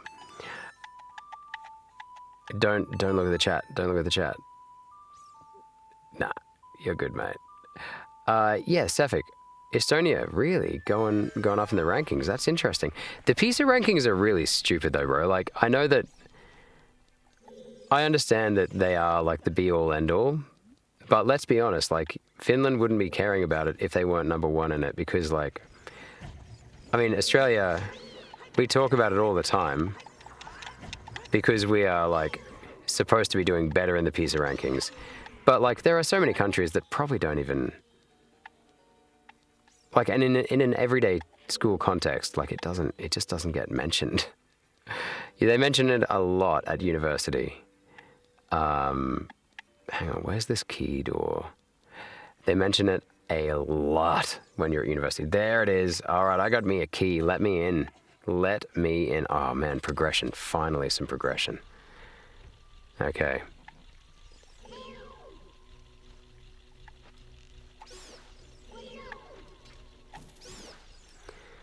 Okay, what's going on in here? Okay.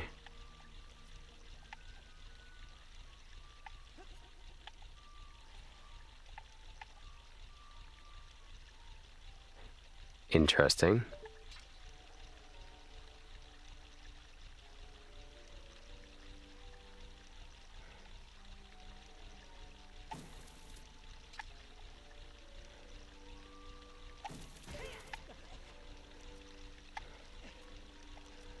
Okay.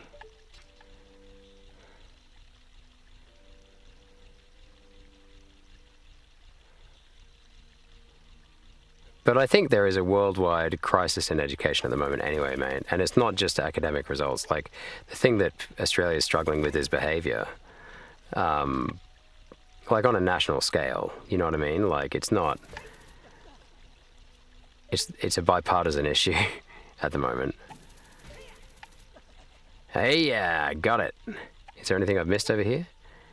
I mean, oh, the Skulltuller. Damn it. I do like a Skulltuller. Is it worth going back for? No. Oh, but I don't even have the key anyway. Hang on, I don't even have the key. What? Another key. Oh my god, I can't keep doing this. Where are the keys gonna come from? Where are they supposed to come from? What happens if I fall down there? I bet I die. I don't remember this room at all. You feel like the situation is not as bad as in the US, for example, 100% based on anecdote. Yeah, this is all anecdotal. Like, the US stuff is anecdotal. Obviously, the US is, like, objectively, I mean, this is the thing, right? I haven't put any academic rigor into actually researching anything going on in the US. My information from about the US is coming from my own algorithm hole. Do you know what I mean? Like, it's not, we cannot just because it seems really obvious that the US is fucked at the moment, doesn't mean we can judge a book. You know what I mean? Like, it feels like it would be lazy to just say that everything's fucked over there. But in saying that, it is definitely true that they have been struggling in education for a long time. And the problem with that particular thing at the moment, hang on, I didn't even go over there. The problem with that particular situation is everyone blames everyone else. Do you know what I mean by that? Like, they're quite deep in it, and they're in a situation where, and they've just kind of done all this damage to the education system. With their new education minister, who's just like, isn't she the wife? Their education minister, isn't she the wife of, like, the guy that used to run who basically made WWE a thing? I'm not sure what her qualifications are in the field, which some people would say, like, oh, you know, you don't need qualifications for everything. Linda McMahon, yeah, that's the one. Just so you know as well, like, some people in the English language will say McMahon, and some people say McMahon, and some people say McMahon. Like, there's, you know, but those people are all wrong because it's McMahon.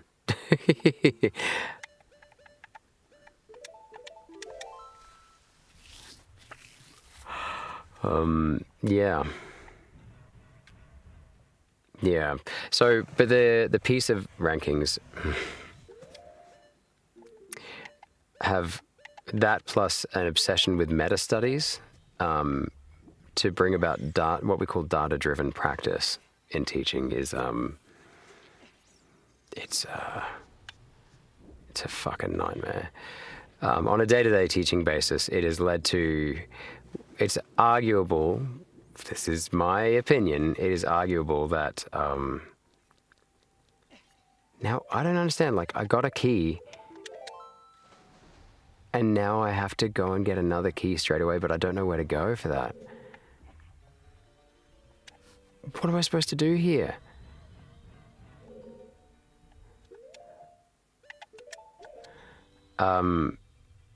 She has a bachelor's degree in French. Oh, well, there you go. At least there's that. I guess. Yeah, that's whatever. Yeah, fine. I don't know. A master's in education might be handy, but she is. I mean, she's fulfilling a political role. I'm not saying I expect her to be like having to be, you know, all studied up. Oh, that's so frustrating. Look at that, it's right there. I don't know if I'm actually going to finish this temple tonight. This sucks. Okay, so this is where I opened. This is what I do, right? I'm going to reinvestigate the scene of the crime.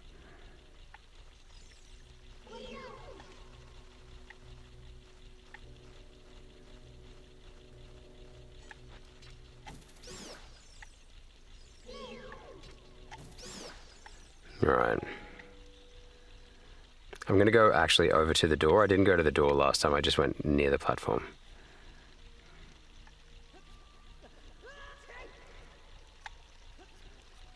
Oh, that was easier than last time. Okay. I imagine I'll just straight up die if I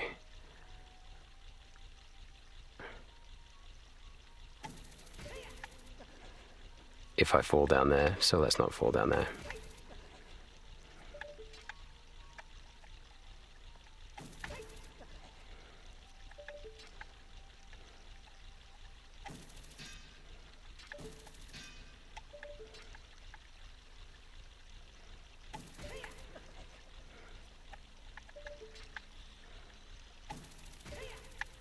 There we go.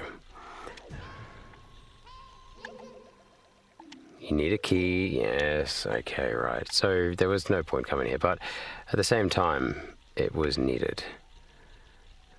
I'm thinking about falling down there on purpose, I'll be honest with you. No, I can't do it.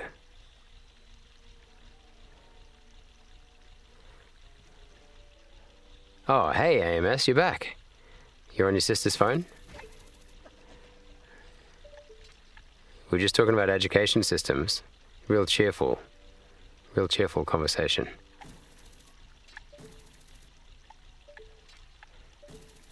Oh my gosh, stop letting go. I'll say this about this Xbox controller, it is kind of not my favorite controller. Maybe it's worth investing in like an N64. Sure, could someone just quickly do it? I know this is really lazy of me. I'm so sorry. Is there such a thing as like an N64 controller that I can plug into my computer just like this with a USB-C? As a human, what do you think schools are for? What they're supposed to do? You're asking a very good question, AMS. You're asking the question that a lot of teachers get asked in their first year of university. A lot. A lot. And teachers get asked a lot. And politicians get asked a lot. I don't know, what do you think it's for?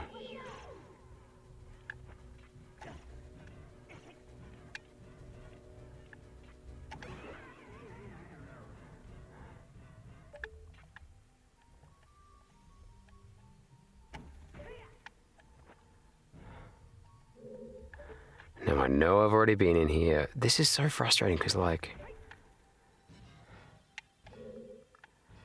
surely maybe there's a key in a pot? Oh, I don't know. Maybe there's a room where I'm supposed to kill all the enemies. And those are the enemies that, like, the enemies all being killed will unlock a chest. Do you know? So maybe I should just go and try and kill everything I can find. It's always a good philosophy in this game anyway.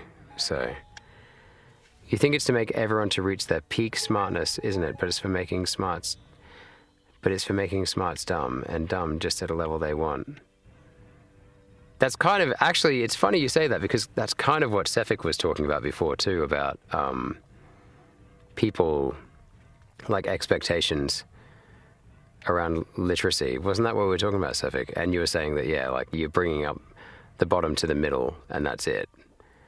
And I was like, yeah, I mean, yeah, that's a good point. I'm just going to start opening everything and killing everything. I'm going to kill everything. Yes, that is the most common way to do it. Yeah. I mean, yeah, it's one way of putting it. And the next question I would say is, like, I would ask is, if you guys both are thinking that way, what alternative would you suggest for a mass education public system? Do you know what I mean? Like, I'm not trying to put down your ideas. Like, this is the real debate that people have all the time. They either think that maths isn't valued, in particular for women. Oh, God. Another key. Well, we don't need to worry about that guy anyway. We haven't got the long shot. Or they say that, you know, science is undervalued, particularly for girls. or they say that English isn't valued enough, or numeracy is overvalued, and all that kind of stuff. But what would you do differently? Now, keep in mind, I'm saying for a mass-educated system, something that is supposed to cater to everybody. If you're going with state-sponsored education, all they want is a bot who got to send their child back to the same You're talking like Mr. Beast, man. That's too much for me. That's too much. That's exactly... I watched... Oh, I'd love to watch that with you guys. It would be great. There's a guy I watch called Folding Ideas, and he's got a couple of really cool... He's a video essayist, and his video essays are peak. Like, they are beyond peak. And I watched one last night with my wife, and it's about Mr. Beast. And I think it's titled something like, I got invited to the Beast Games studio or something. Or why did I get invited to the Beast Games studio? And it's just a solid video. Yeah, but anyway, like, there was this clip of Mr. Beast being like... Actually, I don't think I've been down there. There's one place I haven't been. Let's go down there.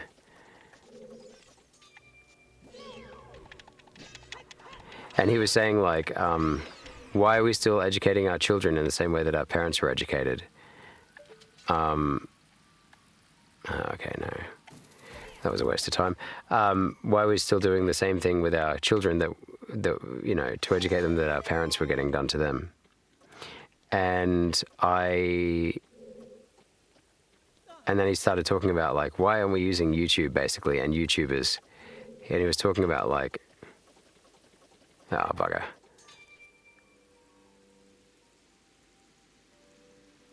He was saying, why don't we just all watch, like, condensed videos of deeply important knowledge that takes, I'll be honest with you, like, more than 20 minutes, no matter how entertaining it is, to get a concept across in its in its entirety, in a way that's going to be, like, rigorous enough to be called learning.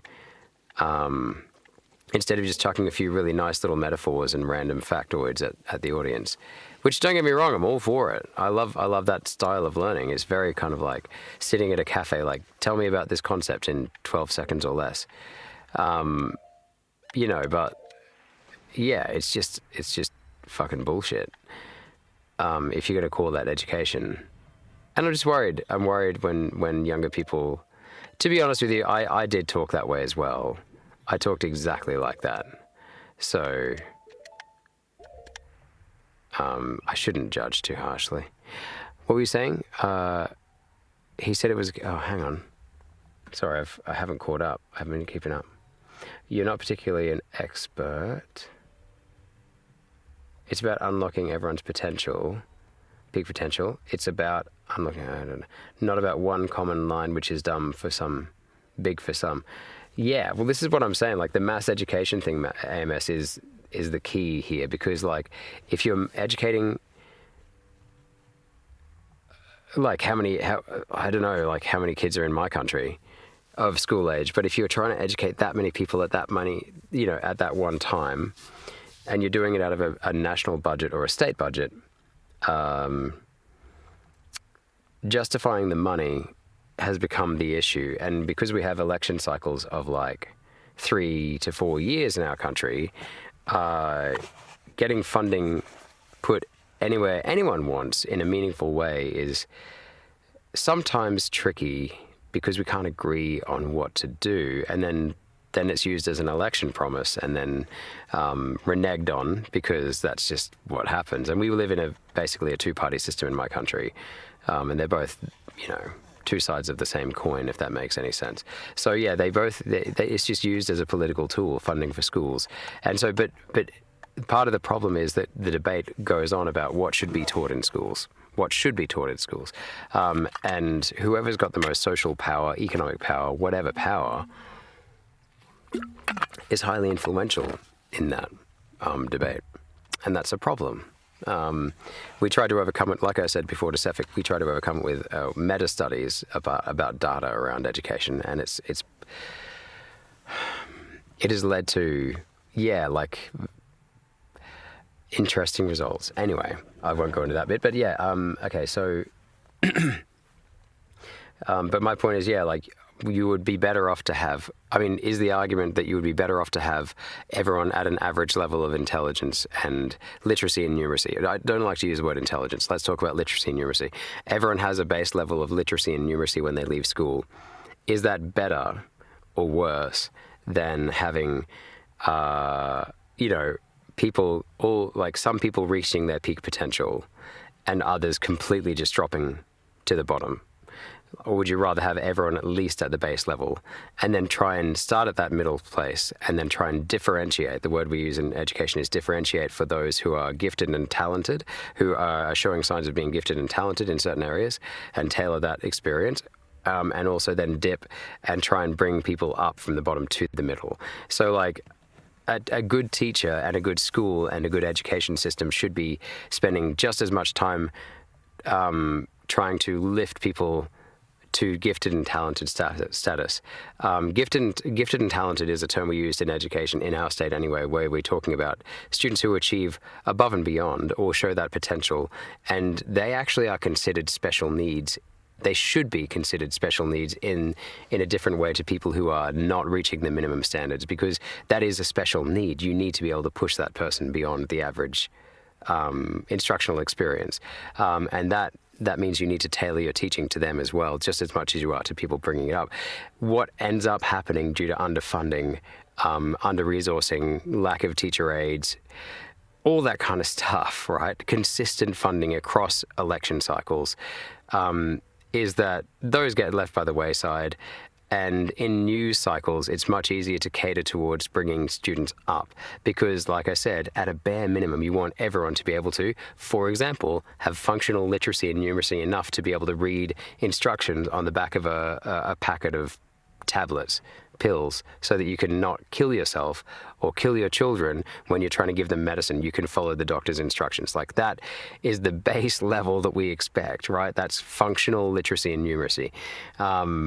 And unfortunately, because of all these problems, and at the moment it's behavior, which means it's not just a funding issue, that now feeds into like this loop of like socioeconomic status, perceptions of education. Like I said, it's really worrying when we hear people say like Mr. Beastified education, where they're like, just teach us short, sharp lessons in a YouTube style content, and you're like, that's not the education that we would want to give you.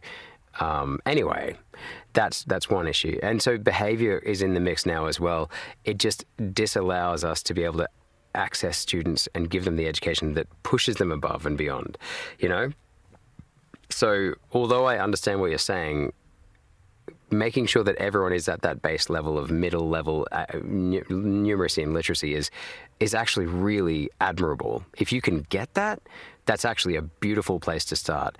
Cephic's issue, and I believe your issue as well, is you believe that's where it's ending at the moment and there's nothing else happening. And what I'm saying is, yeah, I agree, there is huge issues with trying to change that, because once you reach that base level, it's very easy to get complacent, and that's a lot of the criticism that's coming our way, is that there has been complacency in the past, even though on a day-to-day level each teacher is always, most of the time, I would want to think, trying their best.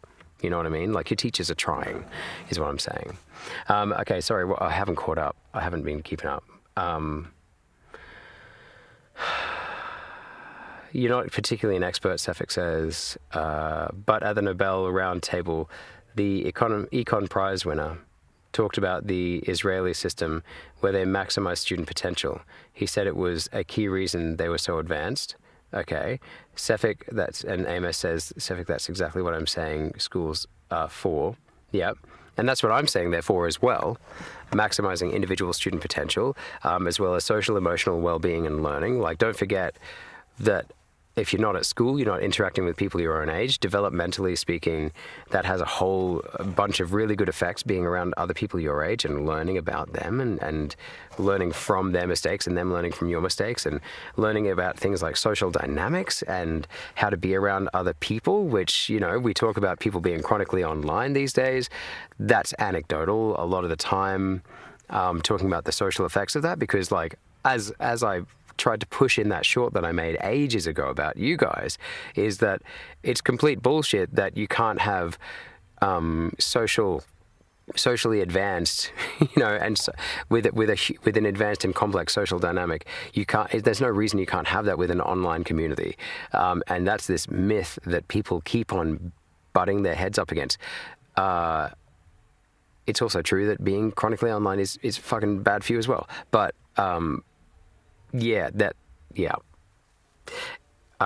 there's a lot of other reasons why I think school should be there apart from the literacy and numeracy. That is my base expectation, though. That would be the bare minimum, which is what anyone would want for their child, to be to be at the average, at least at the average for literacy and numeracy. It's not just up to the school, but that's what the school should be contributing towards. But the social emotional learning stuff, that kind of, as long as you are stopping or quashing things like bullying, and you are making sure that everyone's getting home safely, then it's just going to happen. It's just naturally how we are as social creatures, right? But I don't know anything about the Israeli context. It's interesting. That's where they're supposed to be. That's development, not the mean stage internet. There was a small scandal in Finland where many students across the country were forbidden from getting extra problems in mathematics, not even extra instructions by teachers. Interesting.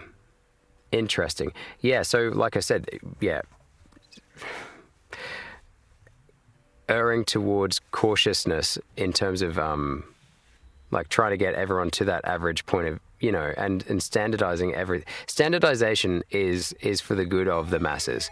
Standardization is also a dangerous thing to be imposing upon the masses, because you are, by its very nature, you are risking making sure people are not always reaching those exceeding.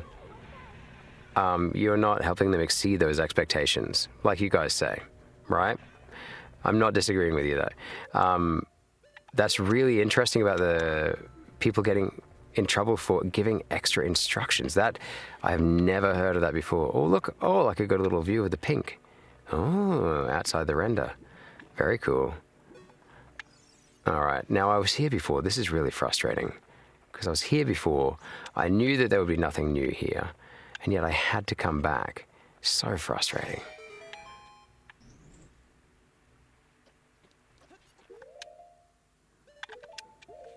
And what do you say? So, was that recent? Was that recent with that scandal in Finland? And then you're saying this school system is like everyone everyone wears leather armor. I like a good metaphor. This school system is like everyone wears leather armor, while some have nothing, others blue, diamond, and netherite. Oh, last year or this year?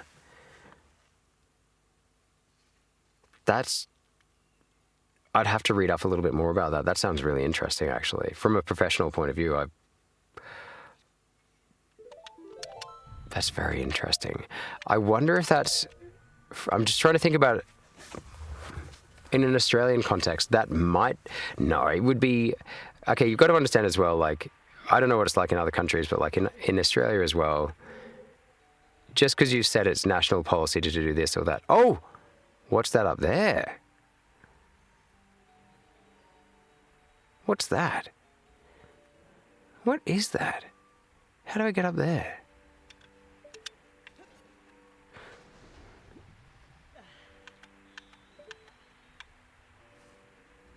How do I get up there? What is that? There is plenty of subversion of the system, is what I'm saying, Sefik. I do wonder how many teachers just flat out ignored that and just did it anyway because they decided to do it. Because in your own classroom, and this is kind of like Australia's issue, Australia's challenge at the moment is teachers crying out that they're not being given enough autonomy. We have a national stereotype of being very reluctant to follow orders anyway and being anti-authoritarian. which in education rears its head not only with the students but also with the teachers. But yeah, the idea that your classroom is your classroom, not someone else's, it is a pervading reality, even though the government wishes it wasn't sometimes, is what I'm saying. Standardizing is just not the way to development.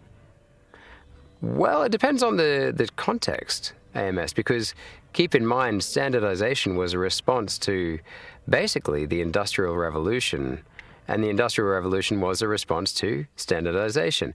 So there's a hand-in-hand relationship between development of nations and standardization.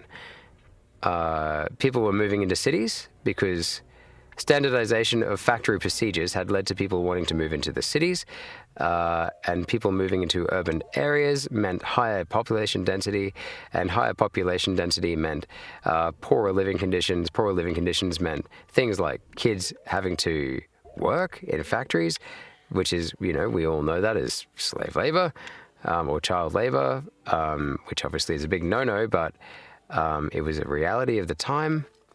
And as well as that, there was also outcry against this, which led to calls for further standardization to cater for the people who were coming for the jobs, because the jobs had been brought about by standardization of farming practices and manufacturing practices and things like that. And because of that, people were forced to take the jobs that were offering them money, and that was in the urban areas. So you know what I mean? Like, it was a development begets development, is what I'm saying. Development means more development will happen, and you've got to deal with the fallout of that. And if you don't want to go back to a world where everyone's living,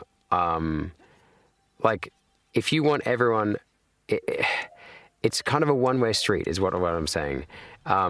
This is why some people love war, because people who are gung-ho about war, they love it because whatever stuff is going on in their head personally, but also because they also believe in things like natural population control. And they believe that development and standardization and things like that have led to too many people surviving, quote unquote, too many people surviving. It's not what I think. Personally, I'm confused on the issue. I'm not going to say I'm an expert on, or even have a properly formed opinion, but what I'm telling you is, it's just not as simple as saying that standardization doesn't equal development. Standardization came about because of development and led to further development, right? Heaps of people who invented cool stuff were only educated enough to do that, or given the opportunity to do that, because they went to a standardized educational system. In the Finnish teaching plan thingamabob, nice, it is said that gifted students should help those that are behind, which I think is good, but still not an argument against teaching based on skill level. Yeah, meritocratic teaching and stuff like that. It's an interesting point you're making there about the students helping other students, because that is something I've done in the classroom before. There's arguments for and against it as well, obviously, because I think one of the best ways to conduct certain types of learning... I don't know what to do here, guys. This sucks. It's really difficult for me to do this, because I feel like I've checked every single room. I haven't got any keys missing. Have I? Wait, is there a key around the front here somewhere? Yeah, but it is the best way to perform some kinds of learning effectively is to teach them, is to teach concepts. Because you then, there's a whole bunch of things going on in your brain when you have to teach something. And in fact, some lessons, we force you to do that. You teach, or you present to your group your argument or your idea or your concept that you've been given. And it's a well-known, well-trodden path. I'm sure you will remember things like that happening in class. But having it be mandated, I don't know if I agree with that. I don't know.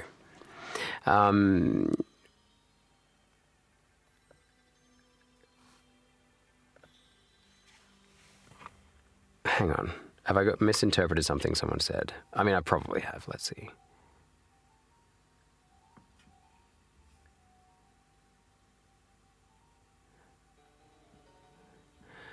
You had a very good mathematical teachers, and I had the opportunity to get ahead with math, which made it way more fun, and I actually had to work. Yeah, of course. Yeah, because otherwise, because you're not a robot, like human. Yeah, you're exactly right. Like, you're not going to want to learn something that's not interesting to you. And it won't be interesting to you unless it's made engaging for you at some point. Someone has to do the work for you at some point. No one wakes up in the morning wanting to learn something they hate. That's not being made fun of for them, unless they have some kind of external, incentive. Definitely not. I agree. That's awesome that you had the teacher that put in the time. Or teachers, sorry. Standardizing is just not the way to development, at least not for individual development.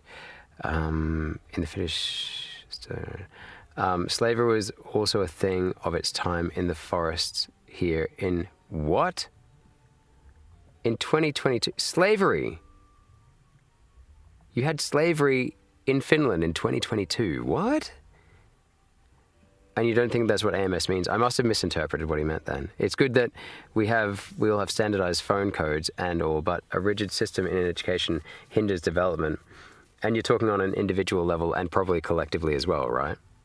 You meant individual development, not, yeah. Well, once again, they go hand in hand. Like, you can't, yeah.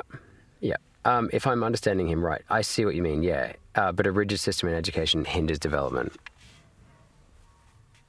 Yeah. You mean individual development, I take it? Yeah, Sefik is right. Standard suppliers are good stuff, but completely standardizing an individual mentally and skillfully is what I am against. Would you agree? Okay, I'm not doing this because I don't agree with you. I think you guys have excellent points. I honestly do. My question, let me problematize it for you. As in, let me try and make it so there's an argument against it, purely so that you can. I would like to know what you think. Because I agree with you guys. No one wants to and especially if you're explicitly saying it to someone, if you're saying to someone, you are standardizing yourself, we're standardizing you. No one wants to hear that. What I would say is, oh God, here we go.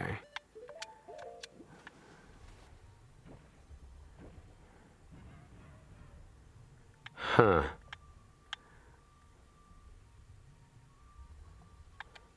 Do you think I could make it through there? No, I probably couldn't make it through there. God damn it, that's so annoying. What my question is to you about that is, we live in a standardized world, right, where we aim to achieve standardization, like I said, to live with the consequences of development in the past and population levels booming. How would you have someone survive if they weren't at least to a certain point, if they didn't to a certain point understand standardized things like standardized language models, standardized numeracy? And you're saying that, I get what you're saying. I think what you're saying is, that's not what I mean. They can learn maths and English, and like you said, Sefik, they can enjoy it, and they can stretch themselves out and be challenged. I'm agreeing with you.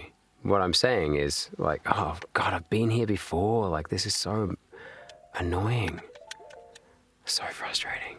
Maybe there's somewhere I can bomb. But what I'm saying is, you'd probably need to define your terms a bit clearer, maybe, because having a standardized world is not a big boogeyman necessarily. Society is functioning on a common set of standardized rules and expectations and regulations. It can be bad and it can be good, right? We can agree on that. Surely you can agree with me on that. You're focusing on the importance of the individual when this is quite a recent development for the masses. And I'm not saying we shouldn't be focusing on the individual. What I'm saying is, oh no, this thing is so annoying. How do I get around that?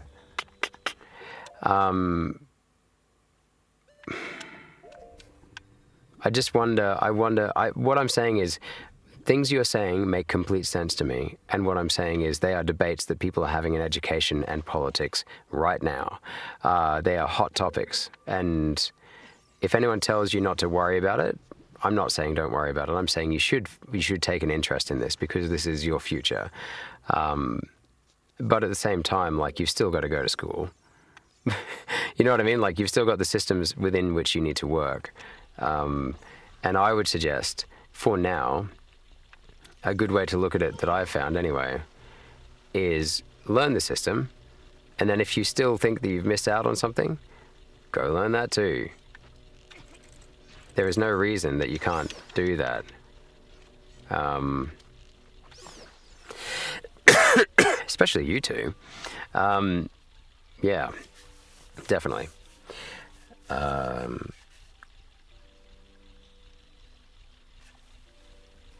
No, I don't.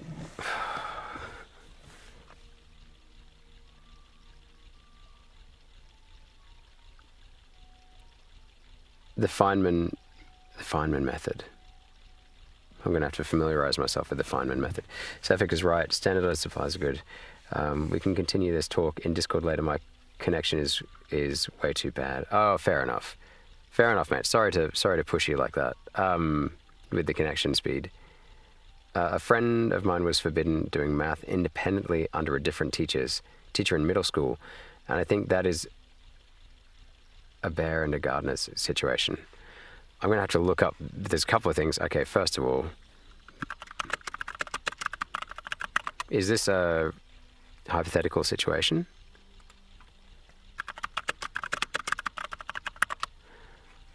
The Bear and the Gardener is a fable originating from the ancient Indian text Panchatantra, which warns against making foolish friendships. It illustrates the danger of a foolish friend, often referred to as a disservice. Moral of the story teaches that it is better to have a wise enemy than a foolish friend. It highlights the difference between an immediate good, swatting the fly, and the ultimate good, protecting the friend. Oh, I see. So, like, you're saying that they're supposedly protecting the student, your friend, but really, in the long term, it's not helping them at all. Yeah, I could argue that too. Yep.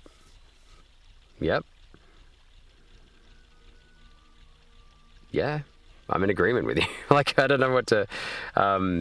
If I had all the answers to this, I'd be the richest man in the world. You know what I mean? Like, we call it a bear service here. Oh, that's a cool one. That's cool, and it's interesting that it comes from an Indian, or Eastern source. That's interesting as well. But it's made its way over to Finland, and it's kind of made a good home for itself there. That's cool. Oh, sorry, AMS. Sorry that you're not having a good connection, mate.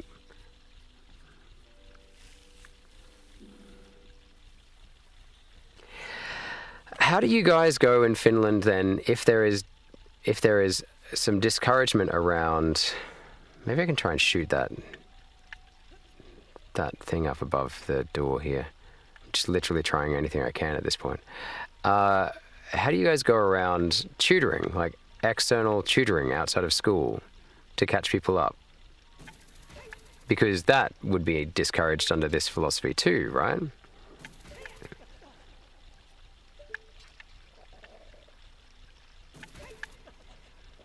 What do you mean does not exist? What?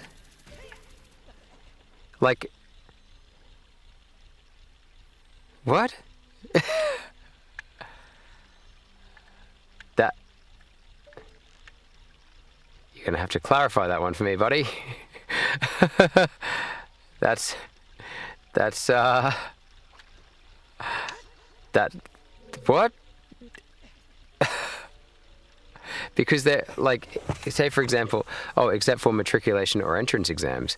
Never heard of anything like that.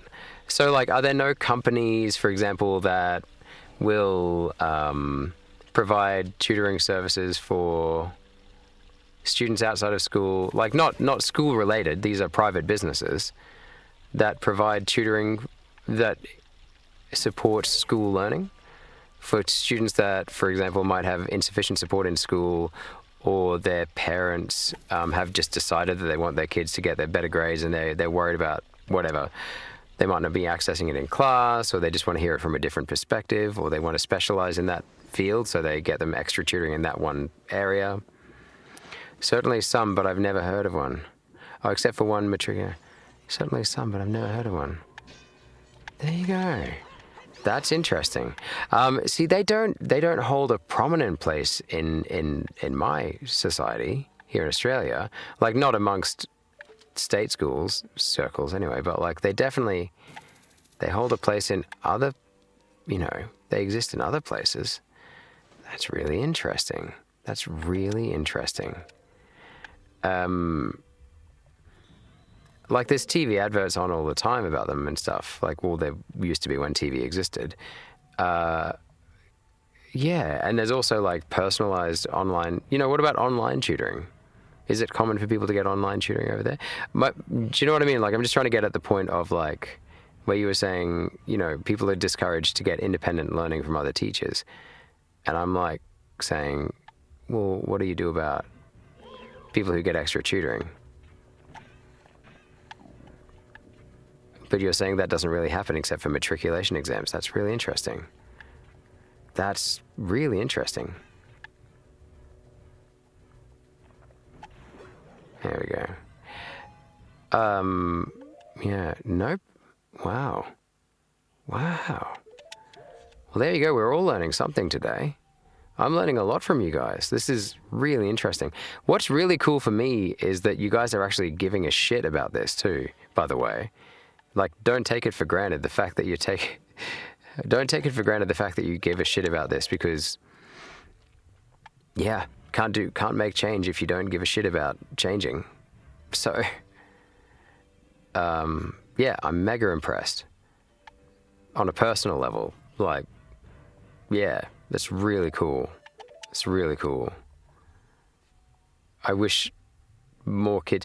See, the thing is, like, a lot of students that I teach care about this. They wouldn't vocalize it as explicitly or as like eloquently as you two have been, but it really is, like I said, extremely comforting to me that people are taking time to vocalize it. There are services like tutoring services that do this kind of stuff apparently, but never heard anyone discuss them. That's really interesting to me. That's really interesting.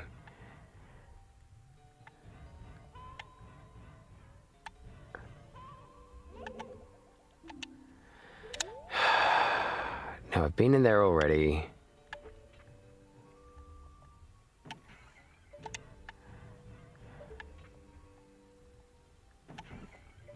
Yeah, okay. This is not working out for me, this temple at the moment. I might need to see it with fresh eyes. Do you know what I mean?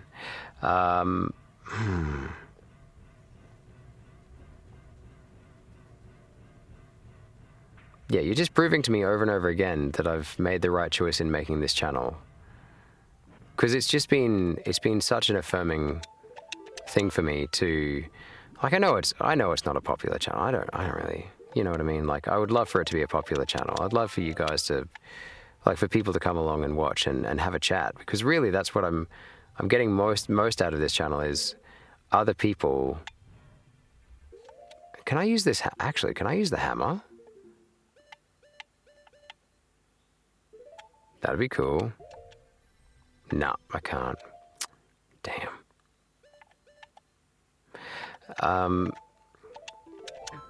Meeting people from different backgrounds and different ages and having conversations like this is making it all worthwhile.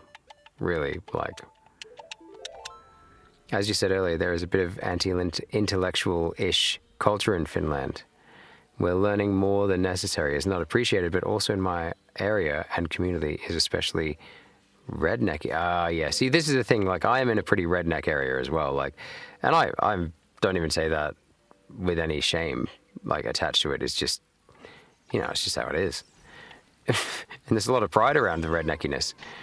I'm sure it sounds like you're in that situation as well.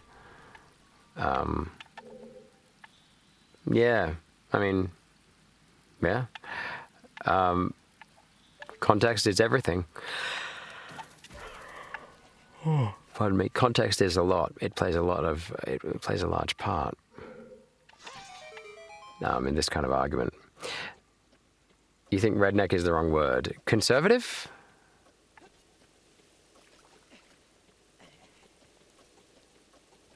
But people are just minding their own business. Oh, insular. Insular. Would that suit you? Insular.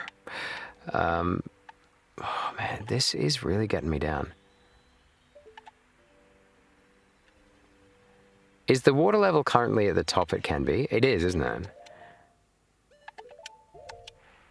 Is there another chest in here, maybe?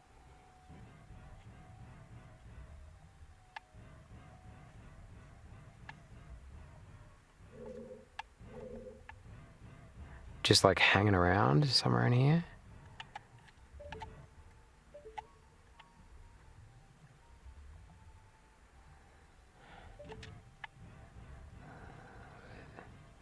That'd be great and also really frustrating if it was. Okay, let's see. I've searched this whole temple like top to bottom, but I obviously haven't because then I would have the key. There's not a chest on top of there, is there? Backseat driver's welcome, by the way. All right.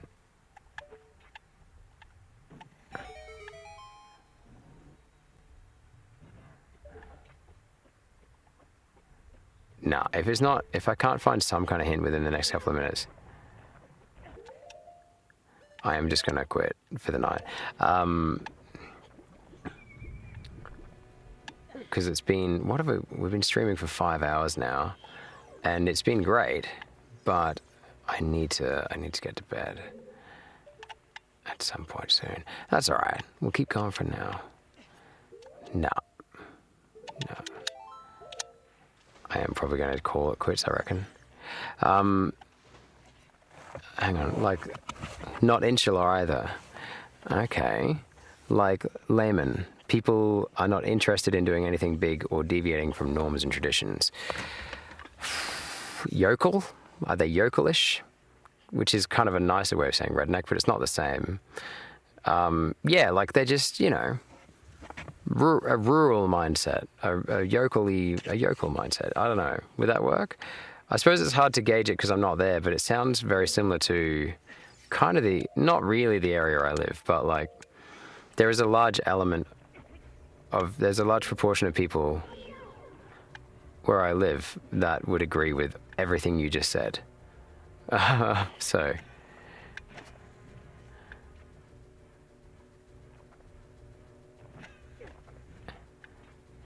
you're saying, yeah, okay, I get where you're coming from. Why am I struggling with this so much? Okay.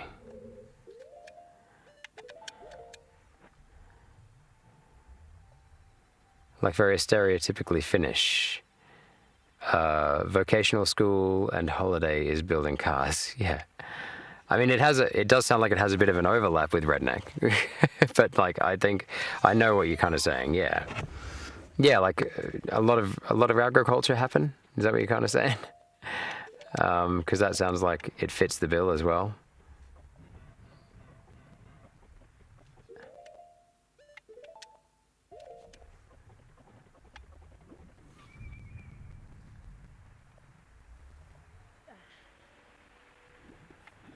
Oh, I think I'm beat. I think it's beaten me for tonight. Like, honestly, this is so frustrating.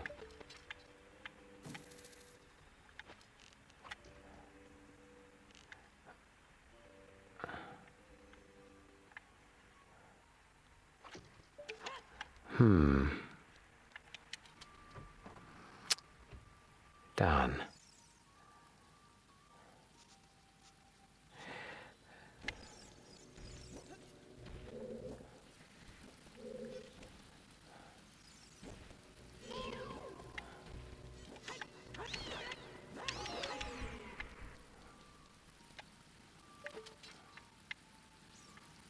It's not down there, is it? Well, that's pretty cool.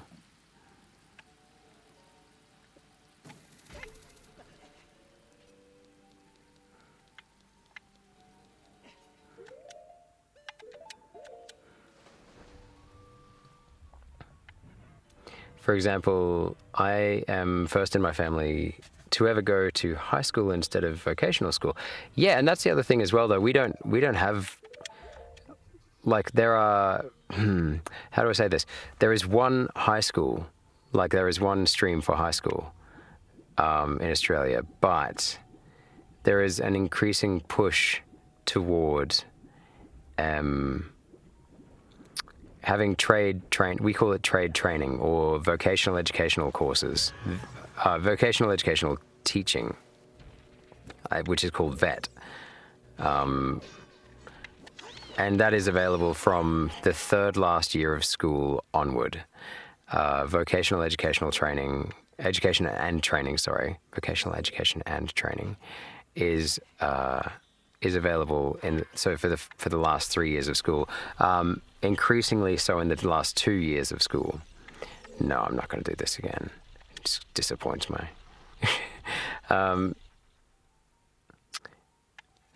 First of all, congrats. I mean, that's awesome, man.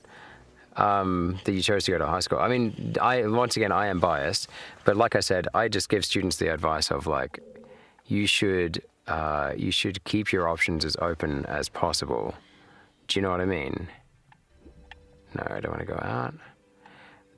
And while that means it's a great thing, like if you go to vocation, nothing wrong with going to vocational school or doing vocational education and training, because if that's truly what you want to do, then yeah, fucking do it. But yeah, if there's an expectation around it at home, or there's a local culture of anti-intellectualism, like you said, then I totally see. Yeah, I see what you mean. No, that's blocked. That can, like, it can influence your thinking on it and how, like, your opinions on it, for sure. Like, and that's how the human brain works. Like, yeah. In Finland, vocational education is 3 years of just your field. Yeah. So it's similar. It's providing more and more of a mainstream solution for a lot of people. It wasn't before. It definitely wasn't before.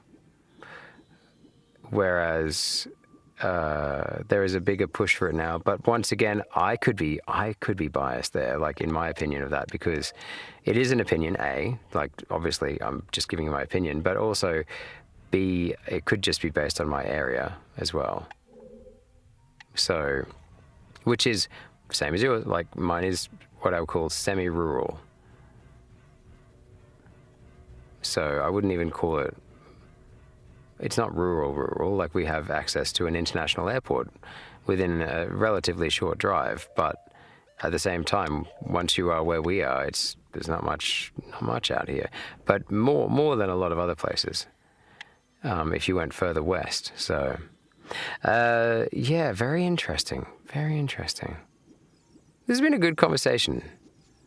I've really appreciated this conversation. It's like, yeah, gives me hope, like, what I'm not happy about is this bloody game. This is a challenging one. It's challenging me tonight. Okay, I'm probably going to call it there, though. I reckon I've got to go. Yeah, but I have had a ridiculously good time talking to you about it. So thank you for the conversation, and thank you, AMS, for joining in on the stream as well. I really do... Yeah, good morning to you too, Safik. Yeah, unfortunately, it is morning. This has been a really intriguing kind of chat, because I didn't realize that. Yeah, I don't know other people's context, so it's always really, really useful to me to see other people's perspectives on stuff. Yeah. So I'll be back on Tuesday, I think.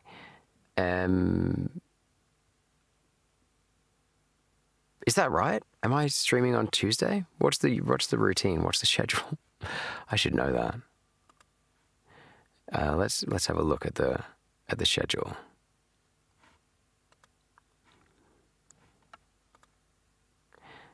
Okay.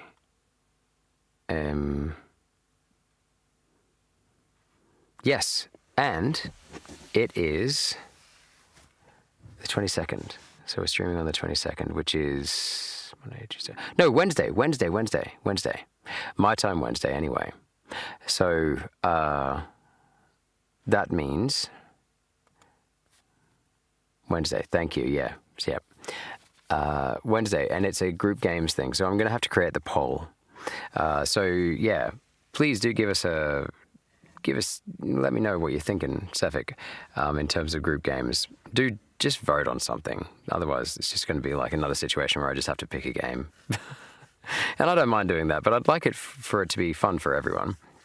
I really liked that Tetris game, I'll be honest with you, because I could just grind it while we had a chat. It was awesome. Like, that's my perfect kind of game where I don't have to think too much about it. It gives my hands something to do so I can think with my, but still let my brain function a little bit and have a chat. So yeah.